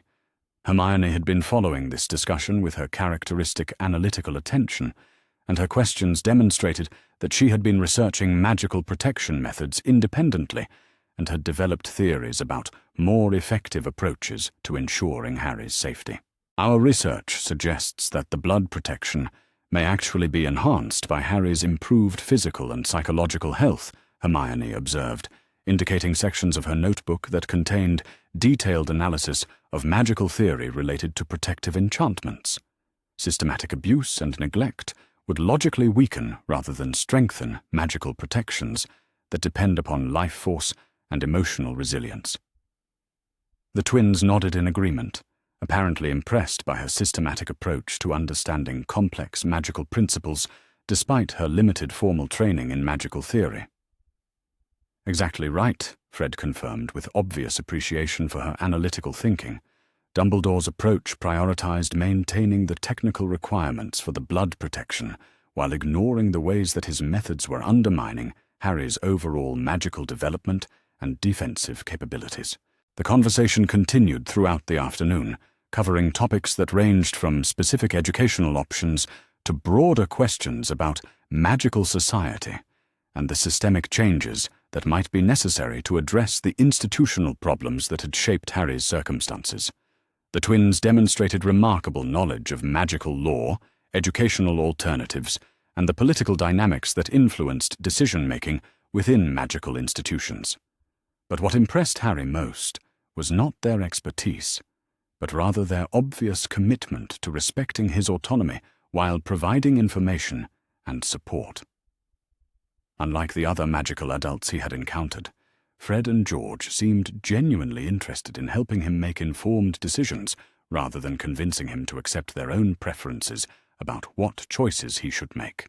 As the afternoon progressed, other visitors began arriving in the Granger garden through various magical transportation methods, each bringing additional information and perspectives that contributed to Harry's understanding of his situation and his options.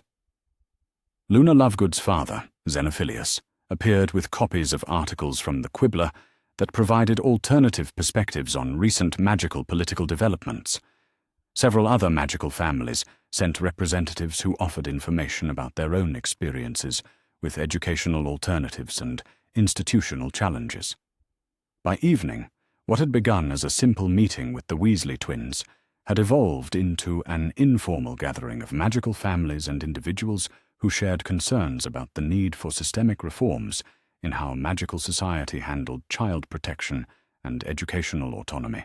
The diversity of perspectives and experiences represented in the group was providing Harry with a comprehensive understanding of his options, while demonstrating that his situation was part of broader patterns that required collective attention rather than simply individual solutions. As the gathering began to disperse, Fred and George approached Harry with what appeared to be a formal invitation to participate in activities that went beyond simply receiving information and support. "Harry," George said seriously, "we want you to know that our assistance is not conditional upon your accepting any particular educational path or making any specific decisions about your future. But we also want you to understand that your situation has implications for other magical children who are facing similar challenges, and your choices will influence their options and opportunities as well."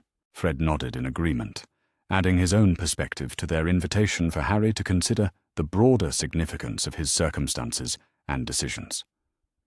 "What we are saying is that your independence and success in claiming your rights could inspire and enable other children to challenge inappropriate arrangements and demand better treatment from magical institutions," Fred explained.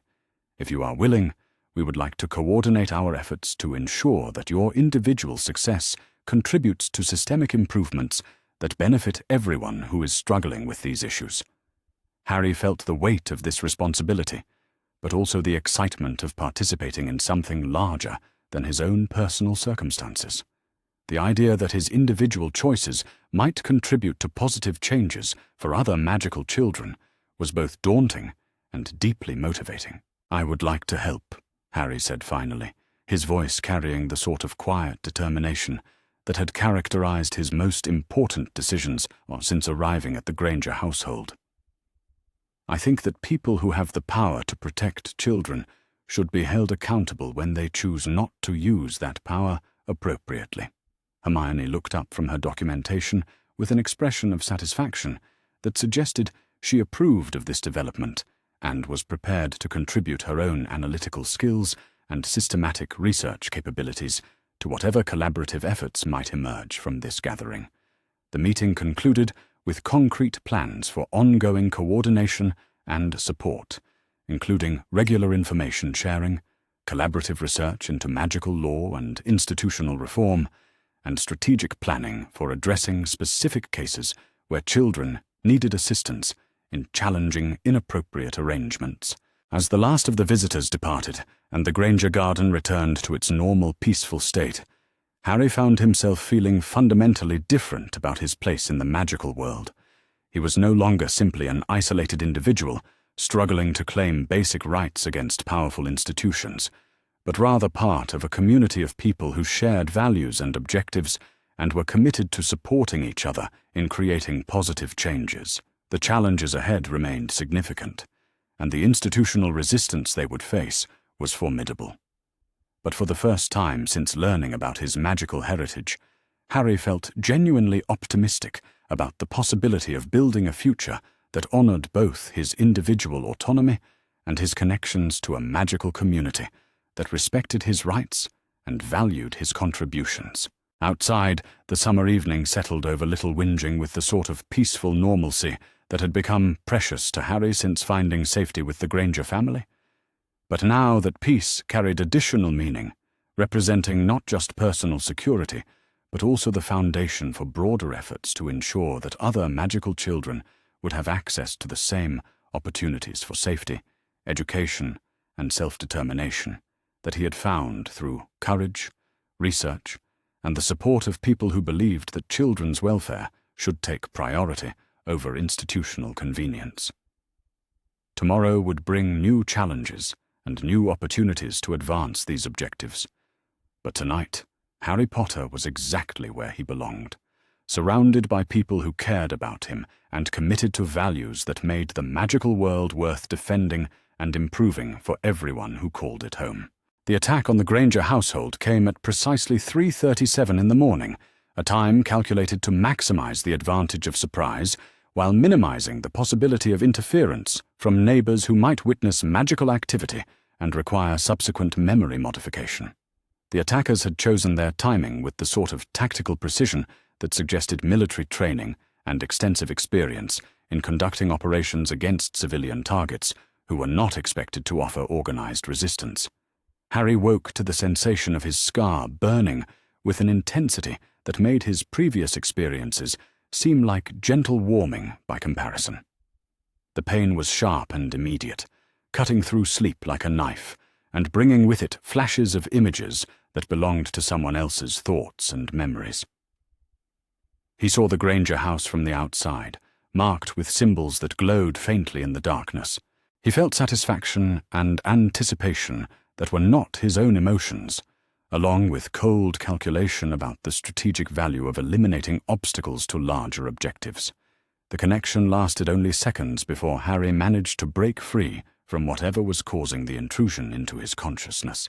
But those seconds provided enough information to understand that the burning sensation was not simply a magical anomaly, but rather a warning system that was alerting him to immediate and deadly danger. "Hermione," Harry called softly, his voice cutting through the darkness of the guest room where he had been sleeping since taking up residence with the Granger family. "We need to wake your parents right now. There are people outside who mean to hurt us." Hermione's response was immediate and systematic, demonstrating the sort of crisis management skills that suggested she had been unconsciously preparing for exactly this type of emergency throughout their recent investigations into magical society and institutional conflicts. "How many people?" Hermione asked, her voice steady despite the obvious stress of being awakened with news of imminent attack. "What kind of magical signatures are you detecting, and how much time do we have before they begin, whatever they are planning to do to us?"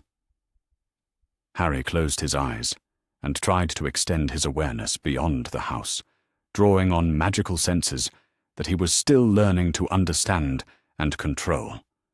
The effort was difficult and disorienting, but it provided information that confirmed his worst fears about their situation. "At least 6 people," Harry reported, his voice reflecting both the strain of maintaining the magical perception and the growing urgency of their circumstances. "They feel powerful, experienced, and they are not trying to hide their intentions from magical detection. I think they want us to know they are here."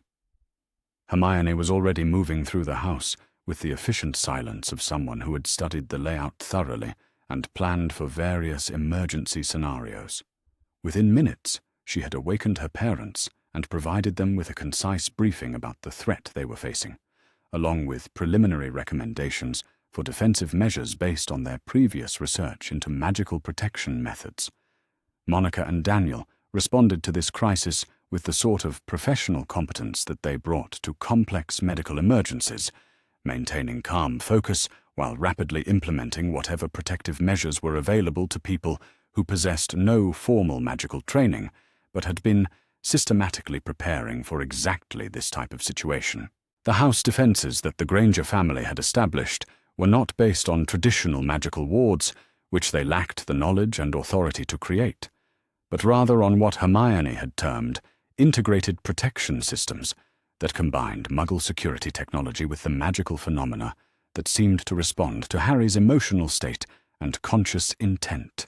Motion sensors and security cameras provided early warning and documentation of any approach to the property, while strategically placed mirrors and reflective surfaces had been positioned to create what Hermione theorized might be a magical amplification network that could enhance and focus whatever defensive capabilities Harry and she might be able to generate under stress.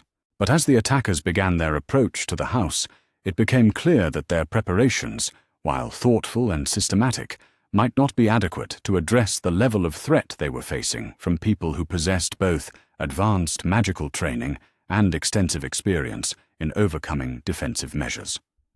The first indication that their situation had moved from potential threat to active attack came when the security lights around the Granger property began failing in sequence, creating expanding zones of darkness that advanced toward the house like a tide of shadow that consumed everything in its path.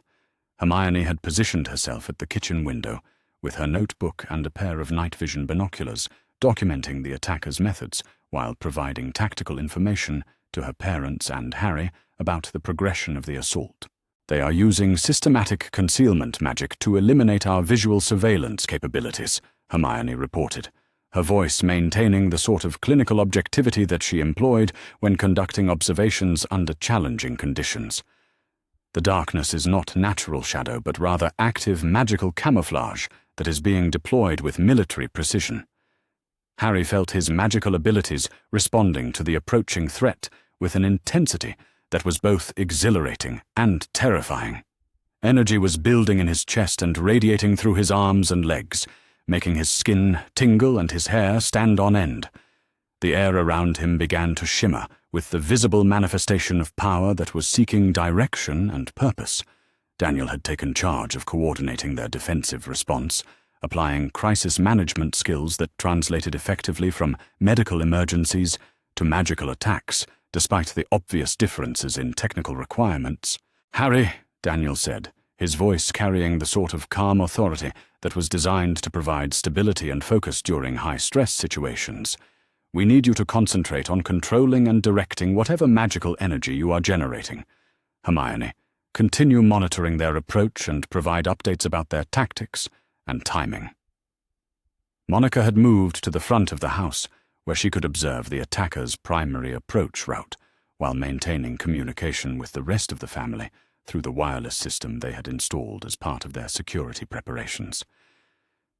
"6 figures in dark robes and masks," Monica reported, her voice steady despite the obviously frightening nature of what she was observing. "They are moving with coordinated precision and appear to be casting spells that are creating additional concealment and protection for their advance. The first direct magical attack came without warning, a bolt of green light that struck the front door and caused it to simply cease to exist, leaving an opening that revealed the attackers silhouetted against the darkness beyond. The spell had been cast with the sort of casual efficiency that suggested its user was accustomed to destroying obstacles and considered the Granger family's defenses to be minor inconveniences rather than serious impediments. But as the attackers moved through the opening they had created, they encountered something that their tactical planning had apparently not anticipated. The house itself began to respond to their intrusion with manifestations of defensive magic that drew upon Harry's emotional state and conscious intent while being amplified and focused by the reflective network that Hermione had designed. The mirrors that had been positioned throughout the house began glowing with soft silver light that created intersecting beams of energy that formed geometric patterns in the air. Where these patterns intersected, the magical environment became unstable in ways that made spellcasting difficult and dangerous for anyone who was not naturally attuned to the defensive network. The lead attacker attempted to cast what appeared to be a stunning spell, but the energy was deflected and scattered by the mirror network, creating a cascade of silver sparks that illuminated the entire room and revealed the attackers' faces for the first time. Harry recognized the pale, aristocratic features of Lucius Malfoy, a man whose photograph had appeared in several of the political analyses that Hermione had collected during their research into magical society and institutional power structures. Malfoy was accompanied by 5 other figures whose bearing and equipment suggested they were experienced in conducting exactly this type of operation against targets who were not expected to survive the encounter. "Lucius Malfoy," Harry said, his voice carrying a mixture of anger and determination that was feeding additional energy into the house's defensive systems. "One of Voldemort's Death Eaters, here to eliminate anyone who might interfere with their master's plans." The identification seemed to surprise the attackers, who had apparently expected to find frightened children and helpless muggles rather than people who were prepared to resist their assault with both systematic planning and considerable magical capability. Malfoy's response suggested that he was adapting his tactics to address unexpected complications, but that he remained committed to completing whatever mission had brought him to attack the Granger household in the middle of the night. "The Potter boy appears to have acquired inconvenient knowledge and assistance," Malfoy announced to his companions, his voice carrying the sort of cold calculation that indicated he was evaluating their situation from a strategic perspective. "We must ensure that this knowledge does not spread further, along with eliminating the sources of his current protection and support." But as the Death Eaters advanced into the house, they discovered that Harry's magical abilities were not limited to defensive applications, and that his 8 years of systematic abuse had created reserves of anger and determination that were now being channeled through magical techniques that Hermione had helped him develop through their experimental research. Harry extended his awareness throughout the house, feeling the magical network that connected him to Hermione and to the defensive systems they had created together. The connection was strong and stable, providing him with access to capabilities that neither of them possessed individually, but which emerged from their collaborative magical work. Working together through their psychic connection, Harry and Hermione began implementing defensive strategies that combined her systematic analysis of their opponent's tactics with his intuitive magical responses to immediate threats. The result was a form of magical combat that was both highly effective and completely unprecedented in the experience of their attackers. Hermione's analytical mind mapped the positions and movement patterns of the Death Eaters while identifying vulnerabilities in their formation and coordination. This tactical information was transmitted to Harry through their magical connection, allowing him to direct his defensive magic with precision and timing that maximized its effectiveness against multiple opponents. Harry responded to her guidance by channeling energy through the mirror network in ways that created selective magical disruption, interfering with the Death Eater's spells while leaving the Granger family's own activities unaffected. The technique required careful control and precise timing, but it allowed them to neutralize superior numbers and training through coordination and strategic thinking. The Death Eaters found themselves unable to cast reliable spells while inside the Granger house, as their magical energy was being constantly disrupted and redirected by the defensive network. Their coordination began to break down as individual attackers discovered that their usual tactics were ineffective against opponents who had developed entirely new approaches to magical combat. Malfoy attempted to re-establish control over the situation by targeting Monica and Daniel directly, apparently calculating that threatening the Muggle parents would force Harry to surrender rather than risk their safety. But this tactical decision proved to be a serious miscalculation, as it triggered the most intense magical response that Harry had yet demonstrated. The threat to his adoptive family activated protective instincts that Harry had been developing since finding safety and acceptance with the Grangers. But these instincts were now supported by magical training and emotional stability that allowed him to channel his protective impulses through systematic magical techniques, rather than simply releasing them as uncontrolled bursts of accidental magic. The result was a manifestation of defensive power that filled the entire house with silver-white energy that seemed to pulse in rhythm with Harry's heartbeat.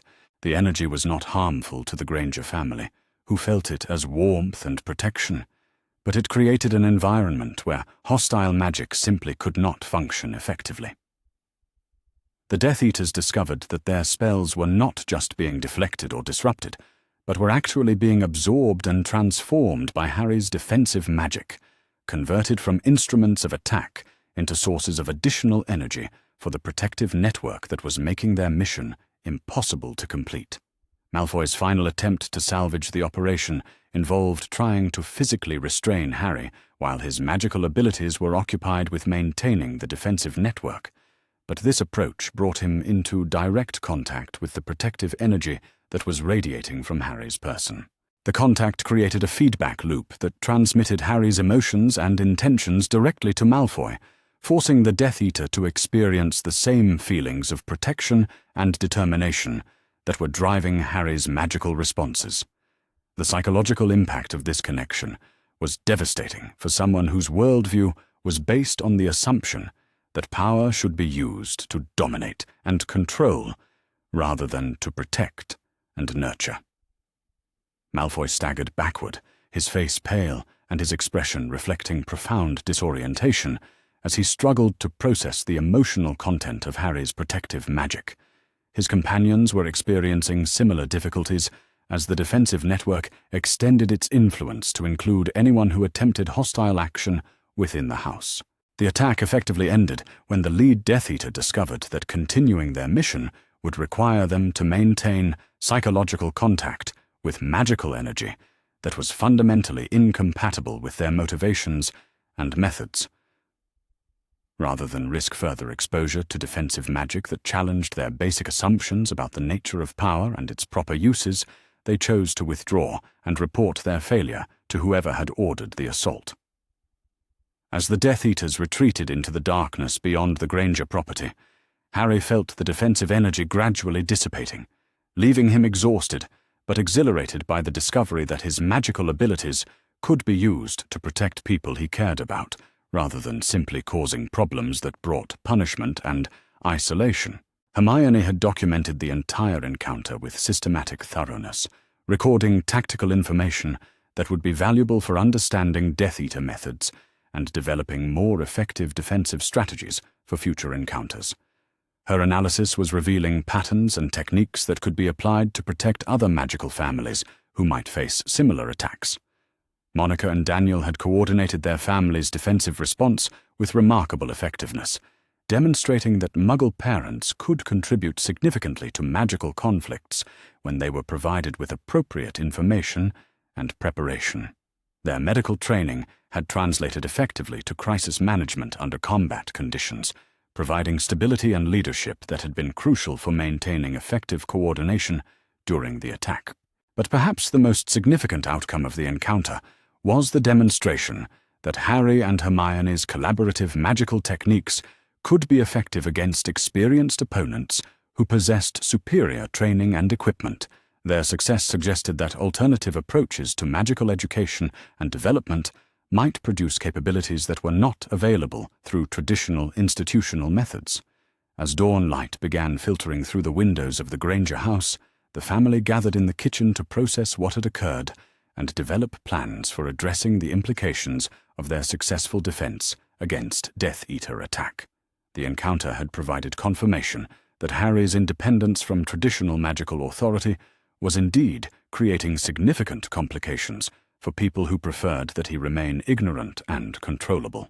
But it had also demonstrated that the alternative approaches they were developing for his education and protection were not just theoretically sound, but practically effective against real threats. Hermione's analysis of the attack was revealing that the Death Eaters had possessed detailed information about the Granger household and Harry's living arrangements, suggesting that their assault had been planned with inside knowledge of circumstances that should have been confidential. The intelligence used to plan this attack came from sources within magical institutions, Hermione announced, her voice reflecting both analytical certainty and obvious concern about the security implications of this conclusion. The attackers knew too much about our preparations and capabilities for this to have been an independent operation. Harry felt a chill as he processed the implications of this observation, understanding that their success in defending against direct attack might have revealed the extent of institutional opposition to his independence, while also demonstrating capabilities that would make him a higher priority target for future operations. But he also felt a sense of pride and confidence that was different from anything he had previously experienced. For the first time in his life, he had faced a genuinely dangerous threat and had not only survived, but had actively protected people he cared about through conscious application of his abilities and systematic preparation. The magical world's response to their successful defense would undoubtedly include both increased support from allies who approved of their independence and escalated opposition from authorities who were committed to maintaining traditional arrangements regardless of their impact on individual welfare. But Harry Potter was no longer the frightened and isolated child who had escaped from a cupboard under the stairs just weeks earlier. He was becoming someone who could stand against institutional power and personal threat while protecting the people and values that mattered to him, supported by family and friends who shared his commitment to creating a magical world that honored both individual rights and collective responsibility. The encounter with the Death Eaters had been frightening and dangerous, but it had also been transformative in ways that would shape not just Harry's future development, but also the broader efforts to reform magical society that were emerging from his individual choice to claim agency over his own destiny. As the morning progressed, and news of the attack began to spread through the magical community, it became clear that the successful defense of the Granger household would be interpreted as evidence that alternative approaches to magical education and child protection were not just viable but potentially superior to traditional institutional methods. The implications of this demonstration would reverberate throughout magical society, challenging established assumptions about authority, protection, and the proper relationship between powerful institutions and the individuals whose welfare they claimed to serve.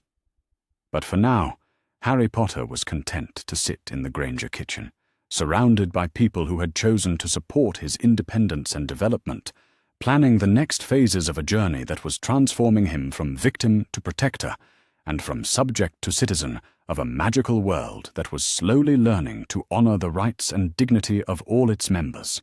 The attack had been survived, the attackers had been repelled, and the evidence was clear that systematic preparation and collaborative magical work could provide effective protection against even experienced opponents who possessed superior resources and training.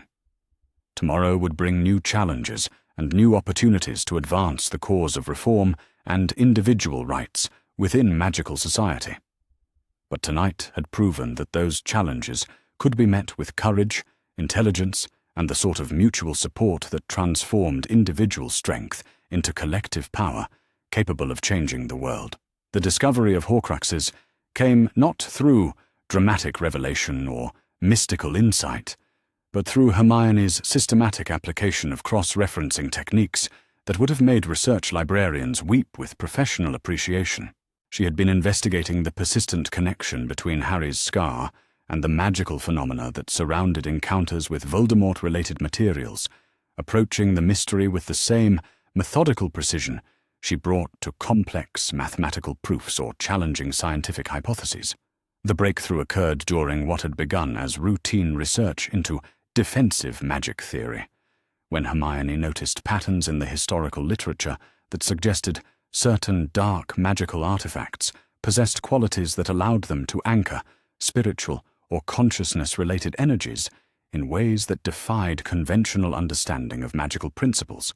These artifacts were referenced obliquely in texts that discussed the most forbidden areas of magical theory, mentioned in footnotes and academic asides that suggested their existence without providing explicit instruction in their creation or detection. Harry had been working through advanced magical exercises that were designed to help him understand and control the scar connection when Hermione made the intellectual leap that transformed their understanding of his circumstances from concerning medical anomaly to existential crisis of unprecedented scope and complexity. "Harry," Hermione said, her voice carrying the sort of careful neutrality that she employed when presenting conclusions that were both logically inevitable and psychologically devastating. "I think your scar contains a piece of Voldemort's soul that was accidentally transferred during his failed attempt to kill you as a baby." The silence that followed this statement was the sort of silence that occurs when reality has just been fundamentally restructured, and no one present possesses adequate emotional resources to process the implications immediately. Harry felt something cold settling in his stomach as his mind began working through what this revelation meant for his identity, his future, and his relationship with the magical world that had shaped his entire existence. "You think I am carrying part of Voldemort inside my head," Harry said slowly, testing the words to see whether saying them aloud made them seem more real or more impossible. "Not exactly inside your head," Hermione clarified, with the sort of technical precision that suggested she had been thinking through the magical theory involved while trying to cushion the psychological impact of her conclusions. "The soul fragment appears to be contained within the scar tissue itself, creating a bounded connection that allows limited psychic interaction without complete merger or possession."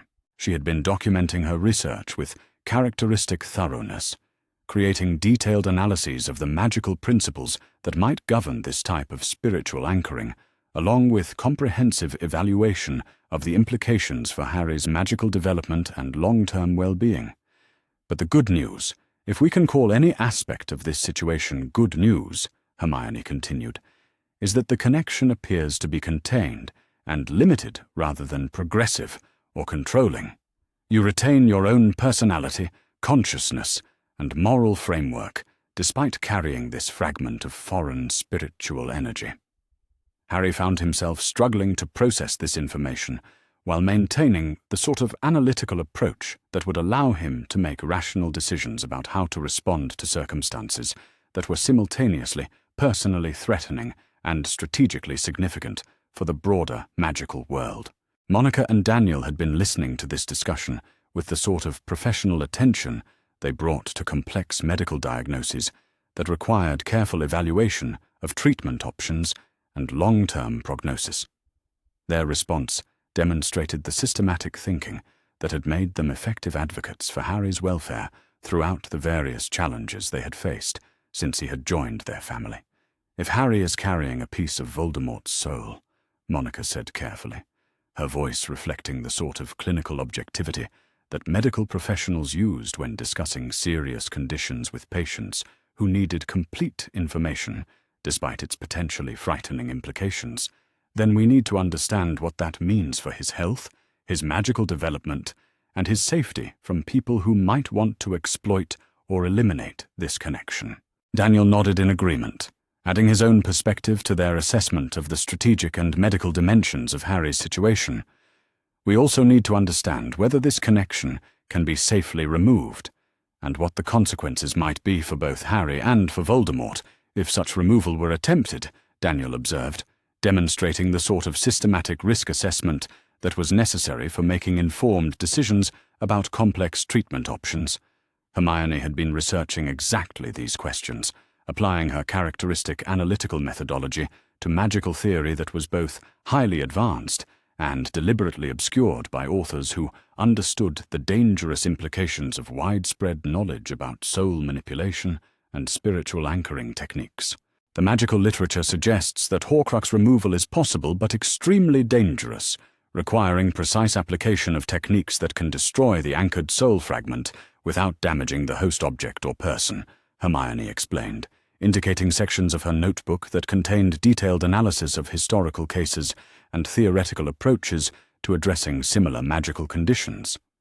"But the more concerning issue," Hermione continued, her voice taking on the sort of serious tone that indicated she had identified problems that went beyond simply addressing Harry's individual circumstances, "is that if Voldemort created one accidental Horcrux, he may have created additional intentional ones as part of a systematic approach to achieving magical immortality." This observation introduced complications that transformed Harry's personal medical situation into a strategic challenge with implications for the entire magical world. If Voldemort had indeed created multiple Horcruxes, then his apparent death in 1981 had been temporary rather than permanent, and his return to physical form was not a question of whether, but rather a matter of when and how. The prophecy about Harry being the one with the power to defeat Voldemort took on entirely new meaning if his enemy possessed multiple anchors to life that would allow him to return from apparent death repeatedly until all of his soul fragments were located and destroyed. Harry felt overwhelmed by the scope of the responsibility that these revelations placed upon his shoulders, but he also felt something else building alongside the fear and uncertainty. It was a sense of clarity about his purpose and his choices that was different from the confusion and reactive decision-making that had characterized his previous responses to magical crises. "If Voldemort has created multiple Horcruxes," Harry said slowly, working through the logical implications of their discoveries, "then defeating him will require more than simply confronting him in magical combat. It will require systematic investigation to locate and destroy every soul fragment he has created, followed by final confrontation with whatever remains of his original consciousness." Hermione nodded in agreement, apparently relieved that Harry was approaching this revelation with analytical thinking rather than emotional panic or denial. "Exactly," Hermione confirmed, turning to a section of her notebook that contained preliminary research into Horcrux detection and destruction methods. "The challenge will be identifying the objects he chose as anchors, understanding the protective measures he established around them, and developing safe methods for destroying soul fragments without triggering defensive magic that might harm the people attempting the destruction." The conversation was interrupted by the arrival of Sirius Black, who appeared in the Granger garden through what appeared to be legal apparition rather than the fugitive stealth that had characterized his previous movements through magical Britain. His presence suggested that significant changes had occurred in his legal status, though his expression indicated that whatever developments had led to his freedom were connected to information that was both urgent and potentially disturbing. Sirius approached the house with the sort of careful attention to protocol that suggested he was conscious of his guest status and wanted to ensure that his arrival did not create additional complications for the family that had been protecting his godson so effectively. "Harry," Sirius called through the kitchen window, his voice carrying relief mixed with obvious concern about whatever information had brought him to seek immediate contact. "I need to speak with you about developments that affect your safety and your understanding of the threats you are facing." Harry felt a complex mixture of emotions as he observed his godfather for the first time in circumstances that allowed for actual conversation rather than desperate flight from magical authorities. Sirius looked older and more worn than the photographs from his Hogwarts years, but his expression carried the sort of determined intelligence that suggested his years in Azkaban had not broken his capacity for strategic thinking and protective action.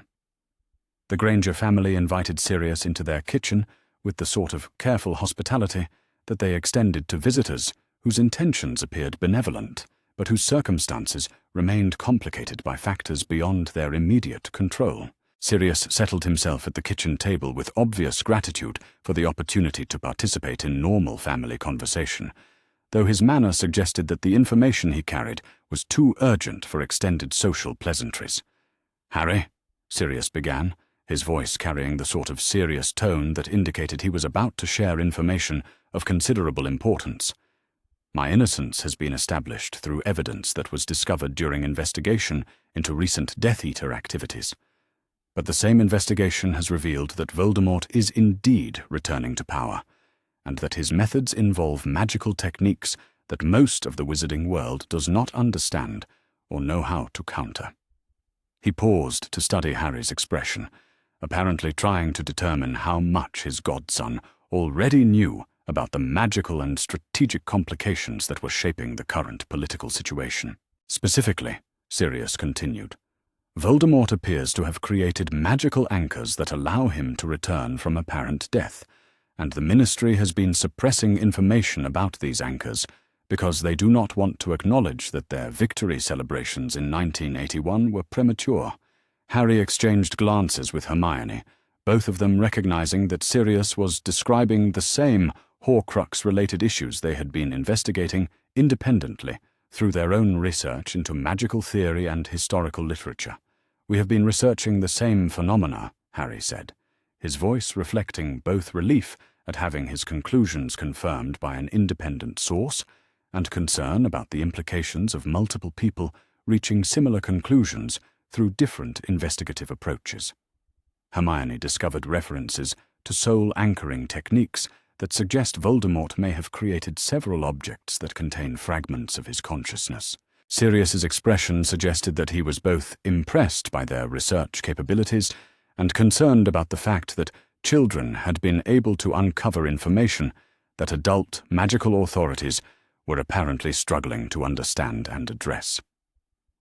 "Your research is accurate," Sirius confirmed, his tone carrying professional respect for their analytical work, along with obvious worry about their exposure to information that was both dangerous and strategically sensitive. "The objects are called Horcruxes, and destroying them will require both precise magical technique and considerable personal risk for anyone who attempts the process." Hermione had retrieved her notebook and was comparing her research findings with the information that Sirius was providing, looking for discrepancies or additional details that might refine their understanding of the challenges they faced. "Our analysis suggests that Horcrux destruction requires exposure to substances or energies that are capable of damaging soul fragments while leaving physical objects intact," Hermione observed, indicating sections of her documentation that contained theoretical approaches to addressing spiritual contamination in magical artifacts. The magical literature references basilisk venom, fiend fire, and certain other destructive forces as potentially effective for this purpose. Sirius nodded in agreement, apparently confirming that her theoretical research aligned with whatever practical information had become available through official magical investigations. The challenge, Sirius explained, is that Voldemort chose objects that are both magically significant and extremely difficult to locate and access. He appears to have favored items with historical importance and powerful protective enchantments, ensuring that anyone attempting to destroy his Horcruxes would face maximum danger and difficulty. The conversation continued throughout the afternoon, covering topics that ranged from specific Horcrux identification and destruction techniques to broader strategic questions about how to coordinate anti-Voldemort activities without triggering institutional interference from magical authorities who were more concerned with maintaining public confidence than addressing actual threats. Sirius provided information about other magical families and organizations that were beginning to organize independent resistance to Voldemort's return, creating networks of cooperation that operated outside official ministry channels while sharing intelligence and resources that could be crucial for effective opposition to dark magic activities. But what emerged most clearly from their discussion was the realization that Harry's circumstances placed him at the center of a conflict that would determine the future of magical society, and that his choices about education, protection, and strategic cooperation would have implications that extended far beyond his personal welfare and development. The Horcrux in his scar represented both a vulnerability that Voldemort might attempt to exploit and a potential advantage that could provide insight into the Dark Lord's activities and intentions. Managing this connection would require careful balance between using it strategically and protecting Harry from psychological contamination or manipulation. As evening approached and Sirius prepared to leave for meetings with other members of the emerging resistance network, he provided Harry with contact information and communication methods that would allow ongoing coordination while maintaining appropriate security against surveillance by hostile forces. "Harry," Sirius said, his voice carrying the sort of emotional weight that indicated he was struggling with the complexity of his feelings about his godson's circumstances. "I want you to know that your independence and your refusal to accept inappropriate authority have created opportunities for addressing these threats that would not have been available through traditional institutional channels." He paused to look directly at each member of the Granger family, apparently wanting to ensure that they understood both his gratitude for their protection of Harry and his commitment to supporting whatever decisions they made about future arrangements.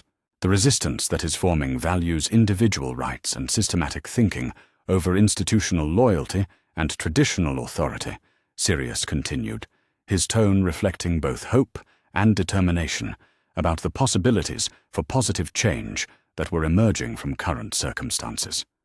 "Your approach to protecting Harry and respecting his autonomy provides a model for how the magical world should treat all of its children, not just those who are famous or strategically important." As Sirius departed and the Granger family settled into their evening routine, Harry found himself processing the day's revelations while planning for the challenges that lay ahead. The discovery that he carried a piece of Voldemort's soul was disturbing, but it was also clarifying in ways that helped him understand both his unique circumstances and his role in the larger conflict that was reshaping magical society. The knowledge that Voldemort's return was inevitable rather than merely possible transformed his educational and strategic priorities, requiring him to accelerate his magical development while maintaining the independence and analytical thinking that had proven so effective in previous crises. But perhaps most importantly, the formation of a resistance network that valued individual rights and systematic preparation provided Harry with a community of allies who shared his commitment to protecting people through empowerment rather than control.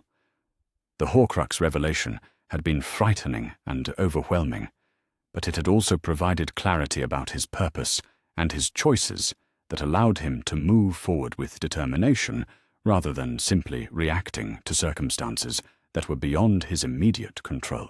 Tomorrow would bring new challenges as they began the systematic work of locating and destroying the remaining Horcruxes while preparing for eventual confrontation with Voldemort himself.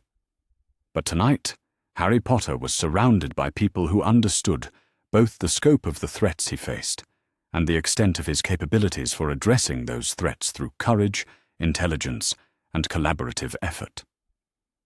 The piece of Voldemort's soul in his scar would always represent a connection to darkness and malevolence, but it would not define his identity or control his choices.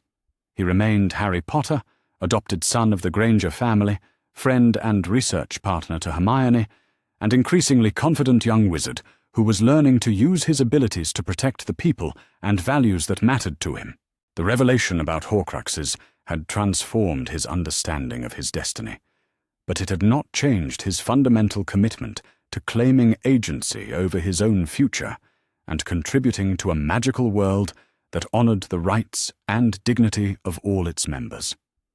If destroying Voldemort required locating and eliminating multiple soul fragments, then that work would be accomplished through systematic research, careful planning, and collaborative effort with people who shared his values and objectives.